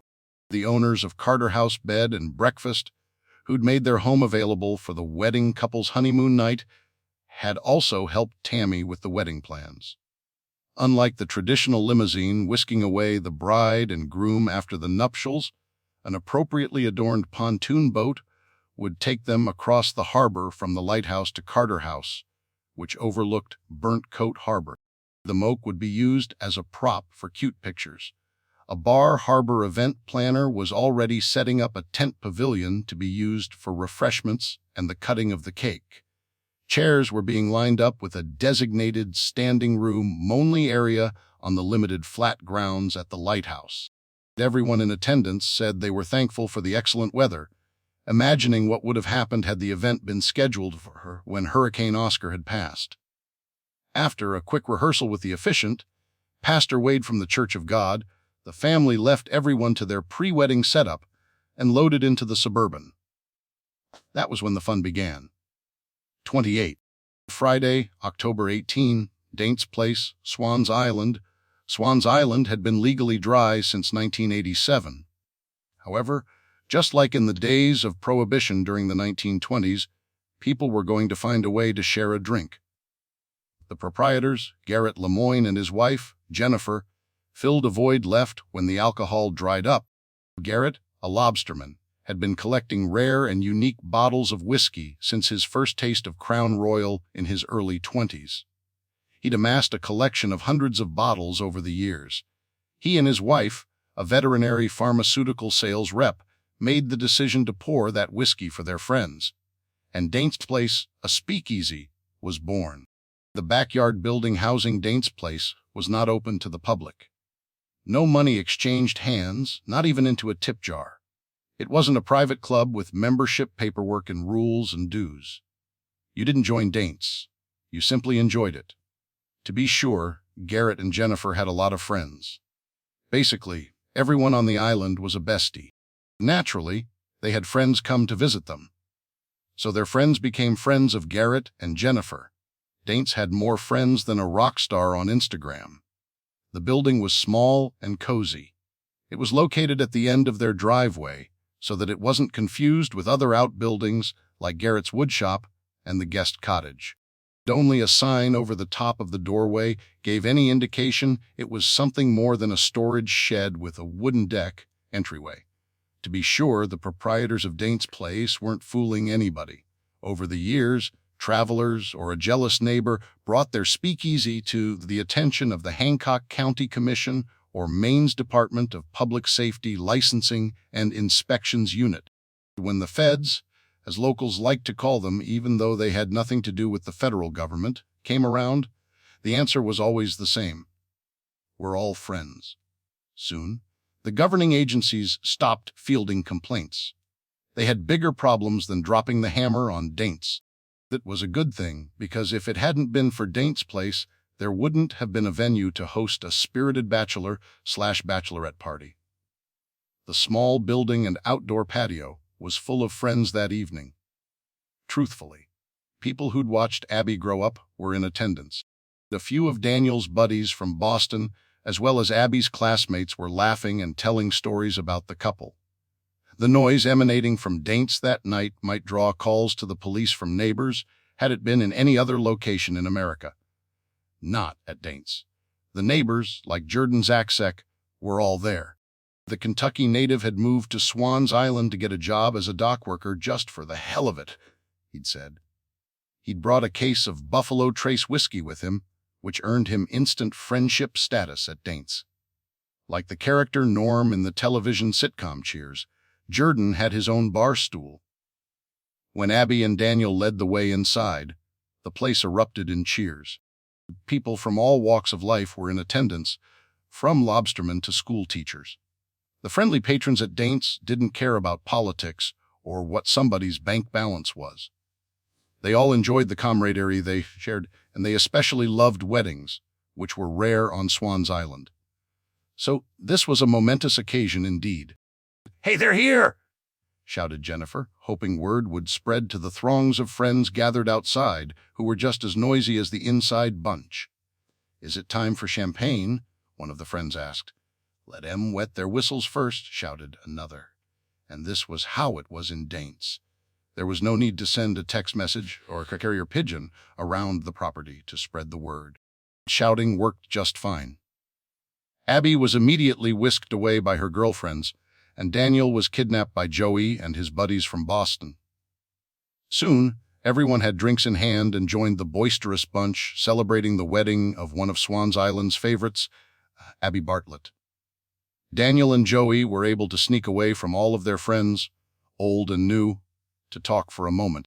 As they lit the cigars distributed by Daniel's father, Arturo Fuente Hemingway classics, Daniel pointed out the attractive women at the gathering to Joey. You don't have to go all the way to Argentina to find the love of your life. Seems like there might be a few around here to choose from. Joey laughed and took a long draw on the 6-inch cigar. The cherry created an orangish glow in the dark corner of the outdoor patio. He had been one of the first to arrive and had made sure to taste several different whiskeys as he caught up with old acquaintances. Now he was enjoying the secluded corner of the establishment so he could people watch and speak to Daniel. "Here's the problem, my soon-to-be brother," he began as he waved his arm holding his glass of whiskey around the backyard. "We're all practically related. Related, like Daint's friends related, or by blood? Blood. I'm not joking. Swan's Island is named after Colonel James Swan. Hell of a guy. A Scot like us Bartletts. Anyway, after he joined the Sons of Liberty and helped throw all the tea into Boston Harbor, he came to Maine to find his fortune. He discovered this island and named it after himself. He lived here, had a bunch of kids, and they had a bunch of kids, and so on." Daniel looked around. "Everyone here is a Swan?" "No, not necessarily by last name, but many have Swan blood in them. I mean, if I hooked up with any of these girls, it would be like, doing it with my cousin." Daniel gulped. Visual, but he wasn't sure the concern was warranted. The Boston Tea Party was 250 years ago. I'm pretty sure the Swan bloodline has been thinned out since then. "You never know, Daniel. This is why I like the girl in Argentina. She's not Scottish." Daniel burst out laughing at Joey's fuzzy logic. He loved the guy's sense of humor because he never knew if Joey was being serious or pulling his chain. "What are you two laughing about?" Abby said as she hugged Daniel from behind. "We were just talking about safe sex," replied Daniel, which caused Joey to cough on the whiskey he'd just swigged. Daniel slapped Joey on the back with his free hand. "That's one way of looking at it, right? You bet. It's just one of my redeeming qualities despite what my family thinks. I'm a very responsible seeker of sex partners." Abby shoved her brother. "You are a whore dog, and we all know it." "Take it back," her brother teased. "Nope. Forget it. Besides, we need to make a decision." "What about?" asked Daniel. "Should we stay or should we go? They're about to crank up the karaoke." Joey laughed. "We, meaning you two, absolutely must stay. You gotta sing a duet." "Man, I'm a horrible singer," said Daniel. "That doesn't matter. Look at these crazed drunks. They can't see straight, much less hear. They'll never notice." Abby hugged Daniel. "Come on, let's do it. It'll be like our wedding song. I'll have my girls record it to add to the wedding video the photographer is putting together for us." Daniel waved at Mickey as he walked by with a bottle of Jack Daniels. "Hit me, please, sir." Mickey jokingly drew his arm back like he was going to slug his future brother-in-law, although that most certainly would derail the nuptials. Instead, he filled Daniel's glass. With 2 long sips, Daniel juiced himself with liquid courage. "I'll do it. Good man," exclaimed Joey. "I've got the perfect song." Joey ran inside and announced to their friends that Daniel and Abby were going to sing the first song. It wasn't a love song, he'd said, but it was perfect nonetheless. The women in the crowd began chanting, "Abby, Abby!" Abby.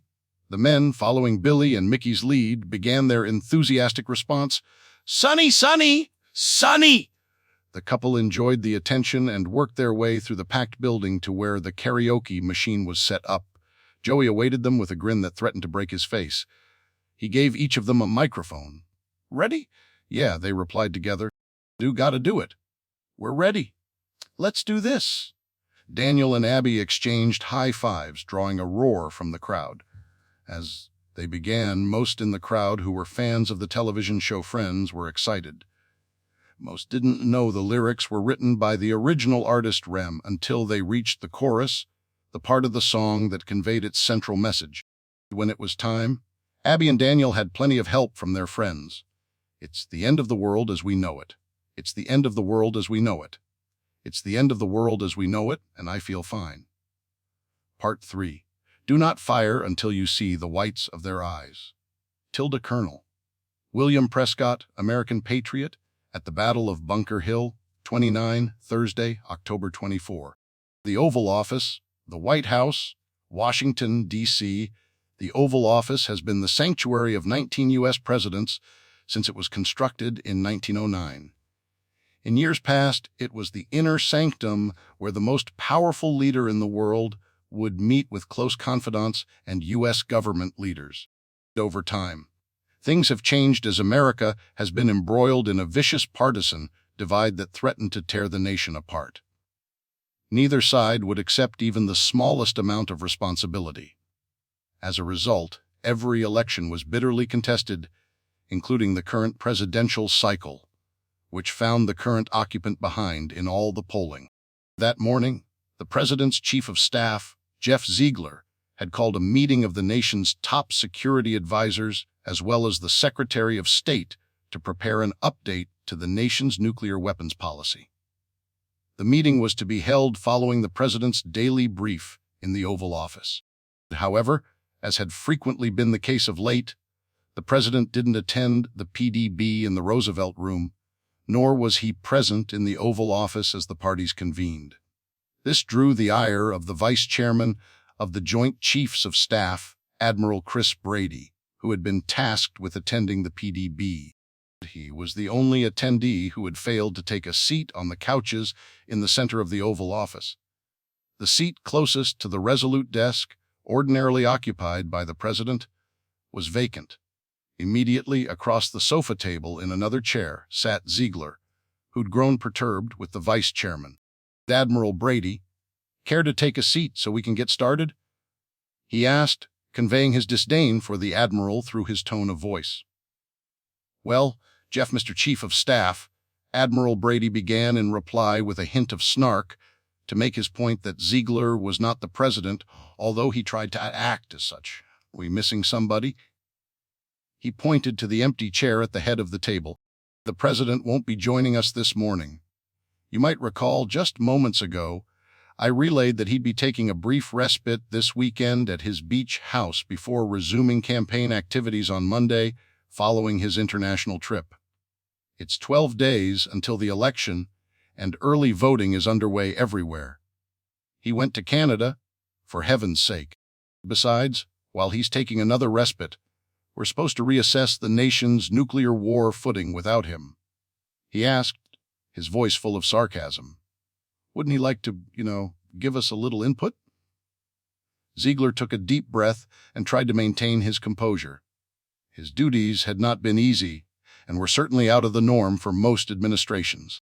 I can assure you, Admiral, the President and I have discussed this at length. He has every confidence in the people in this room to enunciate his policy on the use of nuclear weapons, which, let me remind you, is the purpose of this statement. Not nuclear war footing, as you put it. Oh, please, excuse me, he shot back. He pointed at the director of the CIA, who was in attendance. According to these folks, we're rushing this out because Putin has just completed his trip to North Korea. And according to the State Department, all three of our most ardent enemies, the DPRK, Beijing, and Moscow, plan on issuing updates to their nuclear weapons use policies. None of you find the timing of this a little suspect? All of this shit is coordinated. We don't disagree, Admiral, said Ziegler.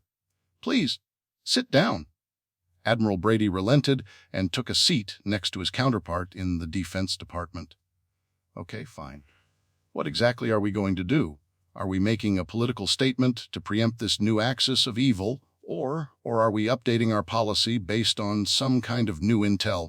Both, replied Pranay Kumar, a former fellow at the Carnegie Endowment for International Peace, a think tank. He had been appointed by the president to be the senior director for arms control as well as a specialist assistant to advise the president on the nation's nuclear weapons programs. He was a strong advocate of expanding the number of nuclear weapons in the U.S. arsenal in response to China, Russia, and North Korea sharing technology and growing their arsenals. As we've discussed, our adversaries have increased the number of nuclear warheads at a breakneck pace. Russia's development of hypersonic missiles has been disconcerting, and now the CIA has provided us credible intelligence that the purpose of Putin's recent trip to Pyongyang was to tour the DPRK development of hypersonic missiles developed using the Russians' blueprint. To follow up on this point, added the CIA director, our satellite recon has observed the Russians' testing of multiple Kh-47 MM-2 Kinjal air-launched hypersonic missiles.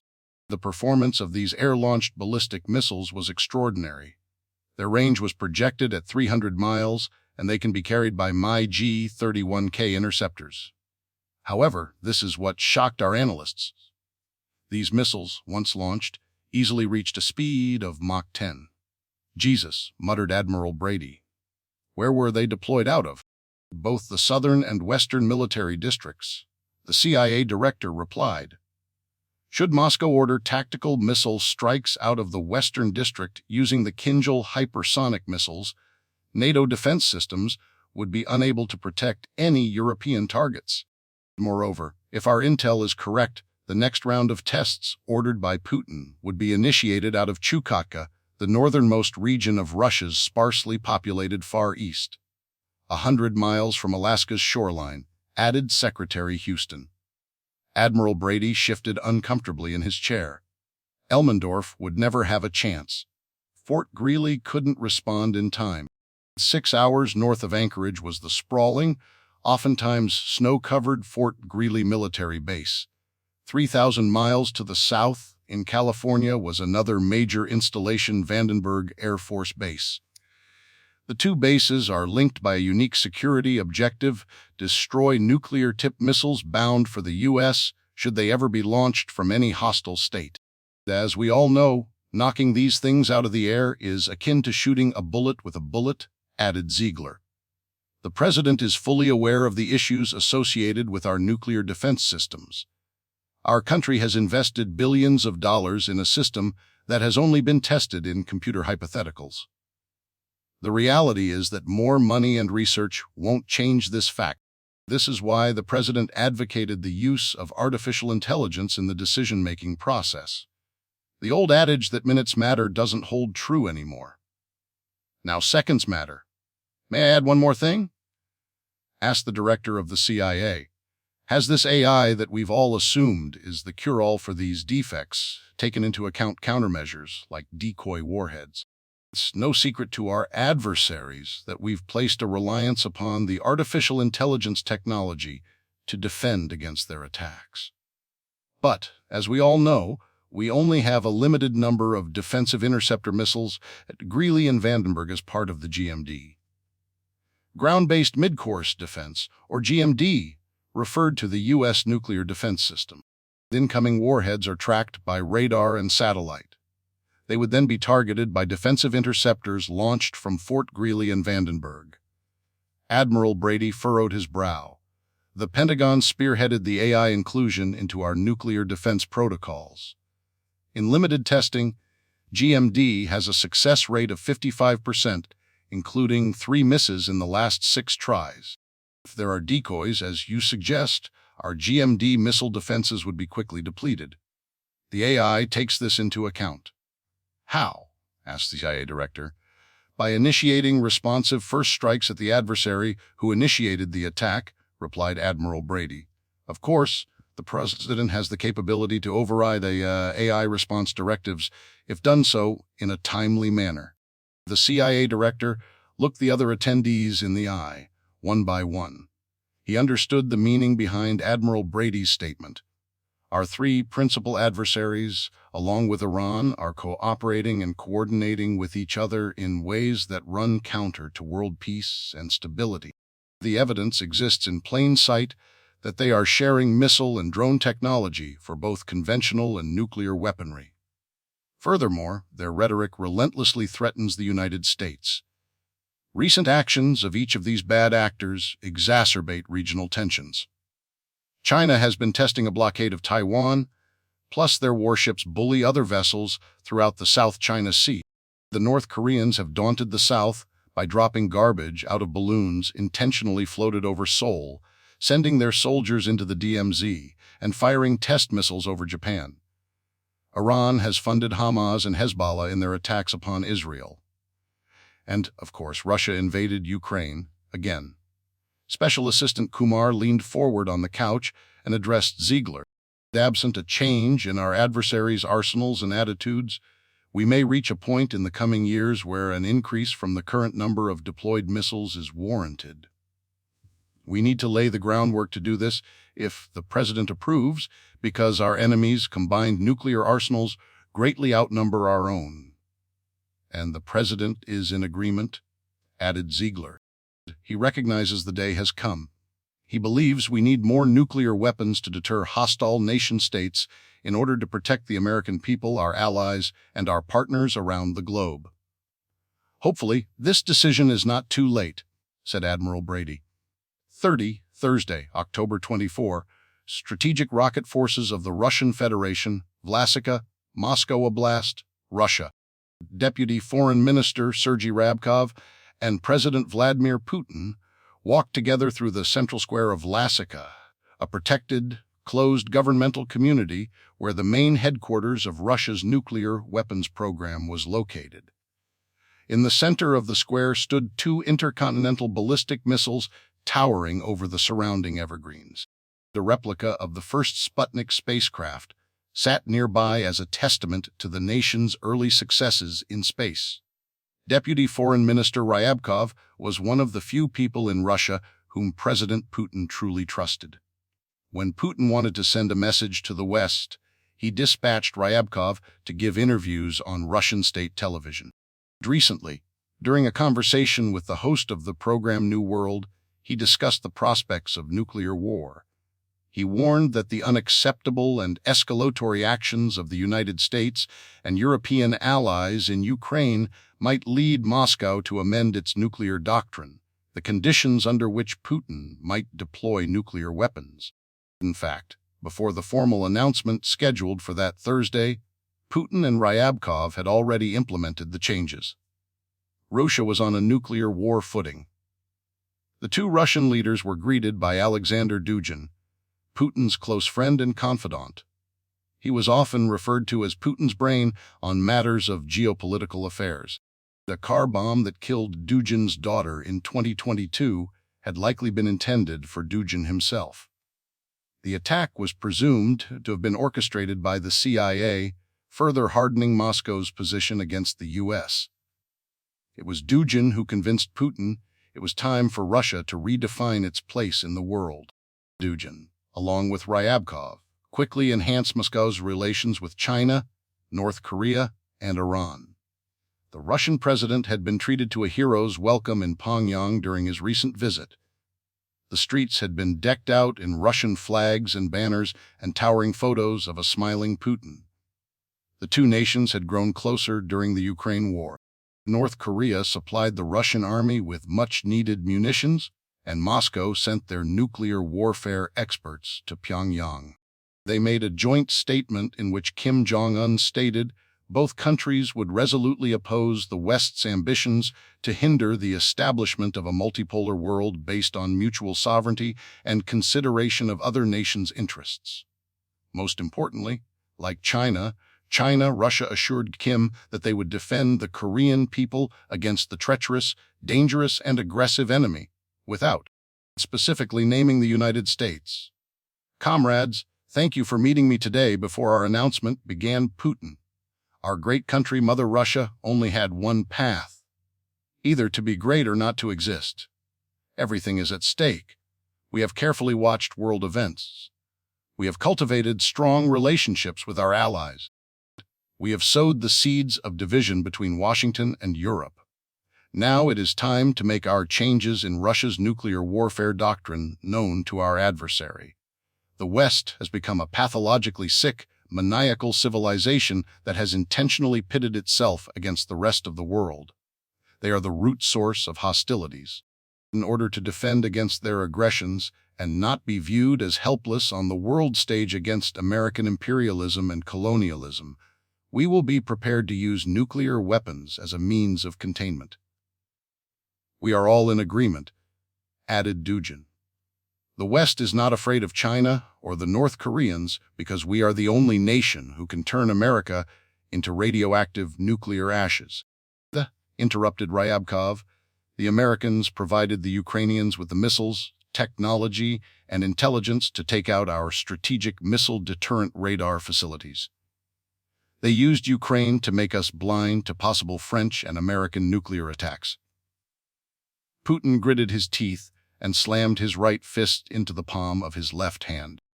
We will do what it takes to preserve and protect our territorial integrity. Does Washington think they can run the Ukrainian war against us, firing missiles to destroy us, and expect that we will sit idly by and not do the same to them? I will not wait until American ICBM are flying toward Moscow in order to strike. Ryabkov stopped and faced his friend and superior. We are prepared to defend as well as strike back, Violad. We can assure you of this. Putin smiled and nodded. Let me tell the world in no uncertain terms. This is a new Russia who will not be intimidated by anyone, especially Washington. 31 Thursday, October 24, People's Liberation Army Rocket Force, Beijing, China. Earlier that President Xi Jinping met with leaders of the People's Liberation Army, or PLA, assigned to the nation's rocket force. Known as PLARF to U.S. intelligence agencies, it was the fourth branch of China's PLA-controlled arsenal of land-based ballistic, hypersonic, and cruise missiles. Their ballistic missile bases were deployed in multiple theaters throughout China. The Chinese boasted the largest land-based missile arsenal in the world. The accuracy of their missiles of all ranges was unparalleled, capable of destroying their intended targets, whether nuclear or conventional. The Dongfeng 5, an intercontinental ballistic missile capable of carrying a 3-megaton nuclear warhead, boasted the longest range of any missile in its class. It was capable of striking every square mile of the U.S. It was the success of China's hypersonic arsenal that had pleased President Xi when he arrived at PLARF that day. He had just completed a special address to the Communist Party to provide an updated nuclear statement. This address was intentionally coordinated to be released on the same day President Putin made a similar update to Russia's nuclear warfare policy. Xi closed his address to the Central Committee and its members with this statement: the United States clings to a first-strike nuclear policy. Washington continues to meddle in the military affairs of others, resulting in the destruction of nuclear deterrence facilities and thus weakening deterrence strategies. Despite demands by Washington that others adhere to nuclear deterrence treaties, they continue to invest heavily to upgrade their nuclear triad. China will not allow America to prepare for war without preparations of our own. In addition, Washington insists on enhancing the NATO nuclear alliance in direct contradiction to its stated policies.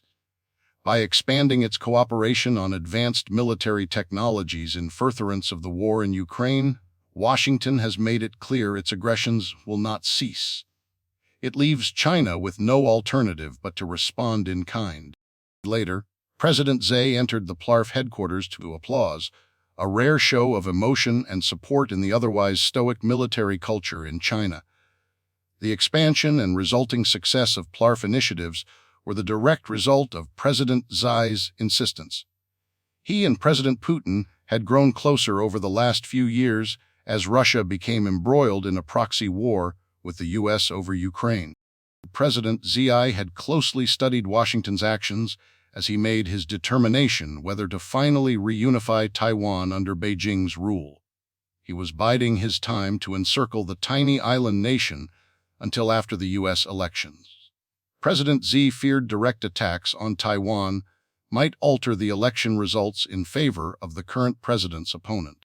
Besides, his military advisors had assured him victory would be swift and decisive. He'd been emboldened by the Chinese-Russian Accord, which was a clear challenge to the West's buildup of alliances and military presence in the Asia-Pacific region.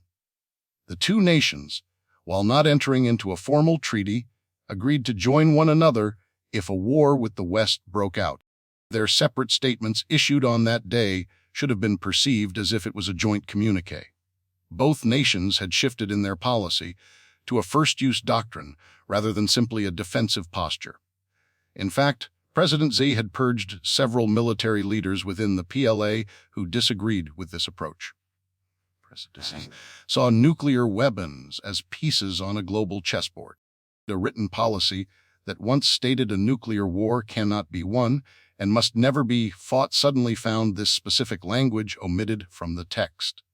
Further, language that stated all nuclear weapon states should not deploy such weapons abroad and should withdraw any already deployed was also erased. This opened the door for Russia to deploy nuclear warheads in Cuba and Venezuela, as well as Belarus. Likewise, China looked to alliances in South and Central America to deploy its hypersonic ballistic missiles. The final straw for President Xi was, under the pretext of conducting joint exercises with its allies that were clearly aimed at China and Russia, the U.S. had deployed land-based intermediate-range missile systems in the Asia-Pacific region via a sale of 400 Tomahawk cruise missiles to Japan.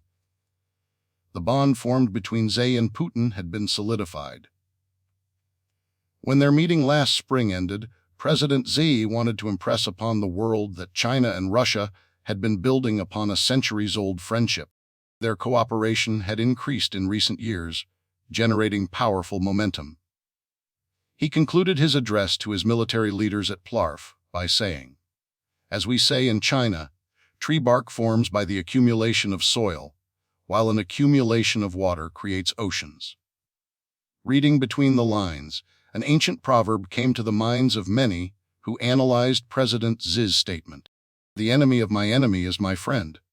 32, Thursday, October 24, Central Military Commission, Democratic People's Republic of Korea, Pyongyang, North Korea.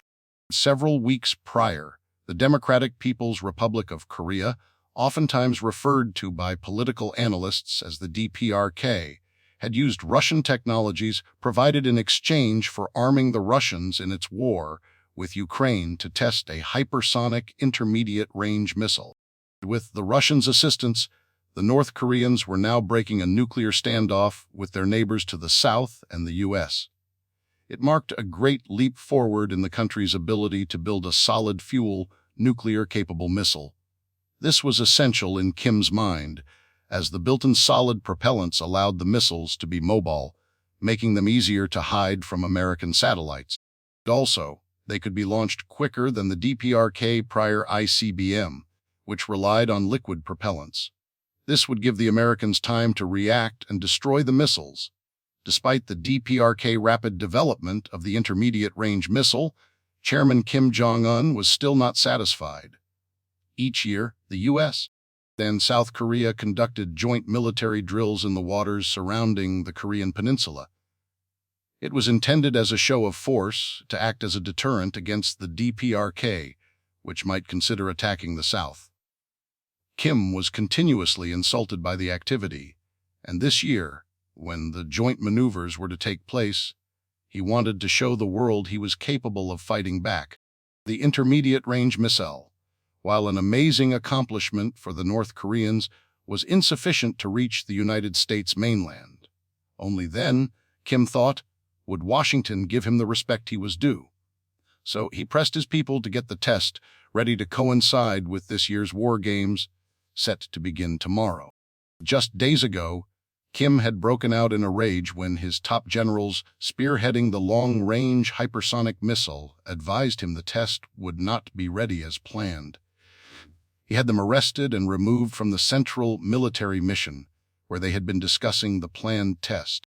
Reluctantly, 2 new generals took the place of those who were destined to hard labor for the rest of their lives, as were their families, at the Eitwasong political prison camp, which was ironically located near the Punggye-ri nuclear test site. The new team assured the supreme leader of North Korea the test would go on as planned. Every military leader, including their embedded Russian advisors, knew hypersonic missile systems required highly complex technologies and many years of testing. The intermediate-range missile test's success surprised everyone associated with the project. The long-range missile was far more complicated because of the unpredictability of its trajectory and subsequent control as the booster propelled it toward its target.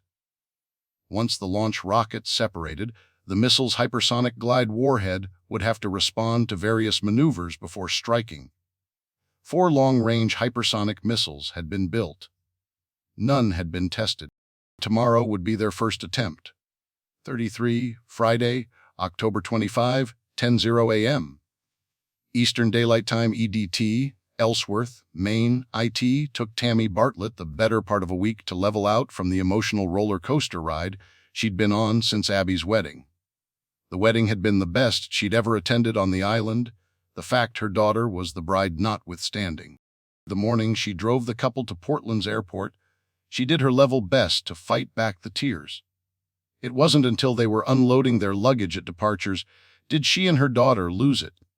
They cried, laughed, hugged, and said, "I love you 100 times, it seemed." She waited curbside as long as security allowed until the newlyweds disappeared into the terminal. That was when it hit her. Her daughter, with fiery red locks like her mother, but a better disposition, thank God, was married. She knew the day would come. And for a week, she found ways to cope. To be sure, Abby had been away at college in Boston for years. When they returned from their honeymoon, they'd be a ferry ride away. Her husband was a prince among men, handsome, polite, and kept her daughter on a pedestal. Tammy was certain Daniel would never mistreat her. Monday came and the frenzied activity at the co-op as the primary lobstering season came to a close. The island's lobstermen, who never had a shortage of things to bitch about, alternated between a coming cold front and being tired of all the political advertisements. The nationwide presidential election was a week from Tuesday, and the negative ads filled the airwaves. Extolling one's policies and qualifications wasn't good enough in politics nowadays. A candidate had to tear down the other in order to come out on top. It was disgusting, and Tammy wished she could tune it out. She hadn't been looking forward to today's annual meeting of the Maine Lobster Association. Held in the county seat of Maine's coastal counties, it had been 8 years since the event was hosted in Ellsworth, the seat of Hancock County's government. Tammy's drive into Ellsworth, one that she only made a few times a year, seemed to take longer than she remembered. Certainly, the odometer only registered 20-some miles from the ferry landing at Base Harbor to the county courthouse. However, between the ferry ride and the wait, it took nearly 2 hours from Swan's Island. In years past, when the event had been held in the southernmost counties of the state, Tammy had opted to watch the meeting virtually via a Facebook live stream. The only exception was always when Washington County hosted the event in Machias, not far from her hometown of Steuben. It wasn't just an opportunity to catch up with old friends. The lobstermen of Washington County were a fiery bunch who considered themselves to be at war with Canada and its fishermen. One year, the Canadians sent environmental groups to protest the lobstermen during the Washington County meeting. They returned to Canada bloodied and bruised with their tails tucked between their legs. The association's leadership team from Kennebunk were already getting settled in at the front of the room. Each of the association's county leaders had a seat, including Tammy. She'd been re-elected to be the voice of the Hancock County lobstermen for more than a decade. As was always the case, the state's leadership spent the morning session tooting their own horns as a means to justify their existence. They were paid a nominal salary for their duties, but mostly they milked the coffers through travel to other states to meet with their fellow muckety-mucks. There were always grumblings amongst the everyday lobstermen, but none of them wanted to step up and take the job, so they let it go. This year, The primary topic of conversation was the drastic changes to the whale rules adopted by the federal government and the proposed construction of green energy wind farms in the Gulf of Maine.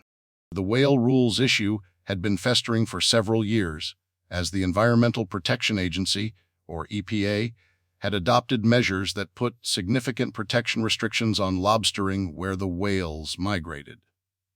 To their credit, the Maine Lobstermen's Association had taken charge with lawsuits and scientific study to protect the Maine lobster fishery business. As for the wind farms, Tammy considered this much ado about nothing. While it was being pushed by the Department of Energy, no entity was willing to undertake the massive infrastructure spending without federal funding, which had dried up with the change of power in Congress. For Tammy's part, she chose a topic that was outside the day-to-day activities of lobstering. Earlier that year, the EPA had issued agency guidance to hinder the fishing industry in Maine in the event of a catastrophic storm. The near miss of Hurricane Oscar had caused her to change her topic away from the whale issue. She'd asked to speak early in the afternoon session, as all the other county leaders lived on the mainland, and she had to catch the ferry before its 5:15 departure. She became fussy as the morning went on.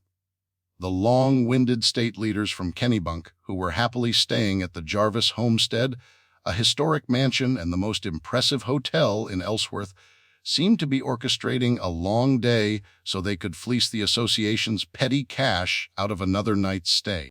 Lunch started 30 minutes early, and the afternoon proceedings began 45 minutes past the appointed time, as the morning session was concluded after lunch. Tammy almost blew it off. But, rather, she intended to cut it short. She actually laughed to herself as she was given a glowing introduction by the association's president. She was sure it was heartfelt and sincere, although she didn't hear a word of it. She was rehearsing her speech in her mind. "Hi, I'm Tammy Bartlett from Swans Island.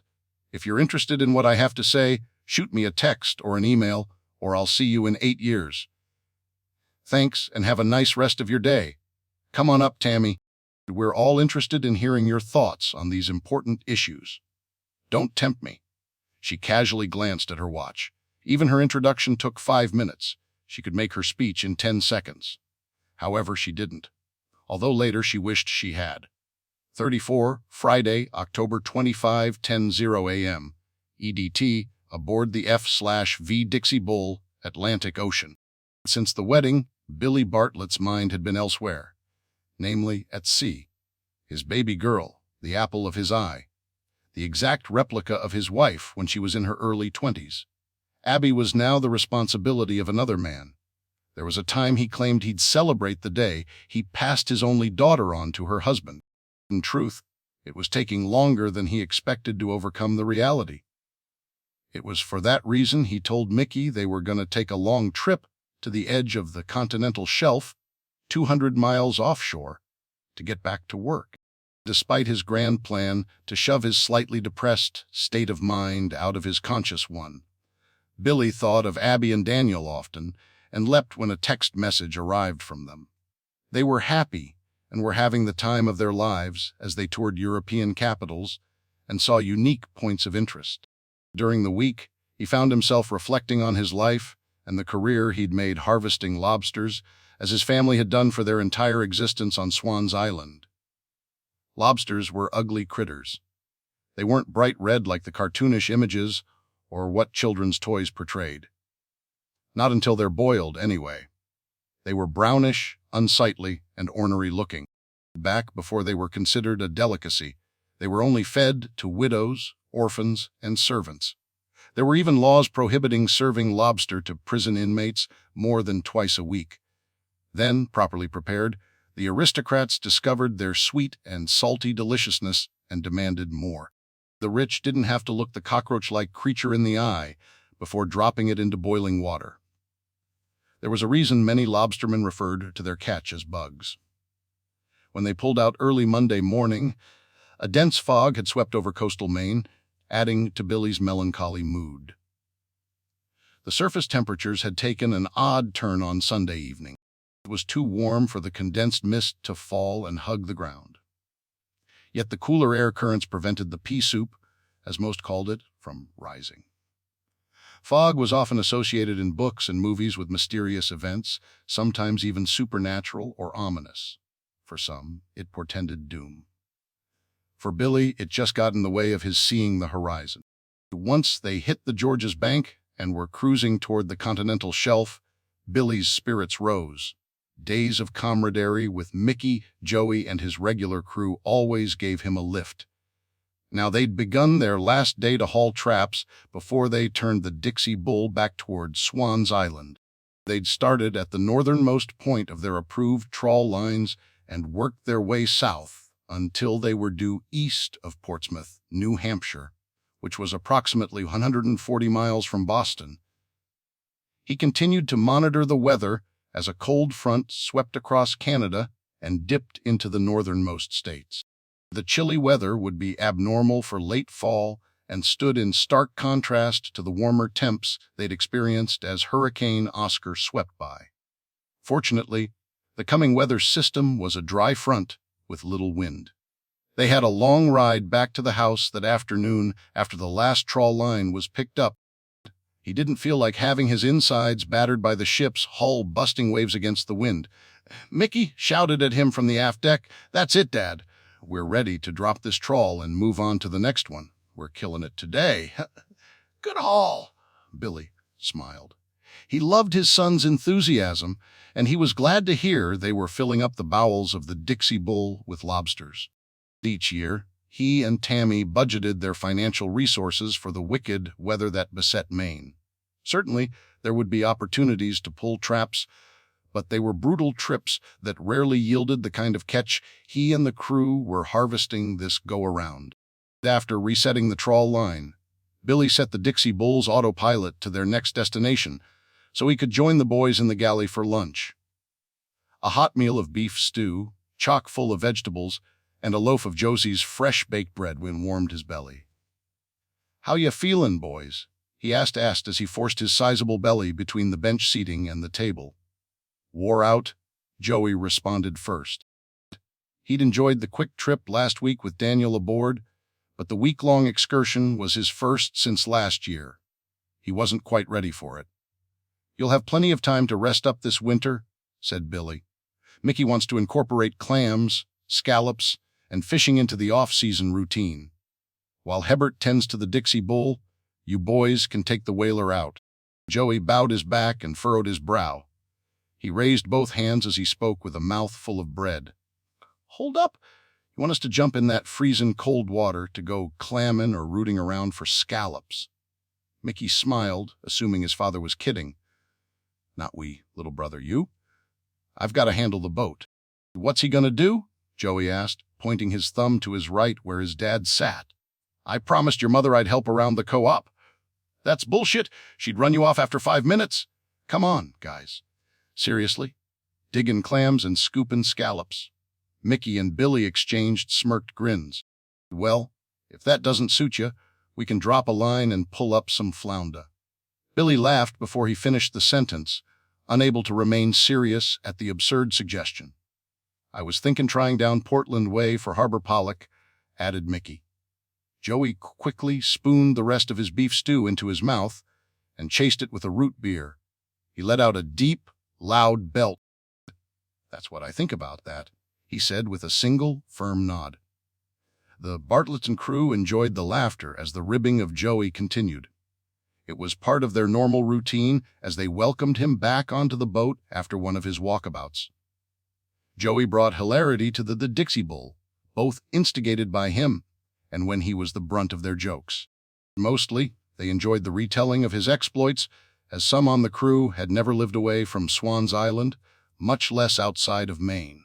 With a full belly and the anticipation of turning the ship back to port, the crew worked swiftly and in good spirits as they hauled up 1-mile-long trawl line after another. 35 Friday, October 25, 10:00 a.m. EDT, 3:00 p.m. Central European Time C, Matterhorn Mountain, Switzerland. The newlyweds did what newlyweds do on their honeymoon. They enjoyed one another in all manners possible. Days were filled with sightseeing while holding hands and exchanging frequent kisses. Nights were filled with memorable dinners and time in their unique European hotel rooms. As Friday came, it was hard to believe they'd toured Ireland, Scotland, London, and Paris already. The next stop on their well-planned honeymoon was Switzerland and the famous Matterhorn. After a day-long train ride from Paris the day before, they geared up for a day of hiking the trails on the majestic, awe-inspiring mountain in the Alps. The nearly 15,000-foot peak was one of the most photographed in the world.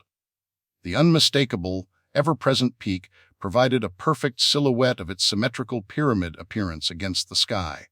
Always snow-capped, it was a reminder of the incredible changes the planet had gone through as it reached its present-day formation. If a nation had a symbol of strength and perseverance, Switzerland would hold out the Matterhorn as their choice. Situated near the southern border with Italy, it was a favorite of hikers worldwide because of the ancient trails that had been used for centuries. It was to be one of the highlights of the honeymoon for the newly minted Mr. and Mrs. Murphy. Daniel and Abby craved learning about everything they experienced in their travels. First stop that morning had been to visit a tour guide, who got them acquainted with the Matterhorn before designing a day-long trek that ended at the Matterhorn Paradise restaurant. He secured a peak pass for them, which allowed unlimited travel on the many cable cars around the Matterhorn. He tried to give them some pointers about the time it would take to see the most photographed sights so they could arrive at the restaurant for their 6 p.m. reservation. And with that, the adventuresome couple was off to explore the majesty of the Swiss Alps. The couple was in excellent physical shape and was prepared for 5 hours of hiking. They opted for the popular 5 Lakes Walk, a 6-mile hike that was considered medium difficulty. The trail led past several pristine lakes that generated reflections of the Matterhorn across its still waters. Each of the lakes was slightly different in its shape and color, as well as unique in its surrounding landscape. Some of the areas were rocky and rugged, while others were pasture-like with late fall flowers in bloom. They took their time and enjoyed the scenery, the fresh mountain air, and each other's company. Daniel unrolled a blanket from his backpack and spread it out on the cold, soft grass. After getting settled in, he and Abby shared a bottle of Evian water. "So, Mrs. Murphy, do you think your family would mind if we just pitched a tent here and lived the rest of our lives as bohemians? You could write poetry and make necklaces out of the flowers. I could, find some other way to feed us. I could hunt moose or something." Abby laughed and then tackled her husband. She straddled his stomach and bent over to kiss him all over his face. "Now, here's the thing. I want you to close your eyes to get this visual." "What? Daniel clenched his eyes shut, but he couldn't remove the big smile off his face. "Now, you've just experienced me, Mrs. Abby Murphy, quickly catching you off guard to smother you with kisses. Yes, and I would like more, please. Not so fast. Now, I want you to visualize you, sonny-in-law, telling my mother, the venerable Tammy Bartlett, that you plan to take her daughter to Switzerland to live off the land and sell flower necklaces. You would not be smothered in kisses. You'd be pummeled with fists." Daniel stopped smiling.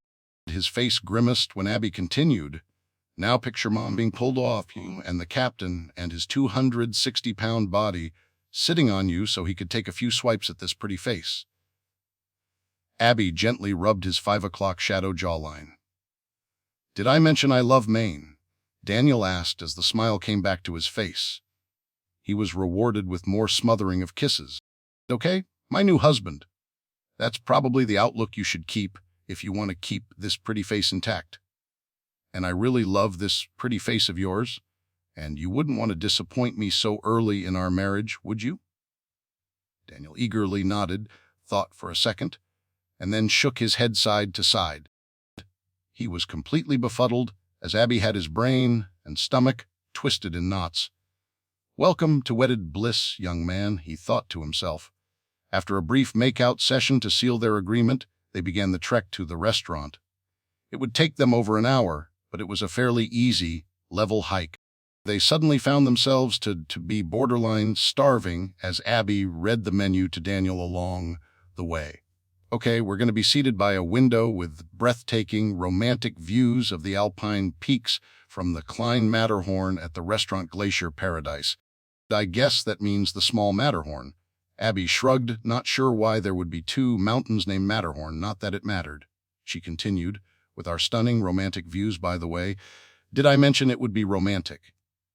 You did, said Daniel with a chuckle. Very romantic, in fact. Yes.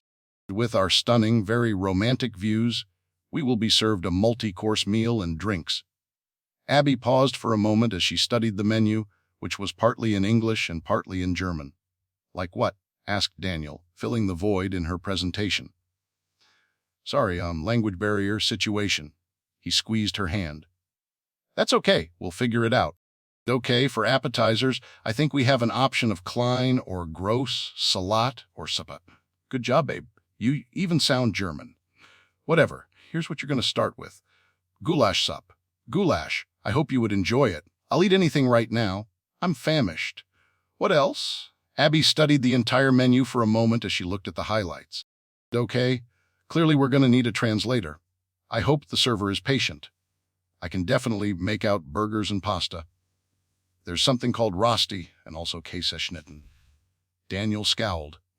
He was tempted to call a change of plans, but reminded himself that the choice of restaurant was to have an incredible view of the rest of Europe that surrounded them. On arrival at the restaurant, they were quickly seated and greeted by their server. The couple was awestruck by the beauty of the Alps and the magnificent Matterhorn. Then they got back to business, reviewing the menu, which included pictures to aid in their decision. Finally, Daniel took the reins and made a decision for them. Do know what they say? He began with a smile as he set the menu down. They? You mean the all-knowing they? Yes, ma'am, they say. When on the Matterhorn, do as the Matterhornies do. Brats and kraut with a layer of Swiss and spicy mustard. Abby rolled her eyes and laughed. Matterhornies? Really? Yes, ma'am, said Daniel, firmly convinced he'd created a new term. I hate you. Abby laughed as she planted a kiss on his cheek. Brats, however, I love. Daniel waved down their server. Brats with sauerkraut, layer of Swiss, because, we are in Switzerland. Abby buried her face in her palm. I'm sorry, she mumbled, peeking at their server through her fingers. We get that a lot up here, the German expat said with a chuckle. Then he leaned in to whisper, it is the high altitude. It makes the lightheaded even more, Lay! Daniel protested. Abby loved it, immediately exchanging high fives with the server. He was off, and she turned her attention to Daniel. I love you, Goober. I've got everything I need. Right here. A handsome husband and an incredible view. What more do I need? 36. Friday, October 25, Central Luxury Mansion, Ryangsong Residence, Pyongyang, North Korea. In the early 1980s, the Korean People's Army constructed a fortified compound to be the primary residence of then-ruler Kim Il-sung. When Kim Jong-un succeeded his father as supreme leader, he adopted the Ryangsong Residence, also referred to as the Central Luxury Mansion, as his main residence. The complex was far more than his primary residence. Above ground, the buildings were protected by numerous military units stationed with a broad array of weaponry. Multiple layers of electric fencing, minefields, and security checkpoints deterred any type of ground assault of the residence. Aerial assaults would likely fail as well. Beneath the Ryangsong Residence, an underground wartime headquarters existed. The cavernous space was protected by walls reinforced by iron rods and concrete coated in lead to protect the headquarters from nuclear attack. A myriad of secure tunnels ran to an underground train station, which stretched to various points in the North Korean countryside. Pedestrian tunnels led to large houses, beautiful gardens, and man-made lakes within the secured perimeter. One of these residences, Changjong Residence, was home to his beloved sister, an ensconced member of the Politburo, Kim Yo-jong.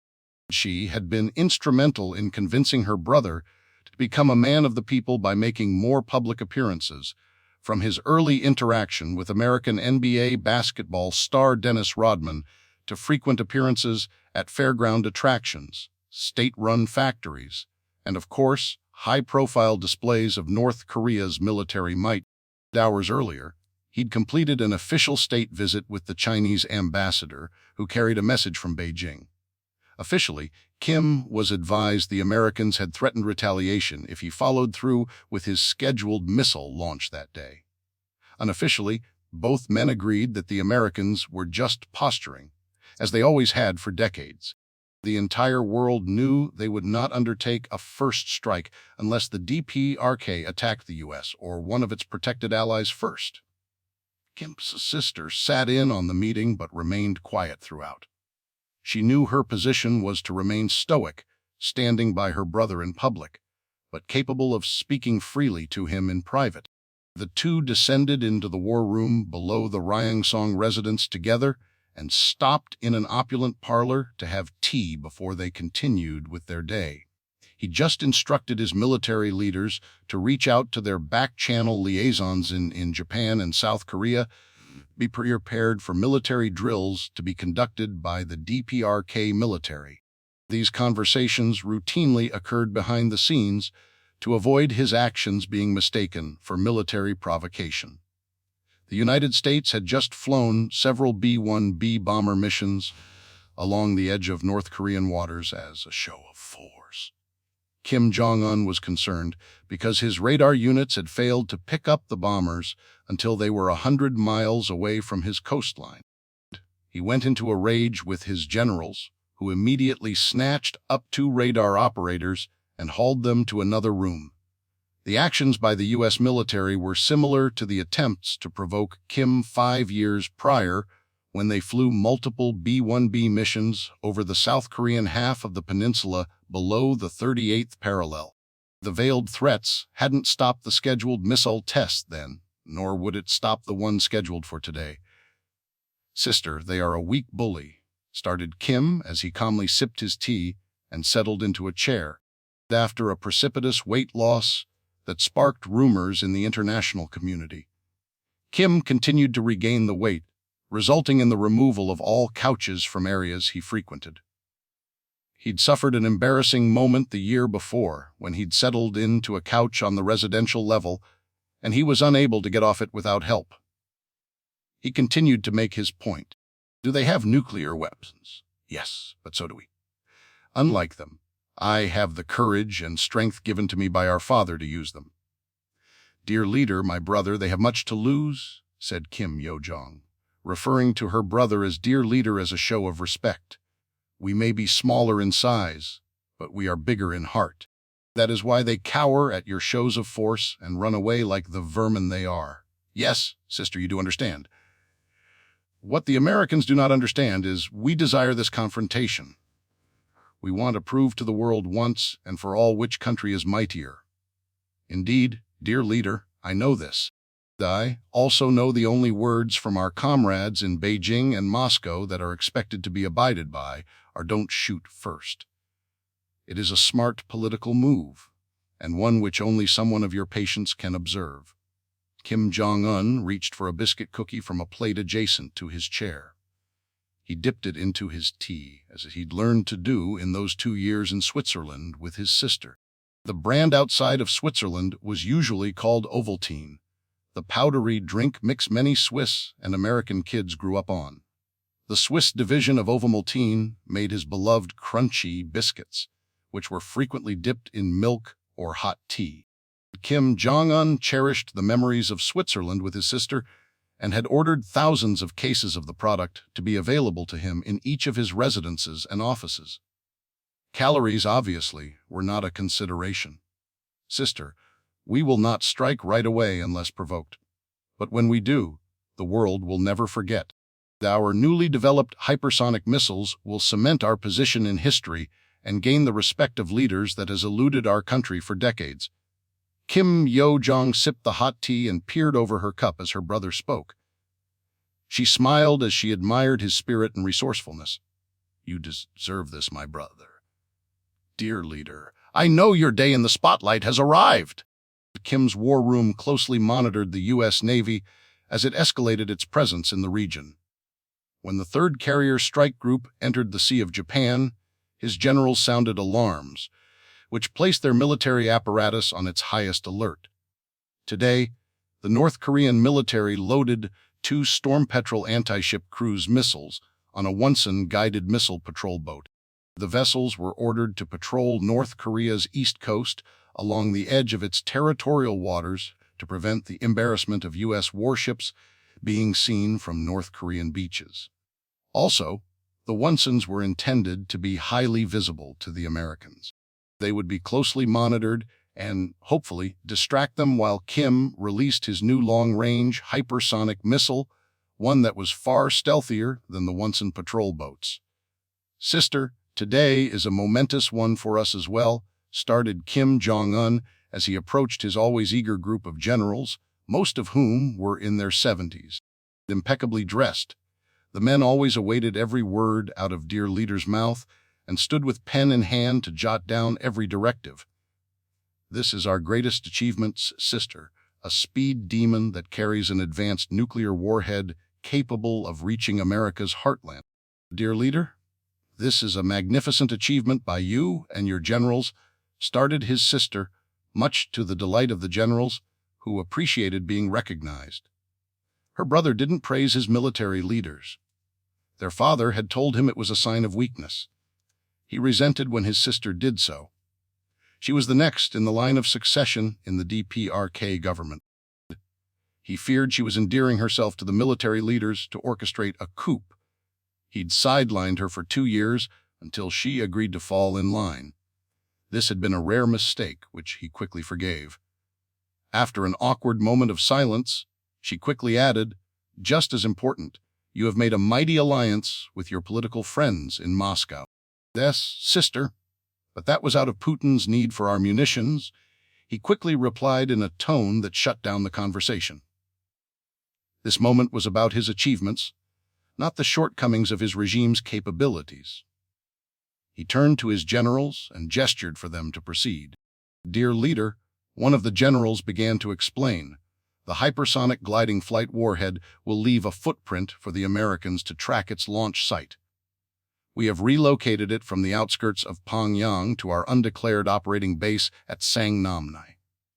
It will land in the Pacific Ocean to the north of Japan." "Why did you change the original trajectory?" "Dear leader, it is likely the American naval vessels will patrol toward our northern coast. With the timing of our launch, they will not see it as a provocation to their vessels. However, it will show them we are capable of launching it directly at the heart of the United States." "Very good." Kim Jong-un stood a little taller and smiled. He had learned the art of deterrence over the years from his father. When it was his turn to lead the regime, he'd mastered a level of political prowess to go along with his nation's military might.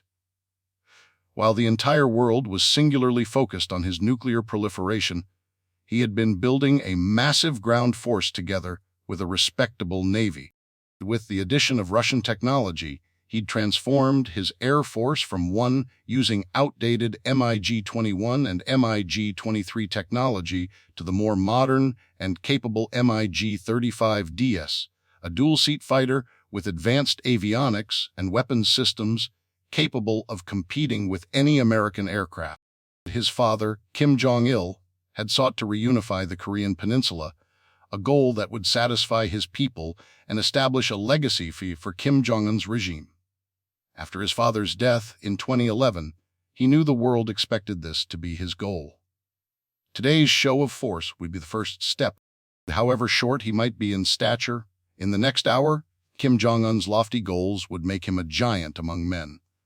Part 4, A Nuclear War Cannot Be Won and Must Never Be Fought. President Ronald Reagan and Soviet General Secretary Mikhail Gorbachev, in a joint statement, 1985-37, Friday, October 25, 10 p.m. EDT, Buckley Space Force Base, Aurora, Colorado. Located within the former USAIR Force Base just east of Denver, Hundreds of analysts falling under the purview of the National Security Agency, NSA, work every second of every day analyzing data gathered by satellite radomes, ball-shaped structures covered with a plastic and fiberglass composite material that resemble huge golf balls. These satellite antennas can collect an enormous amount of intelligence on missile and rocket launches, including location, size, type, likely warhead, range, speed, trajectory, and targeted location. Lieutenant Colonel Carla Grier had remained vigilant since her assignment to Buckley. To be sure, she and others on her team were of the belief that nobody wanted to start a nuclear war. However, in recent years following the invasion of Ukraine by Russia, America's nuclear defense team had been on its highest state of alert. Colonel Grier, upon being assigned the position, studied the history of ballistic missile launches. When she was assigned to Buckley, less than 2,000 ballistic missiles had been tested around the planet. The following year, that number increased to 7,000. Each year thereafter, the test launches doubled. Without exception, nuclear-prolific countries notified their adversaries and allies of a test launch. One way or the other, diplomatic couriers passed the word whether two nation-states were on official speaking terms or not. Even North Korea managed to notify other countries in the Asian-Pacific theater, as well as the U.S., of their test launches through the Chinese embassy. She'd just returned from lunch off base at the nearby Murphy Creek Tavern, a favorite of the locals. The lodge-like dining was casual, and the Murph burger was a half-pound of deliciousness. It was her 40th birthday, a milestone in anyone's life, and it would prove to be a memorable one.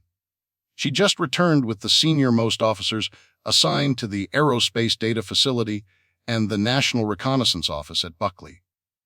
The NRO officers assigned to Buckley, as well as their counterparts at Fort Meade in Maryland, were considered the best of the best. The intelligence gathered at the NRO was always highly classified, guarded by advanced security protocols, and often labeled ECI, an acronym for Exceptionally Controlled Information.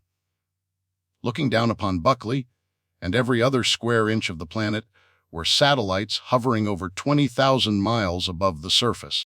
Floating in space, these satellites contained a complex space-based infrared system developed by Lockheed Martin called SBIRS, referred to as SBIRS.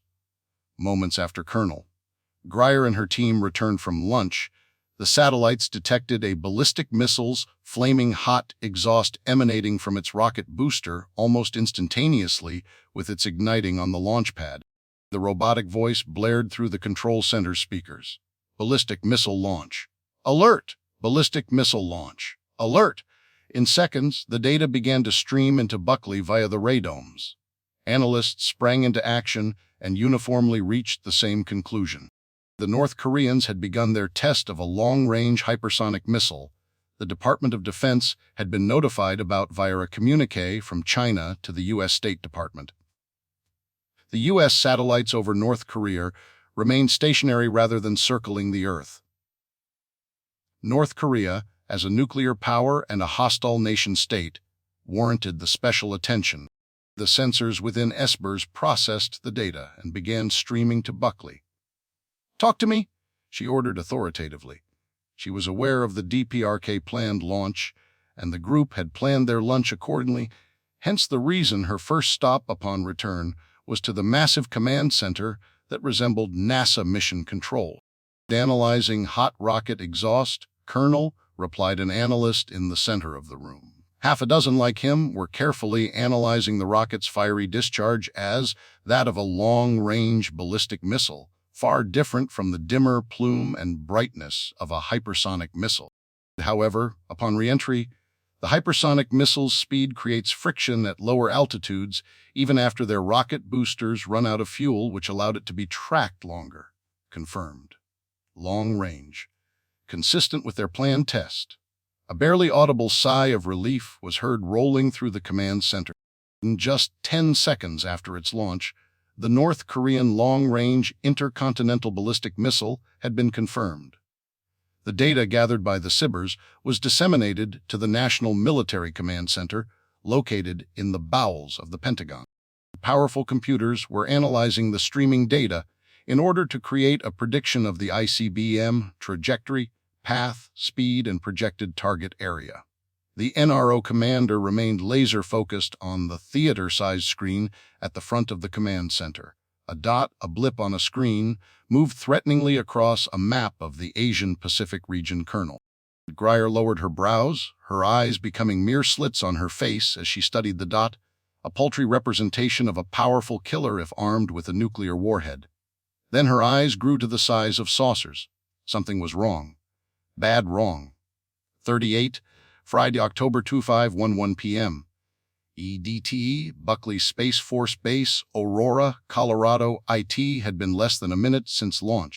Ma'am, the analyst began in an eerily calm, reserved tone. The trajectory and velocity would indicate something other than a test. Colonel Greer's command spilled out in rapid order. She'd rehearsed this moment thousands of times, hoping the words would never be required in an actual missile launch sequence. Her voice was raised. Authoritative. Loop in Space Delta 4. Scramble jets. Notify NORAD, Northcom, Stratcom. This is not a drill, people. Move. Space Delta 4, also located at Buckley, was responsible for the operations of satellites as well as ground-based early warning radars. They coordinated data retrieval and analysis with their counterparts at Pine Gap in Australia, for example, where more than 24 radomes were located. Half a minute had passed. Are those birds up yet? Her voice reflected her anxiety. She was referring to the F-16 Fighting Falcons stationed at Buckley. An important step in America's response to a nuclear attack was to confirm the nuclear-armed missile was indeed attacking America. Also, in a remote part of the Alaskan tundra, Clear Space Force Station would have picked up the ACCVBM location within the first minute of flight. As soon as the ACBM reached its mid-course phase, the long-range discrimination radar would follow it as it entered the Earth's upper atmosphere. These two steps ensured America's response was not more than warranted. Target zone identified. Colonel. Where? Mid-America, near the Kansas-Missouri state line. Kansas City being the closest city. How many? She asked. That's it. So far, the analyst replied. His calm demeanor should have been comforting. It was not. Fucking Kansas City? Is that little shit crazy? We'll obliterate the Hermit Kingdom over a single nuke. Unless her voice trailed off. Another analyst reported, Mach 10, Colonel. She's hypersonic. Come on. Her voice reflected her shock and surprise. They don't have the technology, nor did they have the time if Russia gave it to them. Something doesn't make sense. Even that little tyrant knows a bold tout of the blue attack against us is suicide. Yet as Colonel Greer's mind raced, she began to see the strategy. A surprise attack was the only advantage Kim Jong-un had over America. It actually made perfect sense. He supplied Russia with the weapons and munitions to continue the war in Ukraine. In exchange, not only did they provide him the blueprints for a hypersonic missile of this capability, Putin sent technical advisors, parts, and assembly teams. Maybe Putin secured Kim's pledge to conduct a surprise first strike on U.S. soil in retaliation for Washington's involvement in the Ukraine war. Kim intended to detonate the ICBM over the middle of the country, allowing the powerful electromagnetic pulse generated by the blast to destroy America's electrical and communications infrastructure. Not necessarily an act of war, according to some in the international community. She turned to her aide, who was ready for her orders. Message Colonel Basher at Offutt, possible EMP. Anything else, Colonel? She asked. Nope. Send it quickly, he'll understand. She continued to study the screen and rethought her hypothesis. She understood the conundrum the defense secretary and the president would face. Guiding a hypersonic ICBM with the intention of impacting the nuclear warhead on U.S. soil was clearly an act of war that would warrant a full-throated response by the U.S. nuclear capabilities. However, electromagnetic pulse weapons were considered to be different. A nuclear EMP attack was part of every military doctrine, as evidenced by tactical plans and warfare simulations employed by Russia, China, North Korea, and Iran. The EMP worked by overloading integrated circuits. the tiny wires and computerized devices that were used throughout our 21st century world. Many governments would not consider it an overt act of war, but rather a more nuanced definition, a hostile use of a weapon of mass destruction. The vast majority of nations who do not possess nuclear weapons do not agree with the use of a counterstrike in the event of an EMP attack. Today would be a true test of America's ground-based nuclear defenses and, moreover, a test of the president's mettle in shepherding America through the most dangerous threat she'd faced since the Cuban Missile Crisis. 39, Friday, October 25, 1:02 p.m. EDT, U.S. Strategic Command, Offutt Air Force Base, Omaha, Nebraska. Peace is our profession, the motto for the United States Strategic Command, USTRATCOM, the branch of the military responsible for the nation's nuclear arsenal, was written on the walls of the command's headquarters throughout the nearly 1 million square foot complex of bunkers, command centers, and living quarters underneath Offutt Air Force Base in Omaha. The ominous use of an ellipsis at the end of the motto was a reminder that USTRATCOM's ultimate mission was to deter any adversary and to keep the peace. However, if provoked, it served to put all on notice. The U.S. will not hesitate to use its considerable nuclear assets when the three-dot signal blares through the loudspeakers of the facility. The electronic sound was designed to pierce the quiet of every corner of the massive facility. 3 dots, 3 wails, 3 screeches, 3 blinks. Everyone knew what it meant. Bleep! Bleep! Bleep! Ballistic missile launch. Alert! General Marcus Canton might have been rewarded with the command of what was arguably considered the most impactful position on the planet, militarily speaking. But he was a soldier's soldier. He'd been in the trenches during multiple tours of duty in the Middle Eastern theater. He'd earned his medals and his command. All 150,000 service members within STRATCOM admired him for his hands-on approach. They also respected him for the strain he'd been placed under in these critical minutes. In the command and control structure of America's nuclear warfare, nobody stood between General Canton and the President. Nobody. Not SecDef, not the Joint Chiefs, not the VP, not the Chief of Staff. In the coming hour, it would be General Canton who would formulate a conclusion and suggested response to the hypersonic missile hurtling through the upper atmosphere toward America's heartland.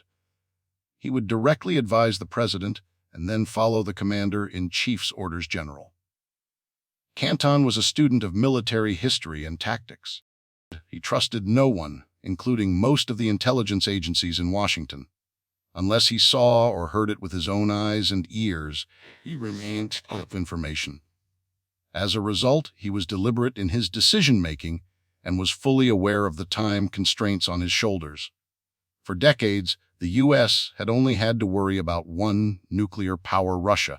Both were restricted to the deployment of 1550 nuclear warheads by the START Arms Reduction Treaty. China was estimated to have around 410 warheads, but had openly professed to seek more than 1,000 warheads.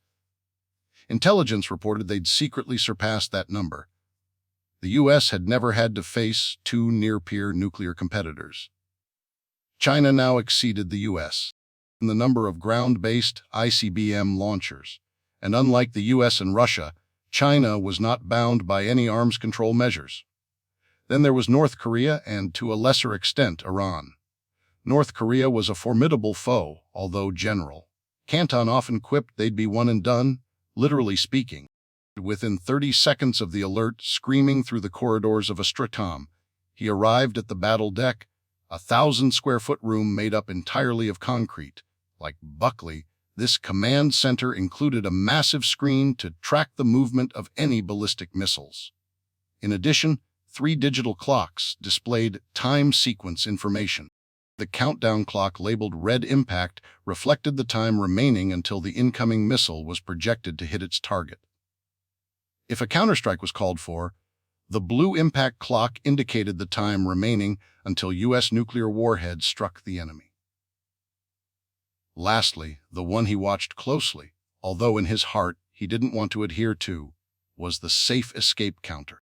This indicated the amount of time he, as the commander of a Stratcom, had remaining to escape the bunker and escape. Without a doubt, Offutt Air Force Base was at the top of the list for any nuclear strikes by America's adversaries. Safe escape meant he had to leave to continue his command from a more secure location within the Doomsday Plane, which awaited him on the Offutt runway. This countdown timer also meant a death sentence for the thousands of men and women inside a Stratcom, plus all of those in the greater Omaha metropolitan area general. Canton didn't like it. He was a go-down-with-the-ship kind of guy. However, as he'd been told many times by his superiors and equals, you can't help your country if you're dead.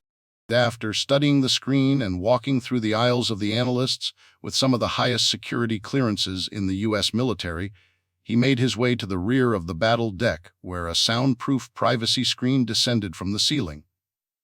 After it locked into place, he turned to his aide. Let's hear from them. In order, of course. Yes, sir. Nearly every day, the team on the battle deck rehearsed the procedures for dealing with a scenario just like this one. The information to be provided to General. Canton had to follow a specific order. Minutes were precious as the red impact and safe escape clocks counted down at an eye-popping rate.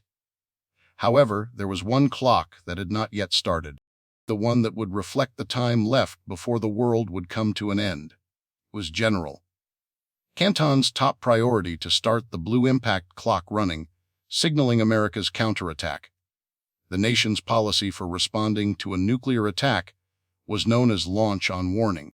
Once the early warning electronic sensor systems warned of an impending attack, as they had in the last few minutes, it was U.S. policy not to wait until the nuclear warhead struck America's soil. Once confirmed, General Canton would urge the president to strike back. This policy was not without its pitfalls, as General Canton would soon learn. The first advisor to arrive was Colonel James Basher, who presented the anticipated location where the hypersonic missile would strike.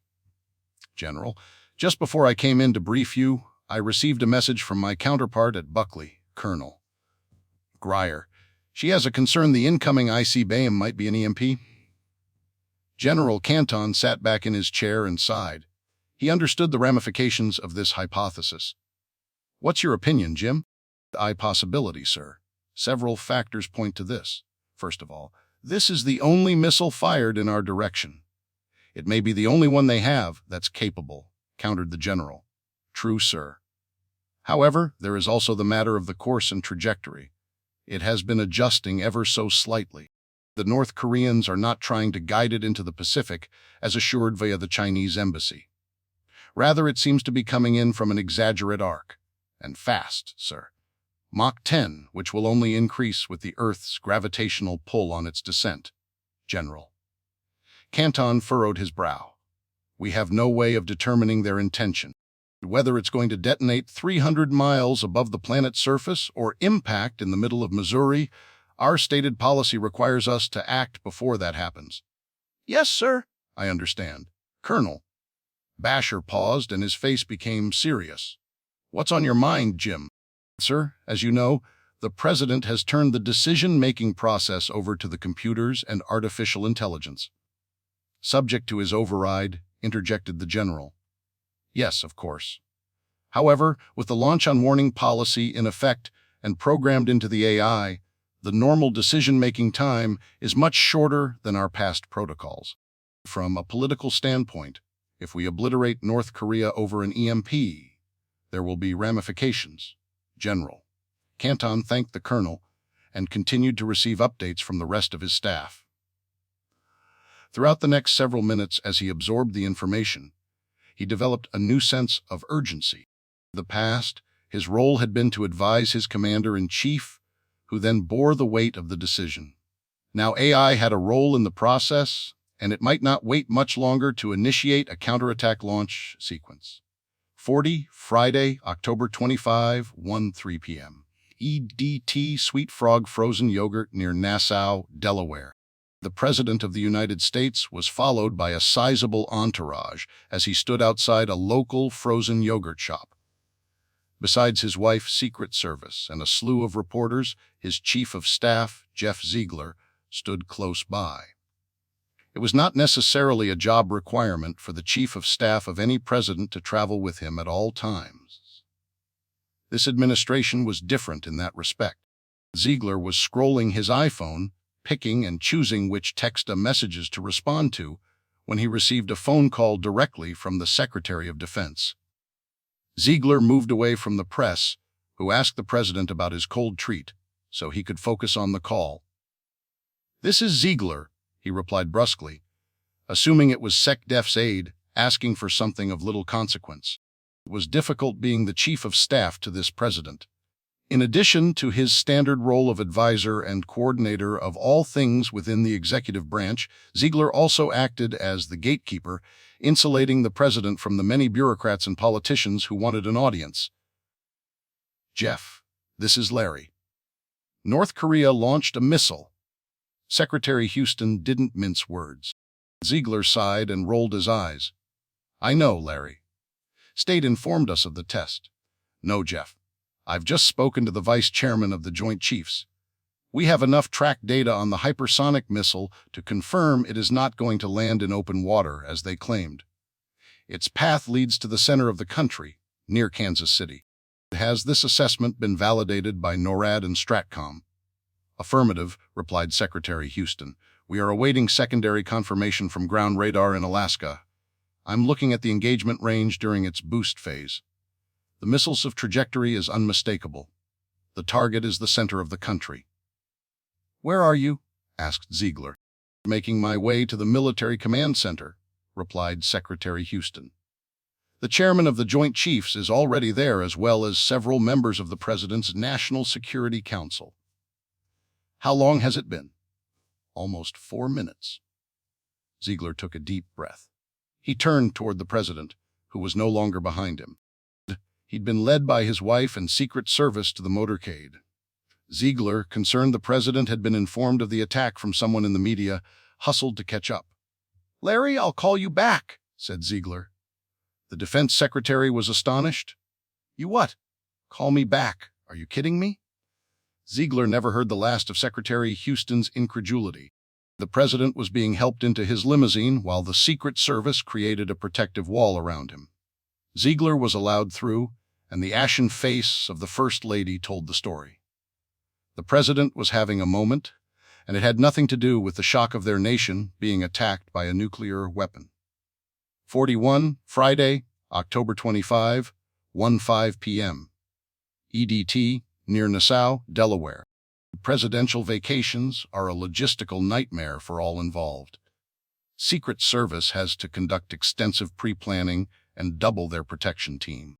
The president is surrounded by administrative and national security aides, a communications team, and, of course, the military aide who carries the nuclear football, which includes the computerized device that requires the entry of the launch codes to initiate a nuclear attack. The items inside the black satchel include the means to confirm the president's identity and to connect him directly to the National Military Command Center in a protected bunker beneath the Pentagon.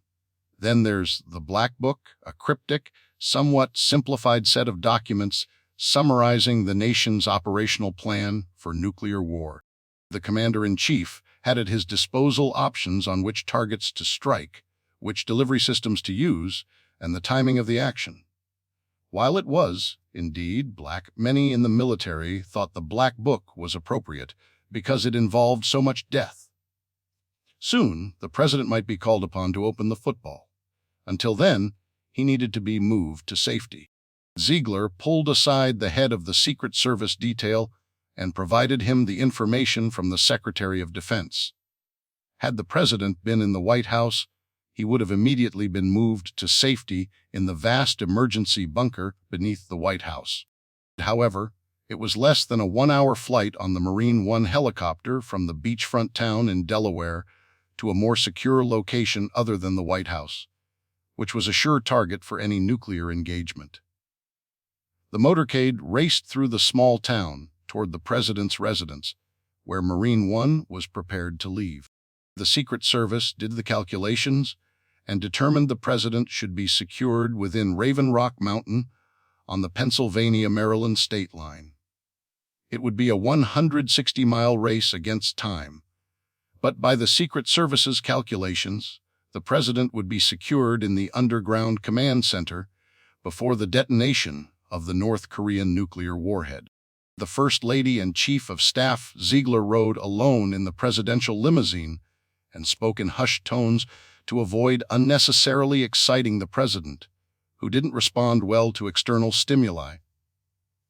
His mental acuity had slipped as he approached 80 years old, yet he chose to continue his quest for a second term in the White House. With his wife's support, he'd managed to campaign when possible and attend carefully orchestrated public appearances. Once in the air, the president was also joined by his traveling national security advisors and, of course, the nuclear football. The decision to go forward with a counterstrike would likely be made within the confines of Marine One. Amidst the confusion, the speed of action required by the president had been overlooked. It was a time when advisors who were pining for nuclear war with North Korea might try to influence the president. Less than a minute after the chopper lifted off, the call from General Canton came through from Ustratcom. Ziegler fielded the call. "This is Jeff Ziegler, the President's Chief of Staff." "Mr. Ziegler, per protocol, this is General Marcus Canton, Ostratcom, Offutt Air Force Base. We have confirmation of the sighting of an inbound nuclear missile, hypersonic in nature." "I must advise the President, sir." General Canton followed formality, although he and Ziegler had met twice in the past. Ziegler paused as he studied the president. At the moment, he was in no position to speak with anyone. "Stand by, General." The Chief of Staff could hear an audible sigh on the other line. He suspected General Canton was watching the clocks in the battle deck. He came up with a solution. "Let me clear the line with the Defense Secretary. Call back in 2 minutes." He hung up before the general could protest. Ziegler leaned into the First Lady. They'd grown close over the last 2 years as the president began to decline. All eyes were on them as they whispered to one another. Nobody in the cabin of Marine One was surprised by the complication. "He's going to have to talk to Canton." "What if he doesn't?" she asked. "What do you mean?" "He has to." "Does he, Jeff?" "We have a system in place. One that is better than relying upon the human element, whether it is my husband or future presidents." Ziegler grimaced. "You want to let AI decide? It's untested. I understand that. Yet it has all the nuclear strike scenarios at its disposal." "They're going to shit a brick," uttered Ziegler. "Who?" "All of them. These people have lived for this moment. Fight or not fight doesn't matter. We're under attack, and they want to play war games." The First Lady shrugged. "So let them. If AI approves, my husband would approve as well. Then the military brass can have their fun." Even Ziegler didn't appreciate her cavalier approach to such an important question. However, his hands were tied. Might be the gatekeeper to the president when business was conducted in the White House. The First Lady had shepherded her husband through his presidency and had done an admirable job under the circumstances. Who was he to argue with her? The insertion of artificial intelligence into the nation's nuclear protocols was apparently designed for this very purpose. "Okay, we'll let it play out. Allow the general to do his duty and advise the president. Then we'll sit back and allow AI to do its job." Ziegler placed the call back to General Canton. "The president has asked that I put you on speakerphone." General Canton relayed to the president what he knew thus far. He requested the president issue the order for a counterstrike. Ziegler advised the general that the nuclear football was on board Marine One as protocol required. And then he abruptly disconnected the call without revealing the decision he and the First Lady had reached. He sat back in his seat and closed his eyes, questioning the decision they'd made. Perhaps they should have tried to bring the president out of his sticky moment, as his wife called it. Time was not on their side. In minutes, a counterstrike would be ordered by artificial intelligence. Or maybe not. 42, Friday, October 25, 1:07 p.m. EDT, U.S. Missile Defense Agency Headquarters, Fort Belvoir, Virginia. A year ago, the Defense Department's advanced missile tracking satellites logged their first views of a hypersonic flight test originating from Wallops Island off the coast of Virginia. Coordinated with the U.S. Missile Defense Agency at Fort Belvoir, it was the first attempt for the agency's dual hypersonic and ballistic tracking space sensor satellites to detect and observe a weapon of this type. Over the last year, the data had been incorporated into the nation's nuclear defensive capabilities, including ground-based mid-course defense systems. The GMD aimed to protect America from intermediate and long-range ICBM once the rocket booster had been jettisoned and the missile itself was mid-course, outside the Earth's atmosphere. The new interceptors in development were designed to counter the hypersonic weapons developed by China and Russia, and now North Korea. The United States deterrence strategy proclaimed that offensive nuclear weapons deter nuclear weapon states like Russia and China, and U.S. missile defenses were meant to protect against rogue state threats like North Korea and, maybe in the future, an Iranian ICBM. The use of this strategy against a hypersonic missile had only been tested in computer simulations. Tracking an ICBM at Mach 5 to Mach 10 was one thing. Shooting it down was another matter. Those working at the MDA understood this. In fact, they cringed when politicians proclaimed America to be completely safe in a nuclear war because of our ability to shoot the incoming missiles out of the sky. That was not true, and the public was probably unaware that the military only had 44 interceptors at its disposal. That was wholly insufficient to protect the nation from a multi-pronged attack. Major Carl Kramer was receiving data from every part of the U.S. nuclear defense. He, like others around the country, kept their attention focused on the monitors tracking the missile. Sir, boost phase is complete. Mid-course phase has begun. Thank you, Corporal. Moments later, as expected, the North Korean hypersonic missile released its warhead along with half a dozen decoys designed to confuse the elaborate sensor system used by the U.S. Distinguishing between a single warhead and the decoys presented a challenge and a potential waste of defensive resources. With only 44 interceptors at his disposal, Major Kramer had to decide whether to empty the magazine, as they say, to bring down the warhead and the decoys. His decision would be somewhat easier since there was only one ICBM launched. "What do we have from the SBX on Cure Atoll?" he asked, willing to accept the answer from anyone in the operations center. SBX was an acronym for Sea-Based X-band radar. A floating platform 1,500 miles north of Honolulu was tracking the incoming ICBM with its state-of-the-art missile radar. It relayed precise data on the nuclear warhead to the interceptors. "We should have a lock within 3 minutes, sir." Major Kramer took a deep breath and asked, "Do we have anything on our counterattack?" "It's been almost 10 minutes. Nothing, sir."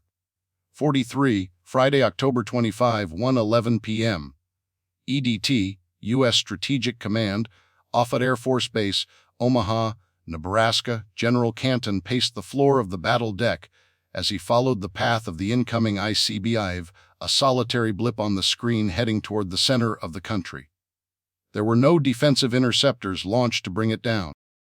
There was no counterstrike. Everything was all wrong, including the fact he was still in the command center. He'd been told repeatedly that the safe escape clock had expired. The doomsday plane was waiting for him.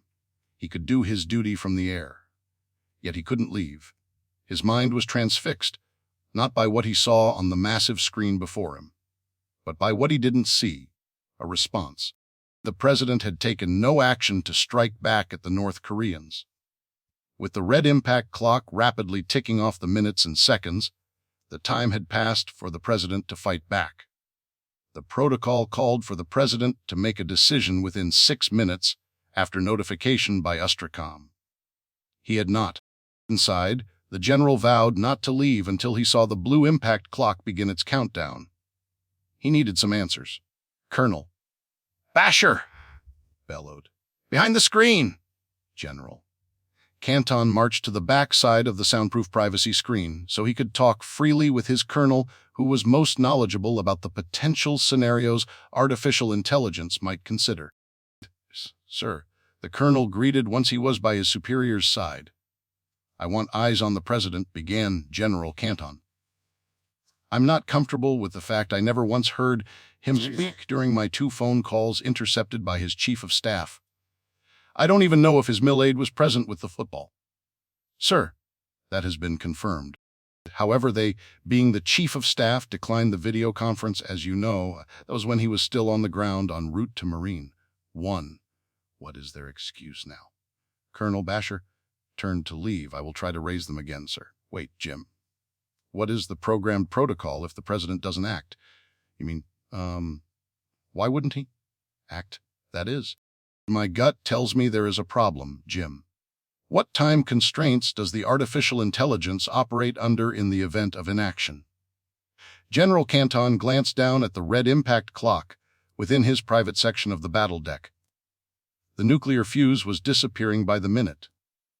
"Well, sir, there are approximately 80 targets in the DPRK. Each ranges in priority from nuclear war-sustaining facilities to command and control posts, including Kim's residence in Pyongyang. At 13 minutes after detection, 3 minutes after the deadline imposed on POTUS to make a decision, AI will issue its own command." "Which strike option?" asked the general, with a single warhead directed toward us. "I imagine it would be strike option Delta, emphasis on all military targets, including command and control." "Kim 2? "Yes, sir." "Population centers? Only if they are located near the Delta-designated targets." General Canton was thoroughly familiar with the geography of all his adversaries. The Tongchang-Rai missile launch complex is less than 40 miles from Dandong in China. That's 2 million Chinese who could get caught up in our counterstrike. "That's correct, sir," said Colonel Basher. General Canton wandered around the confined space, raking his right hand down his face as he contemplated leaving the ramifications of the counterattack up to AI. He looked at the clock again.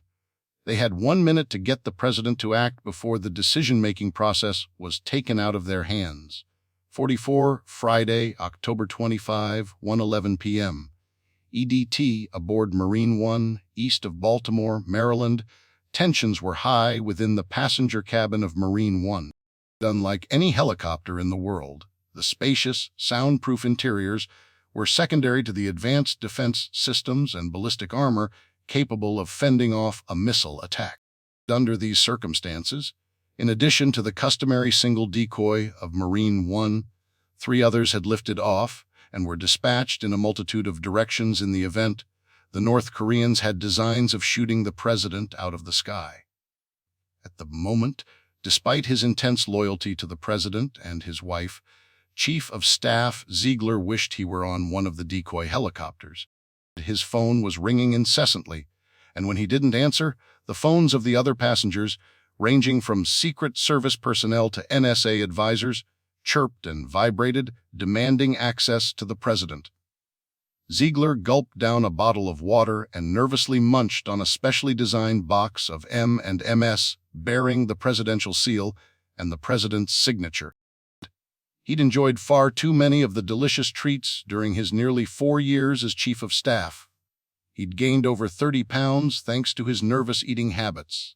"Sir, I've got to tell the director something, or I'll get fired," said the deputy director of the NSA, leaning forward in her seat in the aft cabin to get Ziegler's attention. Her immediate subordinate echoed her sentiment, holding up her phone display for the First Lady and Ziegler to see. "He's calling me, too." Ziegler raised his hand, gesturing for them to stop.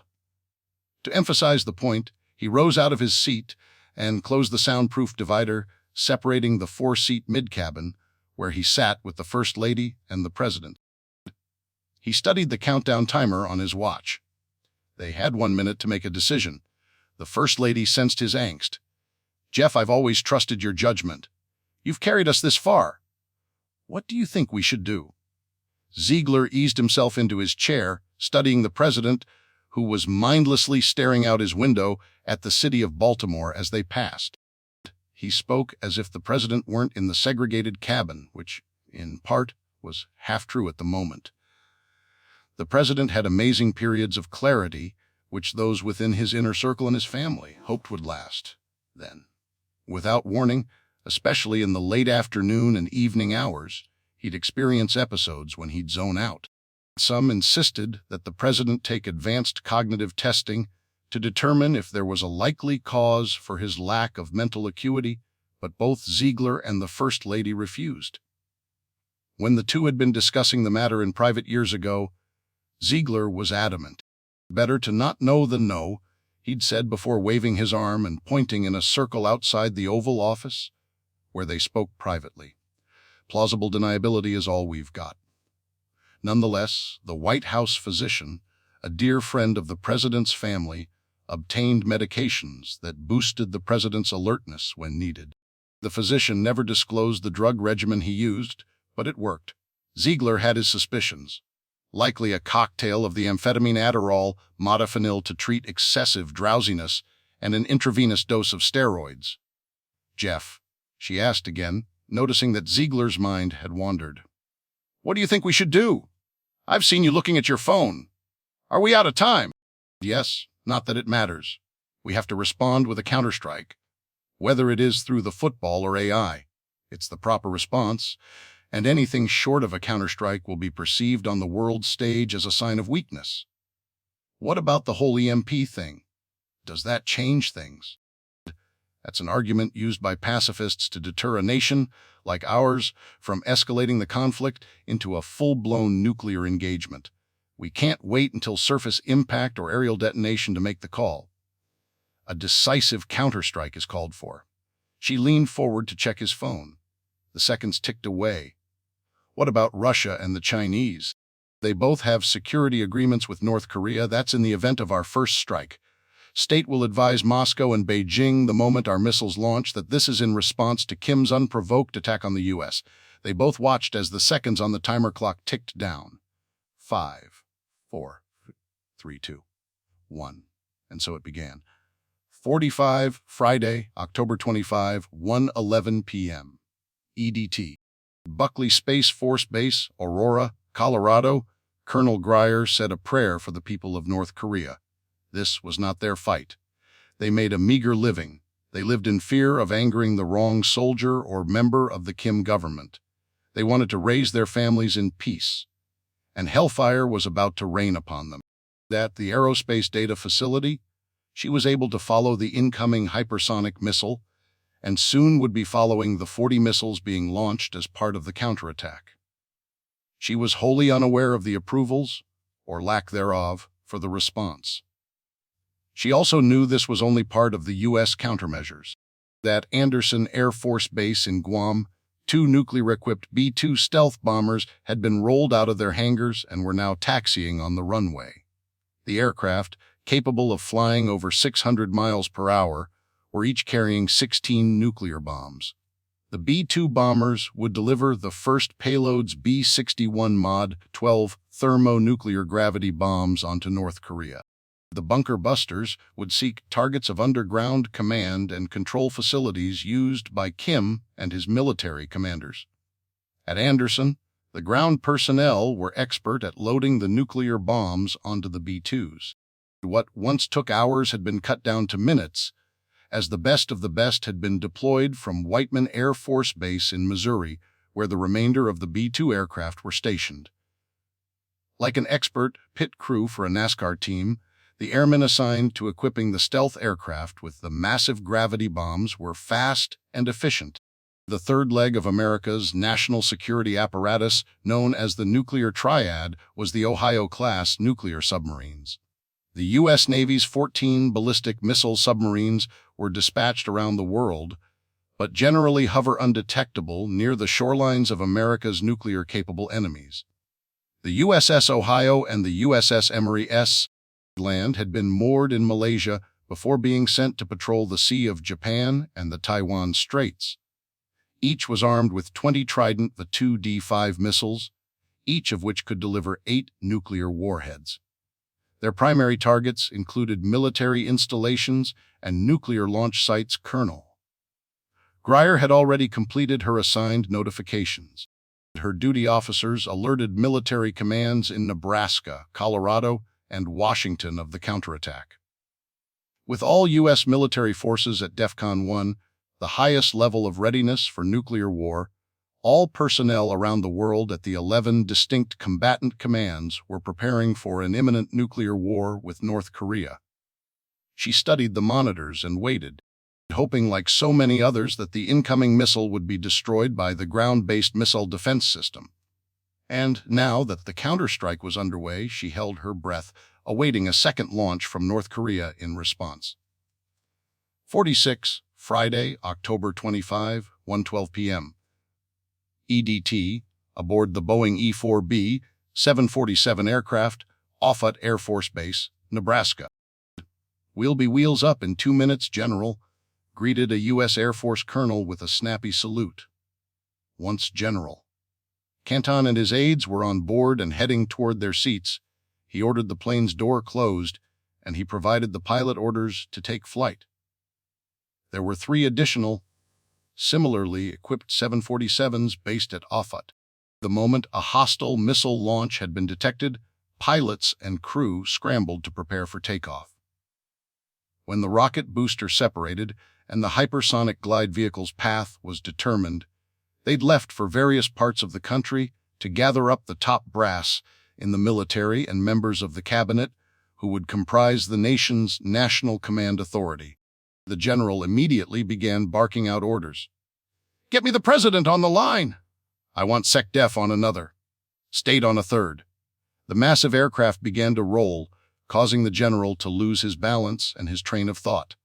"Sir, please take a seat," urged an airman with the unfortunate duty of providing the agitated commander of a Stratcom a reminder safety first. "Damn it!" "Sorry, sir." "No, I mean shit. Just damn it!" The F-bombs flew shortly thereafter, just as the behemoth aircraft lifted off. "Sir, I have the defense secretary on the line," said an aide, as the aircraft rose at a steep angle to reach its cruising altitude in the shortest possible time. "General." Canton flew out of his seat and settled behind his desk, which resembled the cockpit of a professional online gamer, complete with multiple computers, telephones, and not unlike the battle deck. Embedded within the desk were the red impact and the blue impact countdown clocks. The safe escape timer was no longer needed. Blue impact was now running, thanks to the timely action of the artificial intelligence failsafe. Despite his best efforts before leaving the security of Stratcom, he had been unable to get a definitive answer as to what the U.S. response would be like. It was the dumbest, most asinine approach he'd ever imagined to engaging in warfare, nuclear or otherwise. He'd hated it from the day it was proposed by bureaucrats and politicians. The decision to go to war rested with the president, the highest elected official in the land. Failure to act was tantamount to shirking his responsibilities. General Canton had been vocal in his opposition, but was reminded by the chairman of the Joint Chiefs that he could easily be replaced. So he'd bit his tongue and prayed the AI component of nuclear warfare would never be put into practice. Yet here they were. He studied the computer screens to ascertain what the counterstrike response looked like. There were 80 targets. AI chose to go after half of them. Great, he thought to himself sarcastically.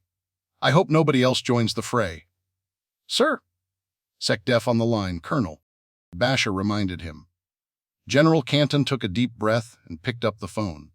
He had to choose his words wisely, as the insertion of artificial intelligence into the protocols was largely Secretary Houston's idea. Larry, where the hell is the president? The general was not known for being tactful. Marcus, he's aboard Marine One en route to Raven Rock. He should be arriving shortly. Obviously, he allowed the computer to take the reins of our nuclear arsenal. I'm analyzing AI's approach to the counterstrike now. It appears half the potential targets have ICBM headed toward them. The general could hear the rotors of a V-22 Osprey in the background. The defense secretary was exiting the Pentagon. I'm leaving with my team for Raven Rock now.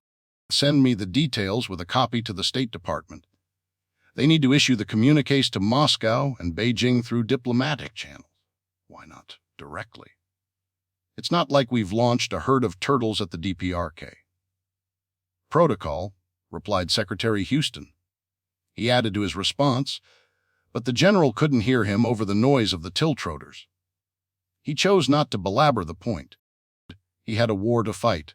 47 Friday, October 25, 1:20 p.m. EDT, Hancock County Courthouse, Ellsworth, Maine. Tammy finished up the question-and-answer portion of her presentation and glanced at her watch. She allowed herself a slight smile as she inwardly chastised herself. All talk and no action. Had been prepared to give the 10-second speech she'd rehearsed in her mind during the chair's introduction of her. Instead, she'd run long, prompting the group to take 15 minutes for a post-lunch restroom break. Tammy's peers respected her opinions, and she felt it would have been rude to cut off the Q&A without giving everyone a chance. Many of them came up to her during the break and thanked her for answering their questions. The 5-minute break, which she was largely responsible for, gave her the opportunity to make her escape. After a few whispered goodbyes to friends from around coastal Maine, she slipped away and hot-footed it to her pickup. Tammy just wasn't in the mood to be peoply that day. She missed her family. She constantly checked her text messages for photos or a hello from Abby and Daniel. Her husband had loaded up her 2 sons and hauled them off for a week-long lobstering trip. She'd cleaned the house twice. She'd balanced the books and then rechecked herself. She'd restocked the inventory at the co-op with both supplies and grocery products. She'd even managed to read a book on the Kindle she bought herself for Christmas last year. She glanced at her watch again, mentally calculating whether she could make it to Base Harbor in time to catch the 2:15 ferry. Despite the short, 22-mile drive from Ellsworth to the ferry landing, it took an hour or more because of traffic signals and slow-driving tourists. Instead, she sat back and relaxed, comforted in knowing the 3:45 ferry departure would be easy to achieve. She turned on the radio and listened to a news report on WDAM 1370 out of Bangor. It was a down east tradition for residents to listen to classic rock and catch up on the local news. She became intrigued by a news report coming out of Camden, a coastal community on the other side of Penobscot Bay from Swan's Island. The widow of the former CEO of Lel Bean reported to the Maine Board of Pesticides that her stately oak trees at the back of her home had apparently been poisoned. Her new neighbors, transplants from Missouri, admitted to poisoning the trees in order to have them removed to better their view of the bay. Nearly $2 million in fines and removal costs later, the trees were removed, and the Missouri couple had a better view of the water, albeit over the L.L. Bean widow's rooftop. Tammy chuckled to herself and muttered, "Rich people problems," before turning off the radio. Instead, she felt like taking in the glorious blue skies and the calm weather. She rolled down her windows, connected her iPhone to the truck sound system, and listened to her chill playlist. Her trip home got bogged down shortly thereafter as she passed the Hancock County Airport, which mostly serviced travelers to Bar Harbor. As traffic slowed on Bar Harbor Road approaching the bridge crossing at Mount Desert Narrows, she noticed Ellie Manchester, the owner of the Down East Lobster Pound, a counter-served diner with outdoor seating. She and Ellie had been friends for years. They exchanged pleasantries, and Ellie explained they were doing some road work along the short span of the bridge, and it had caused delays for the last hour. Tammy shrugged off the delay. She knew she was likely to sit for a while at Base Harbor, awaiting the ferry to return from Swan's Island. Better to wait here, chatting with Ellie, than at the ferry landing. They talked for a while until Ellie had several customers exit their vehicles to grab a quick snack. Tammy waited, scrolling through her text messages from Abby, reliving their exciting trip to Europe through the photos she'd received. She sent a text telling the kids she loved them. And then, suddenly, traffic started to move again. Cars were racing northbound on narrow Bar Harbor Road. Drivers, who'd shut off their vehicles to conserve gas, fired up their engines in unison. Patrons of the Down East Lobster Pound hustled back to their vehicles with 3/4 of a lobster roll on a paper tray and the other quarter in their mouths. 48. Friday, October 25, 1:25 p.m. EDT, 341st Missile Wing, Malmstrom Air Force Base, Montana.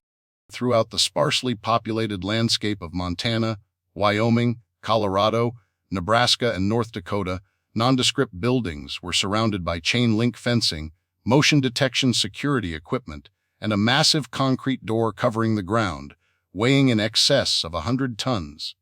There were 400 such underground silos housing America's land-based nuclear ICBM. The silos dropped nearly 90 feet below the ground. Each was built with concrete walls that were 4 feet thick. An elevator ran the length of the silo, enabling the launch crew to perform maintenance functions and prepare for deployment of the massive rockets. Inside, America's state-of-the-art Minuteman III missiles, equipped with 300 kiloton thermonuclear warheads in their nose cones, sat silently waiting for their orders. Now the message from one computer system to another based at Malmstrom had been delivered. Commence launch sequence. At Malmstrom and similar military facilities where the silos were located, missile crews and support personnel scrambled into action. Their duties were rehearsed repeatedly, almost daily. This was not a drill. They knew this was the moment the nation was placed on a nuclear war footing with the announcement of DEFCON 1. Time was of the essence, as the service members were fully aware the ground-based missile system was the most vulnerable arm of the nuclear triad. Their locations were known to their enemies, and the power of the missiles contained in the silos was ineffective if destroyed before launch. For that reason, they were the first to be launched, depending on the nature of the conflict. Use them or lose them, as military strategists said. However, because a single missile had been launched by North Korea toward the U.S., the artificial intelligence that had initiated the counterstrike chose to deploy nuclear assets closer to the Hermit Kingdom in order to neutralize their nuclear arsenal. The Minuteman III missiles were being launched to destroy the DPRK ability to reconstitute its government and rogue state apparatus. There was a reason the missiles were referred to as Minutemen. Certainly, there was the historic reference to the Minutemen in the American Revolutionary War, who were ready to fight the British forces on a moment's notice. However, through the perfection of protocols, the Minuteman III missiles could be armed, targeted, and fired in a minute. Inside the silo, the two-man missile crew traveled alone down the elevator shaft while a flurry of activity took place above ground. Like their counterparts in the other silos dispersed across the Mountain West, they peeled off their U.S. Air Force patches from the Velcro strip located on their shoulders and replaced them with the official patches of Ustracom. For 70 years, this had been a part of their rehearsal for nuclear war. Today, it had significant meaning, as they were now under the command of General Canton. The missile crew was unaware the order to launch had been given by AI. They didn't make a patch for that. They did their duty unaware of what was happening in the nation's command and control structure. The crew opened their locked safes embedded in the walls of the silo. The process of launching the missile was almost ritualistic. It took both members of the crew to confirm and reconfirm the steps. Their movements were choreographed, rehearsed, and flawless.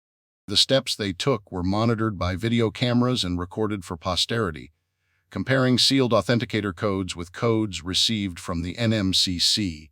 Confirmed, each of the crew members presented their small metal fire control key, entering targeting codes. The missile's crew's voice inflection could best be described as flat and boring, monotone, certainly calm. They changed the target from the default location in the middle of the Pacific Ocean to the attack plan coordinates received by their facility. They repeated the coordinates to one another. Confirmed. Turning launch keys. Armed. 300 kilotons. 20 times the yield of Hiroshima's little boy and 15 times the yield of Nagasaki's fat man. And the U.S. was simultaneously launching 40 of these massive ground-based nuclear weapons at North Korea. The 100-ton concrete silo door lifted open. The rocket's engines ignited, sending the Minuteman III skyward through a dense mix of smoke and fire. 3.5 seconds later, the ICBM cleared the silo and took flight. A minute later, the first stage booster of the ICBM dropped free. The second stage booster ignited, forcing the missile ever higher toward space. 12 minutes following launch, the speed of the ICBM was unfathomable until it reached an orbital path of roughly 600 miles above the planet. And from the moment the ICBM cleared the silo, communication lines were abuzz in Beijing and Moscow, and all their military installations similar to America's. Nuclear warheads had been launched and were likely headed toward the Korean peninsula.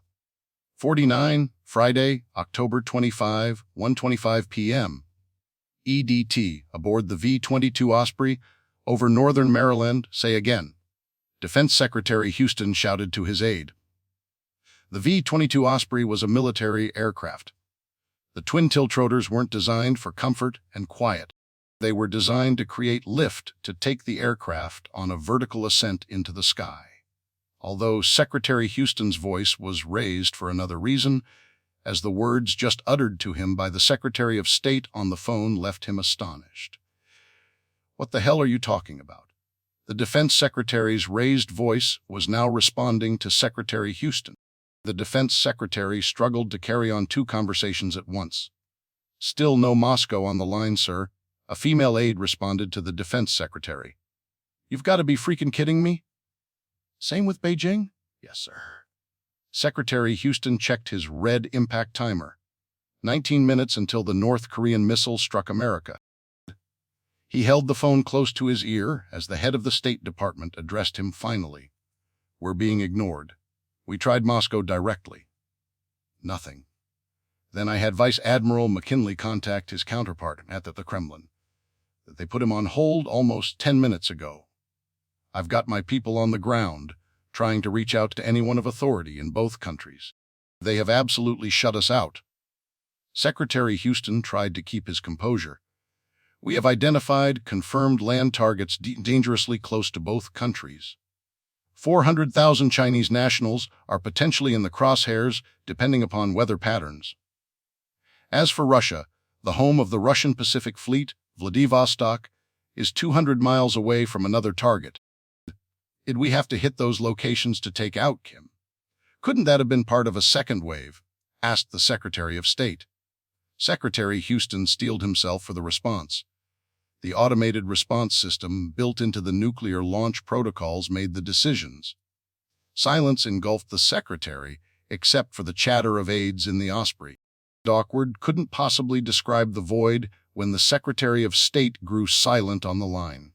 Then, in the background, Secretary Houston heard an aide say, "Beijing said this and nothing else. Killing any Chinese citizens with radiation poisoning as a result of this unwarranted attack will be deemed an act of war." To keep the conversation straight, Secretary Houston placed the Secretary of State on speaker. There was more silence as he allowed the aide's statement to soak in. Seconds later, another phone rang at State. Secretary Houston was growing frustrated with everyone in the State Department as their inability to communicate through diplomatic channels come closer to a nuclear conflict with both China and Russia. "Mr. Secretary, I have the North Koreans on the line," an aide to the Secretary of State said. "Direct contact." "Never." "Yes, sir." "Confirmed." "Direct contact." Secretary Houston was growing impatient. He ordered, "Just take the damn call." Aggravated with the noise generated by the Osprey, he closed his eyes and focused all his senses on his hearing in an attempt to eavesdrop on the conversation taking place between the State Department and the North Koreans. Then the Secretary of State revealed the gist of the North Koreans' call. "Larry! It's a dud. Do you hear me? They claim it's a test that went awry. The hypersonic missile is not responding to ground controls and is flying on a predetermined path. They claim it is unarmed. Repeat, unarmed. And we are supposed to believe them?" asked Secretary Houston. "How do we know if it's nuclear equipped?" asked the head of state. "When the damn thing explodes." "Come on. They're probably lying." The Secretary of State wasn't so sure. But what if they're not? Then they made a hell of a mistake. You don't launch a hypersonic missile at the United States and not expect us to respond. We cannot wait and see. It could be nuclear or even biological. Besides, it's too late. We can't recall our missiles. They're in mid-course and descending as we speak. And also, I just received notification that the B-2s are over their targets. So it's done. Ask the Secretary of State. Yes. But the president didn't make the call. Secretary Houston relaxed as the Osprey set down at the Raven Rock complex near Liberty Township, Pennsylvania. No, but I hear you. You're already looking to conduct damage control. Their computer made a mistake, and so did ours. Good luck selling that to the Russians and Chinese. 50. Friday, October 25, 1:29 p.m. EDT, Raven Rock Mountain Complex, Liberty Township, Pennsylvania. Since the advent of the atomic bomb and the revelation of its destructive capability, leaders within the United States government began to take measures to protect themselves. The Constitution laid out the basics of continuity of government as it related to lines of succession to the presidency. Our founding fathers never imagined a weapon so lethal that the entire government could be wiped out in seconds.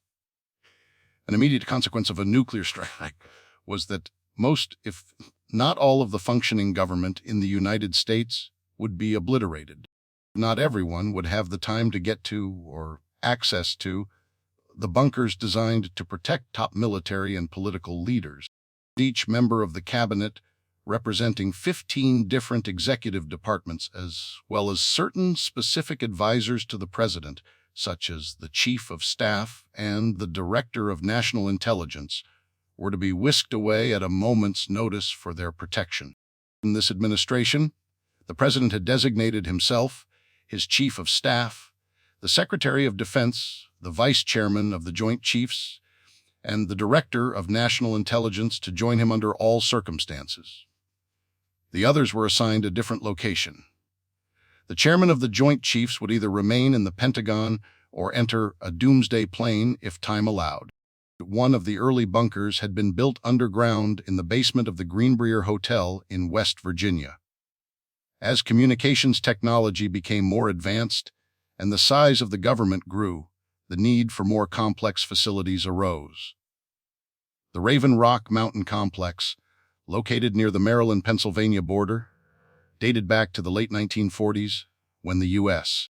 government began to think about the consequences of their weapons technology. In essence, it was a freestanding city consisting of multiple three-story buildings tucked inside a mountain.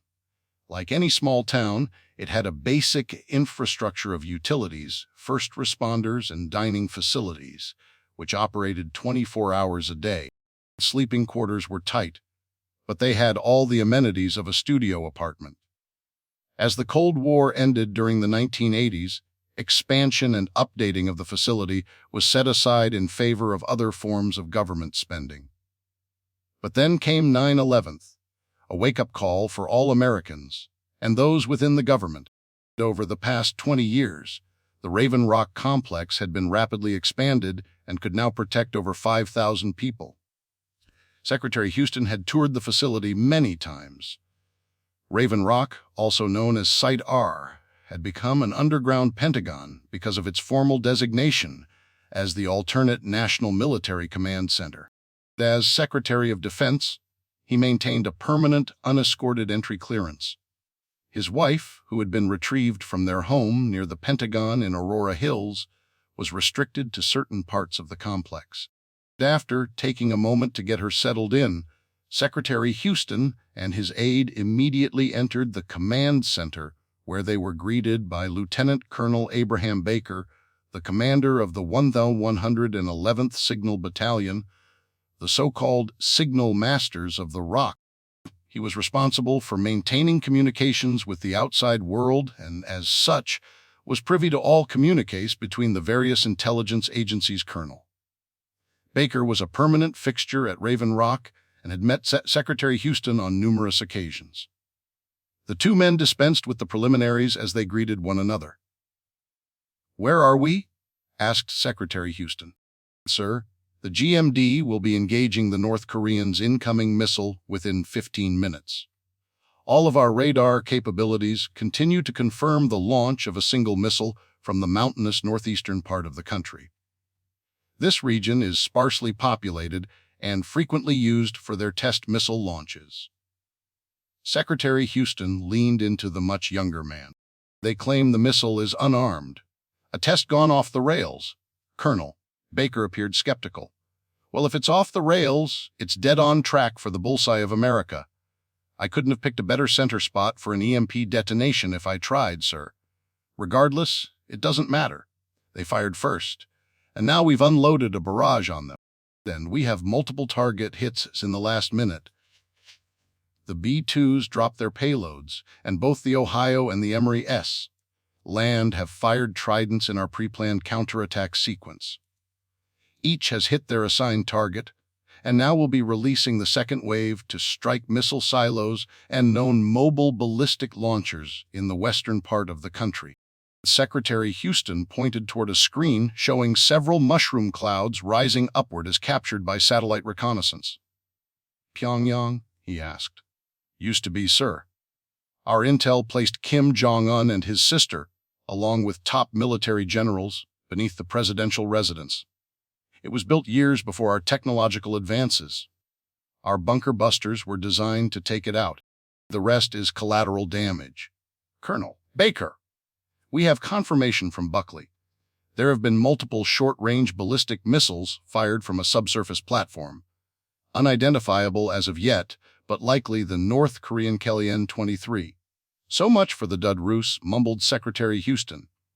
He turned to look into the series of glass windows that overlooked the operations center at Raven Rock. Several people stood to watch the activity, including the Chief of Staff and the First Lady. The President, however, was not in view. Secretary Houston shrugged and thought to himself, it's on us now.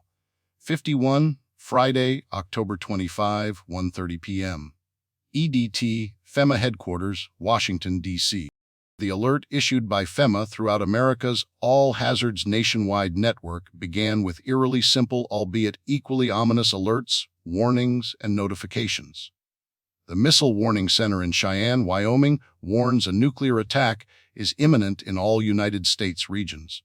Get inside a basement or central room of a sturdy building now. Stay away from windows and doors. Stay inside.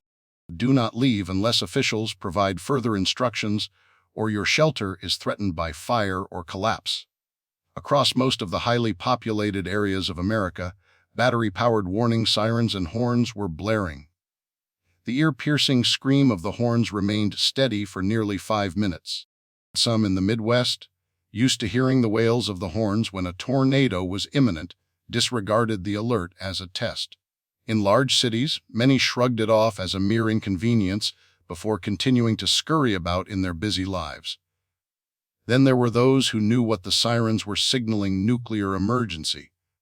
News began to spread of an imminent nuclear attack. The news media, in their quest to be the first to report, got it wrong in many cases. Some underplayed the event, blaming it on a false notification similar to those that had occurred in the recent past in Hawaii and California. Yet there was no indication from the government that this was simply a mistake or even a drill.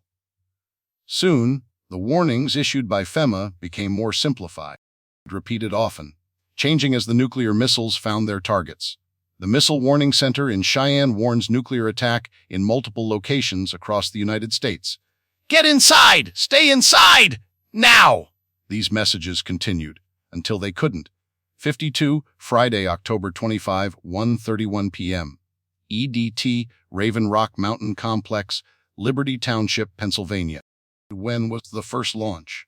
Asked the President, who suddenly appeared in the Raven Rock Operations' center observation deck with his wife in tow. Chief of Staff Ziegler, caught up in the intensity of the moment, hadn't noticed the First Lady leaving to check on him. Below, Colonel Baker was hustling from one computer station to the next, providing instructions to his communications team.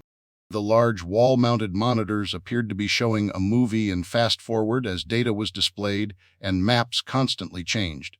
The display that caught the President's eyes first was a global satellite image focused on the Pacific Ocean as nearly 24 flashing red beacons crossed the globe toward North Korea.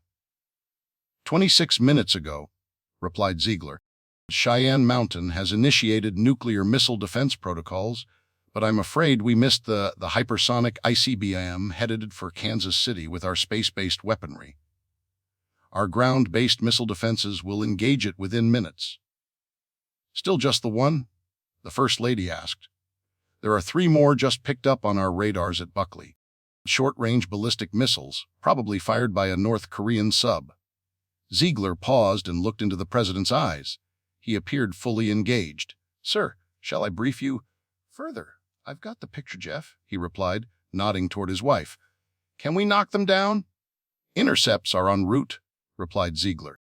Appearing on a large monitor at the end of the room was the chairman of the Joint Chiefs, who was aboard a doomsday plane. He appeared via closed-circuit video. He was seated at a desk similar to the one utilized by a STRATCOM commander, General Canton. Seen in the background were the countdown clocks. The president surveyed the display, which showed just under 28 minutes before the North Korean hypersonic missile was scheduled to strike America. Now another threat was speeding at Mach 6 toward America's west coast.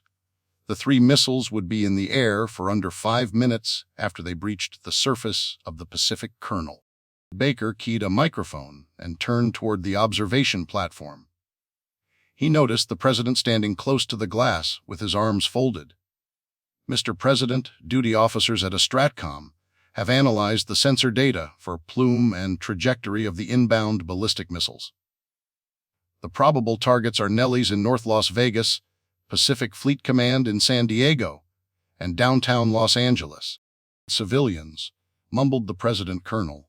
Baker suddenly turned around and received a note from an aide. He gestured toward the screen where the blips marked in red represented the incoming missiles. The blue blips across the ocean represented America's counterstrike. One of the red missiles had suddenly turned. The president leaned over and pressed the communications button, which opened up his microphone. What's happening? Colonel Baker turned around to address him. There has been a course redirect of one of the missiles.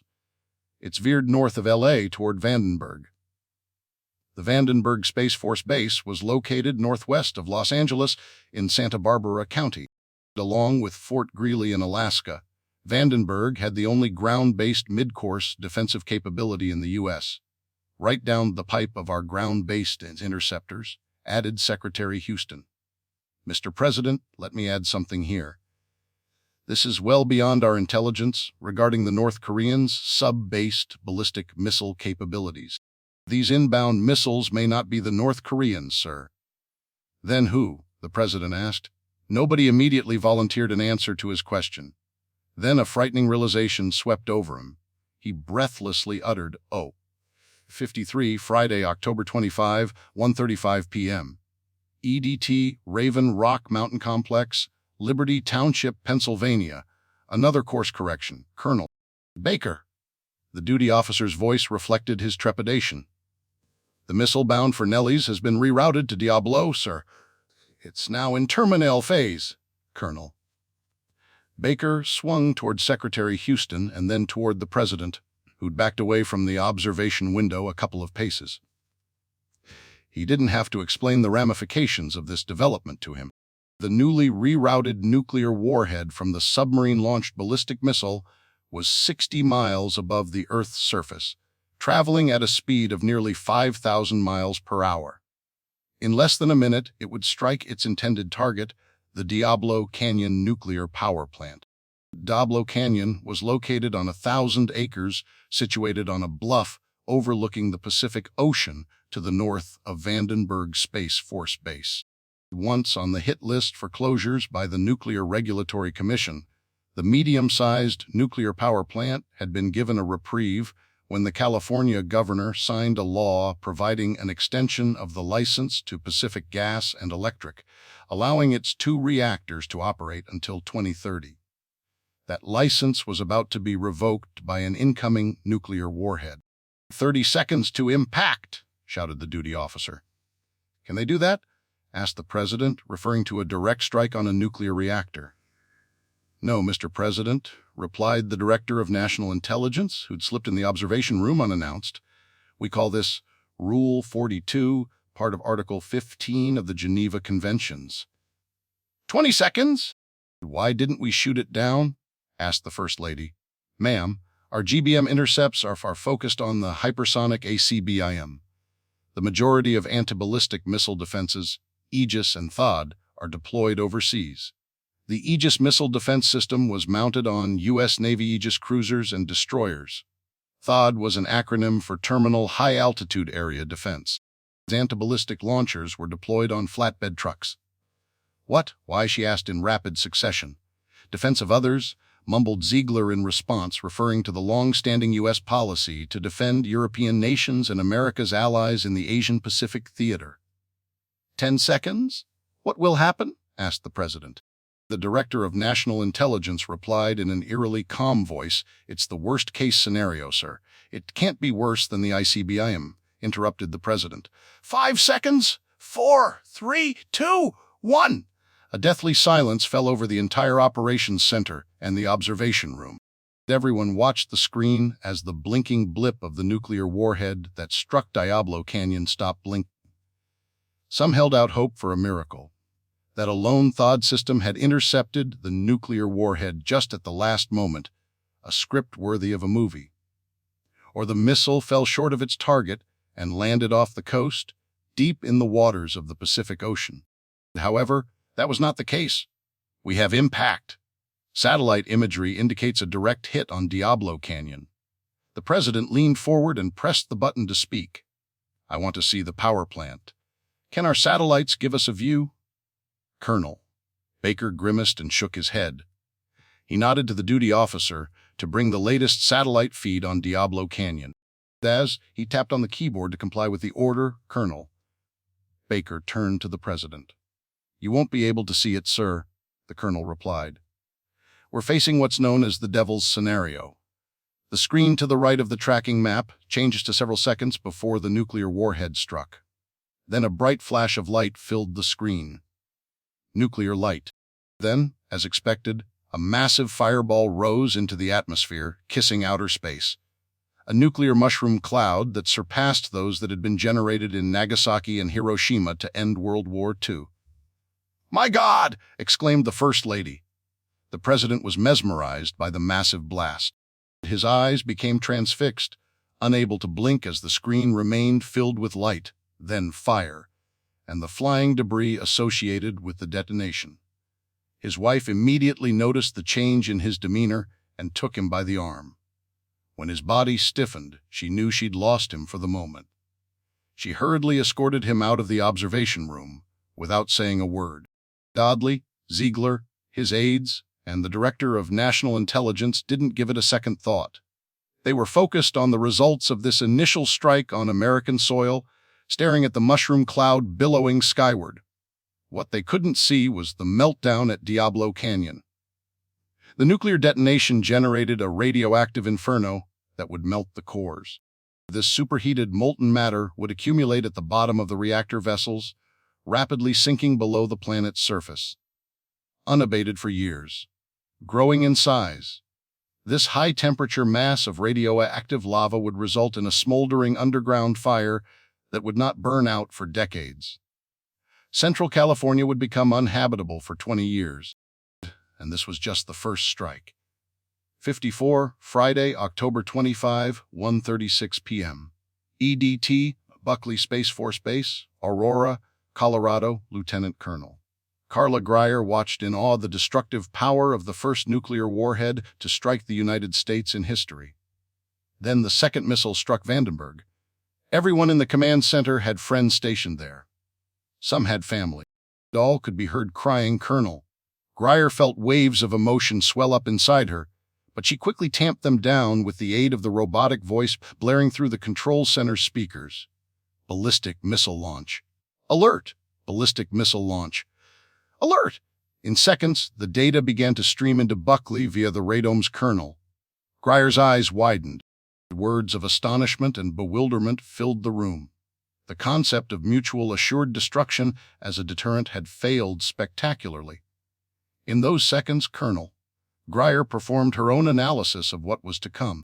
The background, the team within the control center were chattering excitedly, openly sharing the number, locations, and speed of the attack that was headed toward the United States from both Russia and China. It was unfathomable. But in a way, Colonel Greyer thought, not surprising. For one thing, both China's and Russia's early defense warning capabilities were deeply flawed and inaccurate. Nothing compared to the U.S. S-BURS system. Russia's Tundra early warning system was known to be inaccurate. And on its western front, Ukraine had destroyed several of the Russian radar facilities with American-supplied missiles. That, too, expanded the likelihood of an unwarranted response by Moscow based on incorrect data. Said Colonel Greyer believed the U.S. counterattack on North Korea was certainly warranted. However, in the eyes of Kim's longtime ally, China, and its newly proclaimed defense partner, Russia, it might have seemed over the top. When the might of America's nuclear triad was unleashed on North Korea, Xi Jinping and Vladimir Putin had little time to think. Could they believe this was just the beginning of a broader nuclear conflict? Would they live up to their agreements with Pyongyang to defend the nation if attacked? In just minutes, they'd have to perform a complex analysis of the situation and decide to act. Or not. Yet the data streaming in through the radomes reflected a scenario Colonel Greyer found puzzling. Both countries had released their arsenal of hypersonic nuclear missiles nearly simultaneously. It was as if they were racing to see who could nail the target, America, first. Not that it mattered. Over her internal musings, Colonel Greyer heard the numbers. Hundreds, not a dozen, hundreds. Each, America was sitting in the crosshairs of more than 200 nuclear missiles launched from both countries. Some were racing over the Arctic. Others, like the hypersonic missiles, took a route across the Pacific as well as over Europe. Colonel, we have subsurface launches out of the Gulf of Mexico. They have submarines 100 miles off Florida's coast. "Check that!" shouted a duty officer. At the Puerto Rico trench also. I have 6 warheads traveling toward USCENTCOM in Tampa and military installations in the southeast. "God save us all," mumbled Colonel Greyer as she watched the red blips appear on the screen as if it were rapidly developing an extraordinary case of the measles. This can't be possible. 55, Friday, October 25, 1:37 p.m. EDT, Raven Rock Mountain Complex, Liberty Township, Pennsylvania. Defense Secretary Houston gasped as he observed the attacks by Russia and China unfolding in real time. Beads of sweat began to pour out of his forehead. General Canton had already phoned him, demanding to speak to the president. Minutes had passed since Secretary Houston noticed the president was no longer in the observation room. With General Canton still on the line, he rushed up the steps to the back of the room and exited. Seconds later, he'd taken the circular stairwell and burst into the observation room, where Chief of Staff Ziegler awaited him with phone in hand. "Where is he?" "In his quarters." "What do you need?" Secretary Houston tried to breathe in order to avoid busting an aneurysm. "I need the damn universal unlock code," he shouted anyway, too tense to control his anxiety and anger. "The what?" "Have you seen the damn monitors, Jeff? They've unloaded on us. We'll be wiped off the face of the damn map." "There's no time to explain. Now, where the hell is he?" Ziegler made his way to the door. "I'll get them for you." Uncharacteristically, Secretary Houston became irate and physical. He grabbed Ziegler by the throat and shoved him against the wall. Spit flew out of his mouth as he berated the Chief of Staff. His voice was deep, guttural. "You listen to me, you son of a bitch. No more games. He has to give the unlock codes to General Canton. Now." He shoved the phone against Ziegler's chest. "Okay? Okay, I'll take you to him." Ziegler wiggled loose from the Defense Secretary's death grip and rushed out of the room. The two men ran down an empty corridor until they reached the president's suite of rooms. The 2 Marines standing guard stood aside when they recognized who was coming. After they burst into the room, Secretary Houston shoved Ziegler to the side and ran toward a closed door where the President and First Lady were in the bedroom. He bellowed, uncaring as to the President's physical and mental condition, "We have been attacked by both the Russians and the Chinese. I need to give a Stratcom the universal unlock codes." The President stared at him. His wife addressed the request. "What does that mean?" "It means we fight back, damn it. We need to launch everything we've got, or we're done." "Clear enough." The President didn't move, and the First Lady hesitated a little too long for Secretary Houston's liking. "Do you not understand the gravity of the situation?" he asked, trying to force himself to calm down. Yelling wasn't getting him anywhere. AI is not programmed to take over a second nuclear strike. It's designed to act quickly in response to an initial attack. Counter-strike only. It's time for the President to act or give the unlock codes to General Canton. He'll direct the war from there. "A war?" she asked, suddenly overwhelmed. Secretary Houston was beside himself. "Did you not hear me?" "Yes, we are at war. Nuclear war. Arma-freaking-geddon. Clear enough." Just outside the President's bedroom door, the military aide carrying the nuclear football remained stoic, awaiting orders. Inside the black book were the codes, including the universal unlock code needed by General Canton. The First Lady whispered into her husband's ear, and he waved his arm toward the mill aide, who quickly responded. He set the black satchel on the bed, next to where the President was seated. With another wave of the hand, the President authorized the bag to be opened. The mill aide, who was a part of a select few who traveled with the President everywhere, understood the gravity and acted. If an inquiry were to be held, he'd have to defend his actions as he pulled the black book out of the football and handed it to the Defense Secretary. Secretary Houston also overstepped when he read the universal unlock code to General Canton. The general was beyond his authority when he accepted the codes from someone other than POTUS. None of that mattered, as America was destined to become a barren wasteland. 56, Friday, October 25, 1:37 p.m. EDT, Headquarters of the United Nations, New York City, USA. Laura Hadfield, the U.S. Ambassador to the United Nations, was livid as she and others were ushered into the lowest floor of the United Nations building in Midtown Manhattan. The 39-floor structure holds the headquarters for the seats of the principal organs of the UN, including the General Assembly and the Security Council. The UN Security Council consists of 15 members, of which 5 are permanent: the US, France, the United Kingdom, Russia, and China. Barely 2 hours ago, Ambassador Hadfield had been dealt a not unexpected blow to her proposal condemning North Korea's planned test of a long-range hypersonic missile while the U.S. and South Korea conducted announced war games around the Korean peninsula. Both Russia and China vetoed the ambassador's proposal. As other business was being conducted toward the end of the Security Council's meeting that day, the alarms wailed, notifying those in the building of a nuclear attack upon the U.S. Ambassador Hadfield was unsurprised as she learned the nuclear missile had been launched from North Korea, as this was the very event she'd warned the Security Council might happen. As the envoys from around the globe were rushing down the stairwell to the nuclear bunker, she was giving them a verbal form of hell via her translators. Both the Russian and Chinese envoys rushed ahead of her, attempting to avoid her wrath. However, they'd soon be locked in a small room with the angry U.S. ambassador, unable to escape her tirade. They'd separated the parties as much as possible. Like referees in a boxing ring instructing the combatants to retreat to their corners, officials stepped in to keep the peace. While each of the 3 disagreeing ambassadors were, in fact, separated, it didn't matter to Ambassador Hadfield, who continued to scream at the Russian and Chinese delegations. Their response was that the North Koreans had advised them through diplomatic channels that the ICBM test did not carry a nuclear warhead. It was simply a test gone awry. Then word came of the additional 3 ballistic missiles fired from a submarine off the west coast. Ambassador Hadfield demanded an answer for how these 2 related attacks were interconnected.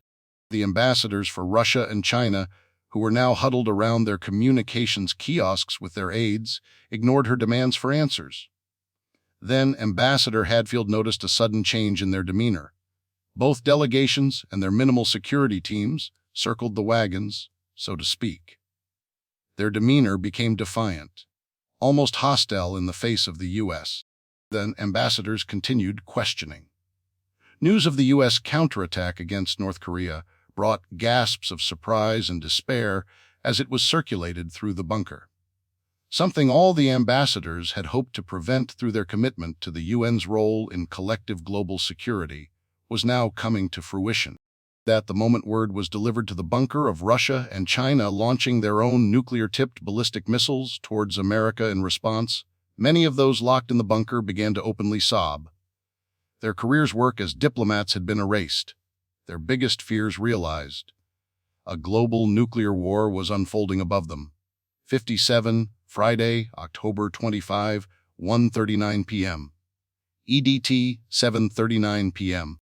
Set, NATO headquarters, Avenue Leopold III, Brussels, Belgium. It was evening in Brussels, Belgium, where the headquarters for the North Atlantic Treaty Organization was located. Inside the architecturally stunning, glass-building member states gathered often, as it was the political and administrative center of the NATO alliance. The goal of the representatives of each nation was to reach a consensus on security matters affecting the member states. On a daily basis, 4,000 people worked at NATO headquarters, including diplomats and members of the international military staff. The U.S., permanent representative to NATO, had been having dinner with her counterpart from Great Britain when news of the attacks reached her. The two NATO ambassadors and their security details were whisked through the rain-soaked streets of Brussels to the headquarters on Avenue Leopold III. By the time they arrived, they'd been fully briefed by their respective governments of the first strikes by North Korea and the subsequent counterstrikes by the U.S., prompting Russia and China to join the fray. Their first priority was to seek safety in the nuclear bunker beneath the NATO headquarters. Then the members in attendance gathered together to compare the intelligence they'd each received. Ambassador Jeannie Smythe, the U.S. permanent representative, was the first to speak once the group quietened down. We have all received the same intelligence regarding the initial attack by North Korea and the subsequent counterstrikes. Since Putin's invasion of Ukraine, an unlawful, despicable, and totally unwarranted breach of their sovereignty, the NATO alliance has provided unwavering support for the Zelensky administration. This unprovoked attack has led to a heightening of tensions around the globe, culminating with the event of the last hour. Now my beloved country finds itself under attack by the axis of evil formed by Russia, North Korea, and China. I call on the 29 nations of the NATO alliance to come to our defense, just as we would do for each of you. We've acknowledged many times, if not daily, that Article 5 of the NATO treaty states that an attack against one is an attack against all. It has happened, and we expect you to assist us in preventing the annihilation of the United States of America. Ambassador Smythe was unsure if those in attendance didn't respond to her out of respect in the event she was just gathering her thoughts, or if it was something else. There was a hesitation, an equivocation, a moment of awkward silence that screamed, about that. We never thought something like this might happen. Frustrated, she noticed representatives from Germany and France huddled in a corner alone, avoiding eye contact with her. Even her counterpart from the UK, whom she was just having dinner with, seemed aloof. There were no cheerleaders. No scenes like one might see in a movie where the group shouted, "Hell, yeah, let's get the bastards." Only the low murmurs of those in the bunker as they appeared noncommittal on her request. She repeated herself so as not to be misunderstood. The United States is invoking Article 5. It's time to fight back. The U.S. expectation was that NATO members promised cooperation and a lethal response to any aggressor who attacked one of their own. Ambassador Smythe expected a simple response. Yes, we will come to your aid with nuclear force if necessary. For years, the U.S. government had placed over 100 nuclear ballistic missiles in NATO bases throughout Europe as part of a nuclear sharing program with member states. However, before any of those nuclear missiles could be activated and launched from NATO military locations, authorization must be given by the President of the United States directly. Furthermore, the Prime Minister of the United Kingdom must also acquiesce to their deployment. As the missiles grew perilously close to the U.S., the NATO Secretary General had not heard from the President. In response to his call to the UK Prime Minister, he was informed London would give their decision upon receiving word from the President of the United States. Meanwhile, precious minutes ticked away as the nuclear war escalated, with the U.S. firing nearly 1,000 nuclear missiles toward targets in Russia and China. Finally, out of anger at their deathly silence, Ambassador Smythe yelled at them. "Fear is a great motivator," she thought to herself. "They're going to fire nukes at you anyway. You know this, right? Putin knows where they're located. He knows about Article 5. He doesn't give a damn if you call and say, 'Please don't shoot.' He can't take that chance. Hell, they're probably racing toward Paris, Berlin, and London at this very moment." Part 5, It's the End of the World as We Know It, Tilde Rem, 1987, 58, Friday, October 25, 1:40 p.m. EDT, 7:40 p.m. SETI, Restaurant Matterhorn Glacier Parody, Zermatt, Switzerland. Without a doubt, this evening was the most memorable of Daniel and Abby's honeymoon. As temperatures dropped atop Klein Matterhorn, many of the patrons at Restaurant Glacier Paradise retreated inside. The couple braved the chilly wind to take in the sky, painted in hues of orange, pink, and purple, casting a magical glow over the surrounding peaks, with the iconic, pyramid-shaped peak of Matterhorn Mountain swallowing up much of their view. To the south, the lights of the Italian resort town of Cervinia, nestled in the valley below, were barely visible. Directly to their west lay the not-too-distant peaks of the French Alps, adding to the panoramic beauty. "I love you, Mr. Murphy," whispered Abby, a wispy cloud of water vapor appearing out of her mouth as she spoke. "I love you back, Mrs. Murphy." Daniel let out a sigh. "They're going to chase us off the mountain soon, I'm afraid." She grabbed him around the waist and looked up into his eyes. "Good. I'm ready for bed." She gave him a loving kiss on the lips. They were warm, but her cheeks were beginning to show the signs of their rapidly cooling surroundings. The romantic moment was suddenly shattered by a series of rapid, high-pitched beeps, each one urgent and insistent. The couple broke their embrace and frantically looked around to gauge the reaction of the half-dozen or so patrons who remained on the observation platform. Their reaction was similar, one of confusion and alarm. Daniel tried to speak, but his words were muted by a loud, wailing siren that rose to a crescendo and fell in a chilling oscillation. The siren's shriek was mechanical and cold, echoing off the massive glass structure housing the restaurant and through the nearby mountains, amplifying the sense of urgency. "Everyone, you must return inside. Now!" One of the restaurant employees shouted to those outside in both German and English, urging them to hustle indoors. Amidst the panic, the other patrons were shouting questions to the young man. "What's wrong? Is this a test or drill of some kind? What does it mean?" Some heeded the employee's warning. Others, like Daniel and Abby, were frozen in place, shocked as the serene mountain surroundings were suddenly filled with the chaotic noise of the alarm, coupled with the panic-stricken guests yelling and pushing toward the open door. A tableau of fear beset them as the warning alert continued its relentless, ominous howl. And then, amidst the blare of the alarm, a roar approached from the east. It happened in the blink of an eye. A powerful missile raced through the clear, dark sky, its roar deafening. The bright orange plume of the rocket's thrusters left a short, unmistakable trail until it disappeared in the distance. Daniel and Abby squeezed each other in a protective, loving gesture that offered comfort.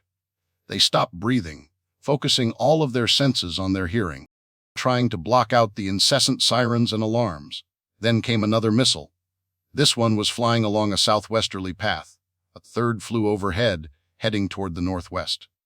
"Come on!" shouted the employee, who held the door open for the couple. Daniel and Abby, mesmerized by the ballistic missiles, had somehow managed to control their emotions. For now, they turned and ran toward the open door, where they were greeted by screams and crying. Children clung to their parents. Adults frantically rushed toward the exits at the behest of the restaurant's staff. Glasses and dishes were knocked off tables, loudly breaking on the hard floors. Tables and chairs were shoved aside as everyone made their way to an emergency stairwell.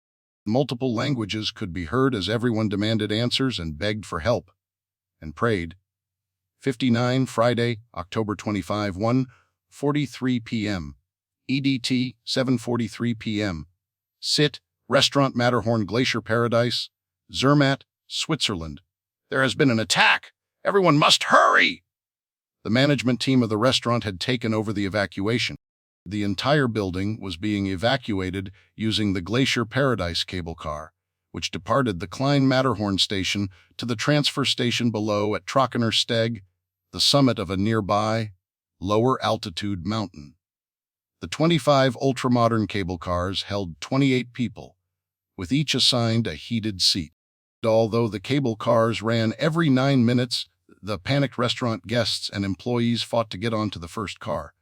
Off-duty, unarmed ski patrol members who were enjoying an after-work beer atop Klein-Matterhorn stepped in to keep the peace. "We are not under attack!" One of them hollered, "You don't know this! My children deserve to be safe!" A mother yelled back, "They won't attack Switzerland." "Be rational," a man responded. "Who is they?" the mother asked. "The Russians, idiot." The first man's slightly inebriated friend replied. "Don't call my wife an idiot," yelled the husband, who immediately went after the two men who were being belligerent to his wife. Pushing and shoving began, resulting in a melee too unruly for the ski patrol members to control. Only an approaching cable car adorned with sparkling Swarovski crystals managed to restore order momentarily until the crowd began to push and shove to be first in line for the next car. Abby leaned into Daniel. "What are we going to do?" A German tourist who was fluent in English responded, "Young lady, do not be worried. Switzerland has the largest number of nuclear safety bunkers in the world per capita." The whoosh of another missile flew past them toward the south, causing a collective gasp and a renewed sense of panic among those still atop the mountain. People shrieked. A few fell to the ground and covered their heads. "Do you know where the one in town is located?" asked Daniel, who remained focused on protecting themselves. "I am sure there will be several. Many homes have them built underneath." Another man, who'd remained calm throughout, interjected his opinion. In a heavy Austrian accent, he added, "These bunkers have not been maintained as many think. The Swiss government has taken care of government officials and military personnel first. As they say, we protect our government shelters and military camps first before we can protect others." "Will you help us find a bunker?" asked Abby as the second cable car arrived, was filled beyond capacity, and departed. She glanced at her watch and looked around the open space, where the remaining patrons and staff inched toward a small gate. She estimated 50 people, give or take. 18 minutes until the last car arrived. She observed everyone trying to use their cell phones, to no avail. There were no cell towers on Klein-Matterhorn. The last time they'd had service was at the start of their hiking adventure at the base of the mountains. Both men shrugged. "I am a tourist here," replied the Austrian. "As are we," the older German responded, reaching out to take his wife's hand. "I would suggest you start with your hotel." "Are you staying in Zermatt?" "Yes," Daniel answered. "We have a rental car in Fury, where we began our hiking trip this morning." The German was both knowledgeable and helpful. "Okay, you will ride this cable car to Trockener Steg. From there, you will descend the mountain in a third car to Fury Station. The last leg you can take by cable car, but it will be very crowded, as all cars arrive at Fury. If you wish to hike to your car, you may. It will be treacherous footing. We have flashlights. The hike took us almost 2 hours today. Yes, in the daylight and warm sun, it will be vastly different tonight, and you will not be alone." "What do you mean?" asked Abby. "Young lady, this is a mountain wilderness. mainly the fox. However, the Swiss entered into treaties to reintroduce bears, lynx, and wolves into the Alps. Just be aware. Abby wrapped her arm through Daniel's as another cable car approached. The remaining group of people was far calmer than those who'd forced themselves ahead to catch the earlier cars. After the third car was loaded, it was clear they'd be included on the last run. Daniel and Abby stepped away from the others to speak alone. "This sucks, Daniel." "I know, sweetheart. We'll figure it out. Listen, those missiles came from Russia. I'm sure of it." Abby turned and looked from east to west. Why would they bomb France? Daniel sighed and dropped his chin to his chest, finding it hard to speak aloud the thoughts that raced through his head the moment the first ballistic missile flew by. France is in NATO. So are we. If we have exchanged nukes with the Russians, they may be striking France first. France has an obligation to join us in fighting anyone who attacks the U.S. A nuclear war. They crossed that line, apparently. For the first time, warm tears streamed down Abby's cold cheeks. She shook her head in disbelief and mumbled, "The bastards crossed the line." 60, Friday, October 25, 1:44 p.m. EDT, Base Harbor, Maine. Tammy's truck had died, dead and stinkin'. No interior lights, no radio, no ding-ding warning that she'd left the keys in the ignition when she opened the truck's door to ask everyone else around her, similarly situated, if they knew what had happened.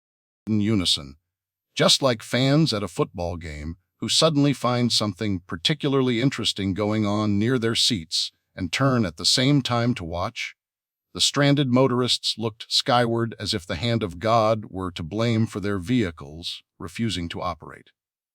The next natural progression for Tammy and her fellow travelers was to look at their cell phone. Surely, they could call someone and find out what was going on. Only one person, several cars ahead of Tammy, seemed to have an explanation. All of a sudden, I was listening to an alert from FEMA saying we've been nuked. I'm telling you, then everything went dead. The radio, the car, the phone. Every damn thing dead. Tammy didn't care why or what had happened. Was it permanent? Why were all the cars not operating? And her phone. Then all she could focus on was her family. Did the power outage affect Swan's Island? Of course it did, she convinced herself quickly. What about Billy and her boys who were 200 miles offshore, probably winding up their last trawl before heading back to Burnt Coat Harbor? And Abby? Was she impacted by this, whatever this was? How would she get home? Tammy flung her cell phone into the truck. She gathered up her handbag and the dead phone and began marching toward Base Harbor. She was frantic as her mind raced to the worst-case possibilities. She looked toward the heavens for answers. What the hell? She screamed, immediately gulping afterwards as if she might have insulted God. Out of habit, she checked her watch. The old Timex Expedition watch she'd been given by the boys for her birthday years ago kept on ticking, as their slogan said. She noticed the time and then physically shook her left wrist as if to strike the notion of catching the last ferry out of her mind. Was it running? Had it succumbed to the weird power outage that seemed to have beset all the electronics around her? She had to try. Tammy began to jog toward Base Harbor at first. She'd just passed Southwest Harbor when the car died. A continuous, 5-mile jog was well beyond her physical capabilities, so she ran and then walked. She'd gather up a second wind, beg her body to boost its adrenaline, and begin running again. When the terrain began to slope toward the coastline, she had to hold herself back to keep from falling forward onto the pavement. Now adrenaline was fueling her sprints. Her fear for her family was forcing her to endure the pain in her feet and lower back with every stride. Every time she encountered someone, they exchanged the same questions and answers. What's happened? I don't know. Her chest was heaving when she arrived at the main state ferry landing at Base Harbor. A dozen or more of her neighbors stood at the end of the pier overlooking Base Harbor, with their hands on their hips. Completely out of breath, Tammy arrived by their side to see what had her neighbor's attention. She bent over and rested her hands on her knees as she looked across the water. The Captain Henry Lee was adrift in the harbor. It was powerless to the prevailing easterlies that blew the vessel deeper into the harbor toward Tinker Island. Her ride home, like everything else, was dead. Tammy was stranded. 61, Friday, October 25, 1:45 p.m. EDT, aboard the Dixie Bull. George's Bank, show me, damn it! Billy exclaimed as Joey provided him his cell phone. The FEMA alert had been texted to him because he had subscribed to emergency alerts that included all hazards, not just weather. Because of his frequent travels, he wanted to stay abreast of anything that might cause a flight delay in addition to the weather. With Mickey looking over his shoulder, Billy read the FEMA alert aloud so everyone on the crew could hear. They had been in the middle of laying out the last mile of traps when Joey's phone buzzed in his coveralls. Ordinarily, he'd leave it inside the boat. Lobstermen get jostled about often during their day's work on the aft deck. Any loose belongings were often thrown off the stern as they set the traps. Even the lobstermen themselves were known to be thrown overboard in the frigid Atlantic waters. "Dad, we can't waste any time." Joey's voice reflected his concern and sense of urgency. I tried to call Mom and then the co-op. All the guys subscribed to the Cellular at Sea service, which transmits calls, texts, and data from ship to satellite to land. What did she say? That's the problem. Nothing? Answer, just a buzzing sound on the other end. Plus, I can't access the internet. It's as if we've been cut off from the rest of the world. Billy jumped out of his captain's chair and ran toward the windows to look toward the northwest, where the main coastline was nearly 100 miles away. It was a beautiful day in calm seas. Even the sea spray caused by winds was at a minimum. He turned to the anxious faces consisting of his sons, Hebert with his broken arm in a cast, and another deckhand. "Throw the rest of the traps off the back. I don't care how they land," said Place our boy, "and we'll head back to shore. We gotta figure out what the hell is going on." Billy returned to the helm and studied his electronics for messages. He tried his marine radio, calling repeatedly to the U.S. Coast Guard station at Southwest Harbor. There was no response. He tried different channels in hopes of picking up any kind of chatter from other vessels. "Holy shit!" exclaimed Mickey from the aft deck. "Look!" Billy and Joey didn't have to observe what just rushed across the sea to their south. The roar was deafening, and the impact shocked them to their core. The father and son rushed out of the wheelhouse to join the others at the stern of the Dixie Bull. Just as they arrived, a bright flash could be seen on the horizon. Then a fireball rose rapidly upward, expanding as it reached higher into the atmosphere until it was a mile in diameter. The fireball was glowing from the superheated air, many times brighter than the sun, which was directly overhead. Finally, the telltale mushroom cloud appeared, the ominous, dangerous result of a massive nuclear weapon impacting on the planet. For a minute, none of them spoke, mesmerized by the spectacle unfolding before them. Tears filled their eyes as the reality of what was happening set in. It was Billy who broke the silence. That was Boston. They nuked Boston. "Who? Why?" asked Hebert. "I don't know," replied Billy. "What should we do?" asked the deckhand, a father of 4 young kids. Joey turned to his dad and firmly gripped his shoulders. "We don't have much time. Going back to shore right now is a mistake." Billy scowled. "What? Your mother needs us. We can't get there in time to help her, Dad. If we don't act fast, we'll be stranded out here with no power." Mickey interrupted with a question. "What do you mean?" "Something Daniel told me. About EMPs. These nukes generate a lot of energy like a massive pulse of lightning, only much more powerful. If you're too close, or if they intentionally detonate them in the atmosphere, the power grid can be destroyed. Everything. Electronic. If they do it here, we could lose our engines, electronics, radios, everything. And nobody can come get us. Even the EPIA will be fried." "Daniel told you all of this?" asked Billy. "Yeah. Dad, we have to get started." "Doing what?" Mickey interrupted again. "Dad, this is crazy talk. Let's get these traps overboard and head home. I've got Josie and the kids. The guys have their families. We can't sit out here and wait based on some theory or whatever." Joey was undeterred by his big brother's statements. "Please trust me. If we get stuck out here, we're screwed." "What should we do, son?" Billy asked Joey. "Disconnect everything, starting with the engine compartment. Anything connected to a power source. We can always reconnect it later. Billy turned to Mickey, Hebert, and the deckhand. You three take care of that. Joey, what else? We need to do the same at the helm. All electronics, radios, guidance systems, etc. Unplug it all. Then what? Asked Mickey. How long are we going to wait to see if Maine is going to get nuked? Joey was willing to indulge his brother's pushback as long as he got with the program. We can talk about that next. I doubt that whoever has attacked us will nuke Maine, but they don't have to according to what Daniel told me. They could detonate the missile over the middle of the country or anywhere over America and send out the EMP pulse. They may have done it already, or there may be more to come. The men looked overhead as another missile came from the north across the Arctic Circle.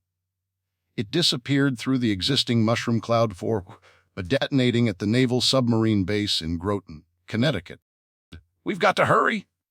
The second missile they observed seemed to urge the men to act. Mickey led his team into the engine compartment.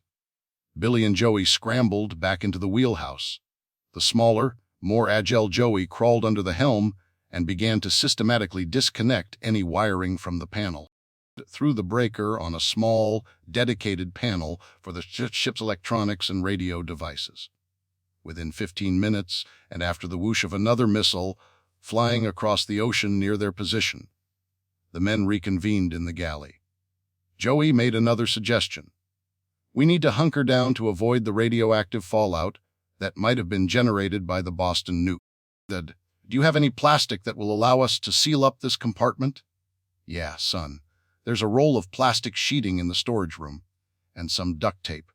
I'll fetch it, said the deckhand. Okay, good. Let's get all of our handheld devices into the galley. Phones, two-ways, the portable EpiHub, flashlights, and lanterns. All of it. Also, any food and water that is stored in the hold. Mickey assisted the deckhand, who'd returned with the plastic sheeting and duct tape. He ordered the young man to retrieve their food and fresh water supplies from storage. Joey, how long will we have to do this? I can't imagine what Josie and Mom are going through. They need us. I know. But if the ship won't run, we may never see them again. The Zodiac will never make it back to shore from here. And I don't really know how this EMP thing might affect an outboard motor. Forget the navigation tools. Once we find shore, we can find Swan's Island easily. Mickey repeated the question. How long? Joey and Daniel never got that far into the conversation. I don't know. A couple of days, maybe. Damn it, Dad, exclaimed Mickey. We can't sit here for days. That's not fair to Josie and Mom. Maybe we should just go. With a wave of his hand, Billy shut his oldest down. Joey raises good points. Let's give it a little time and see what develops. Like he said, we can always put everything back together again. Without further discussion, the men sealed off the galley to prevent any kind of radiation or fallout from entering. It was hot and stuffy despite the 50-degree temperatures outside. The Dixie Bull gently rocked back and forth as the unusually calm seas provided comfort as the violent storms taking place across America unfolded. 62 Friday, October 25, 3:50 p.m. EDT, 9:50 p.m. C. Klein Matterhorn, Fury Station, Zermatt, Switzerland. The scene they'd experienced earlier at the top of Klein Matterhorn paled in comparison to the melee that ensued at Fury Station, the final stop before the cable cars reached the base of the mountain. Despite some vocal confrontations and minimal physical posturing, the cable cars, filled to capacity, made their trek downward. Then, without warning, the power grid collapsed.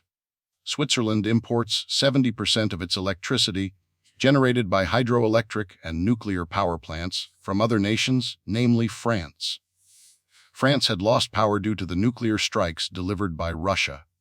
The resulting cascading failure of the power grid crossed into surrounding nations, including Italy, Germany, and Switzerland. Daniel and Abby would have been on one of the next two cable cars when the lights went out and the massive machinery moving the cable cars came to a halt. Daniel understood what had happened, so he wasted no time in urging Abby to choose the hiking option. During their ride down the mountain, and as they waited to enter another cable car, They listened and learned from others similarly situated. While it was true that Switzerland had an extensive inventory of nuclear bunkers and fallout shelters, the vast majority of them were located in private homes. Very small in size, they were designed to protect the occupants of the home only. The public fallout shelters, many of which were old and not well maintained, were reserved for Swiss residents only. The government's policy was to ensure a safe place for its citizens to go in the event of a nuclear war in the region. There simply wasn't enough room for foreign visitors. Besides, with the time it would take to hike to the parking lot, at least 2 hours in the dark, the steel and concrete underground facilities would be closed to prevent nuclear fallout from entering. With a sense of urgency, Daniel and Abby moved quickly to get ahead of the panicked visitors to the mountain. They were well equipped for a 2-hour hike, even in the dark. Their gear included lighters, flashlights, and headlamps, as they'd planned to explore some of the caves along the hiking trails they'd taken earlier. They walked briskly but carefully, as the beginning of the trail descended the mountain at a fairly steep decline. "So, Mr. Murphy, how are you going to top this day of our honeymoon? Shall we catch a rocket to the moon?" Daniel laughed. "You're pretty calm. Did you slip away and burn a joint or something?" "Shut up. I don't smoke grass, and neither do you. I mean, what can we do? We can't freak out." "Yeah, a million things are going through my mind. Are we at war?" "I guess we are. Nobody knows for sure because no one can get a cell signal. How'd that happen before the blackout?" "Not sure." "Cyber, possibly," began Daniel in response. "The Russians are notorious for using their cyber capabilities to shut down communications and power grids before a war. They did it in Ukraine most recently. Estonia, Georgia, and Crimea, too. It worked." Abby continued her thought. "I can't think about what's happening back home." "I mean, Maine's probably not a target, but, Abby's voice trailed off before finishing her sentence. "Boston is," Daniel said in a low voice. "Any large population center is. My parents live in Framingham, 20 miles west of the city. They might have a chance." Abby rushed to catch up, and she gently took his hand. "They're going to be fine. They probably wouldn't go after Boston right away. Maybe we took them out before they could go after secondary targets." "Right?" Daniel shrugged. They made their way around the base of a jagged cliff and began their final descent toward the parking lot. They overtook several groups of people who were not dressed for hiking, nor were they in shape to make the 2-hour trek in the darkness. Daniel offered for them to follow in the couple's footsteps, but he warned them the couple would not be slowing down.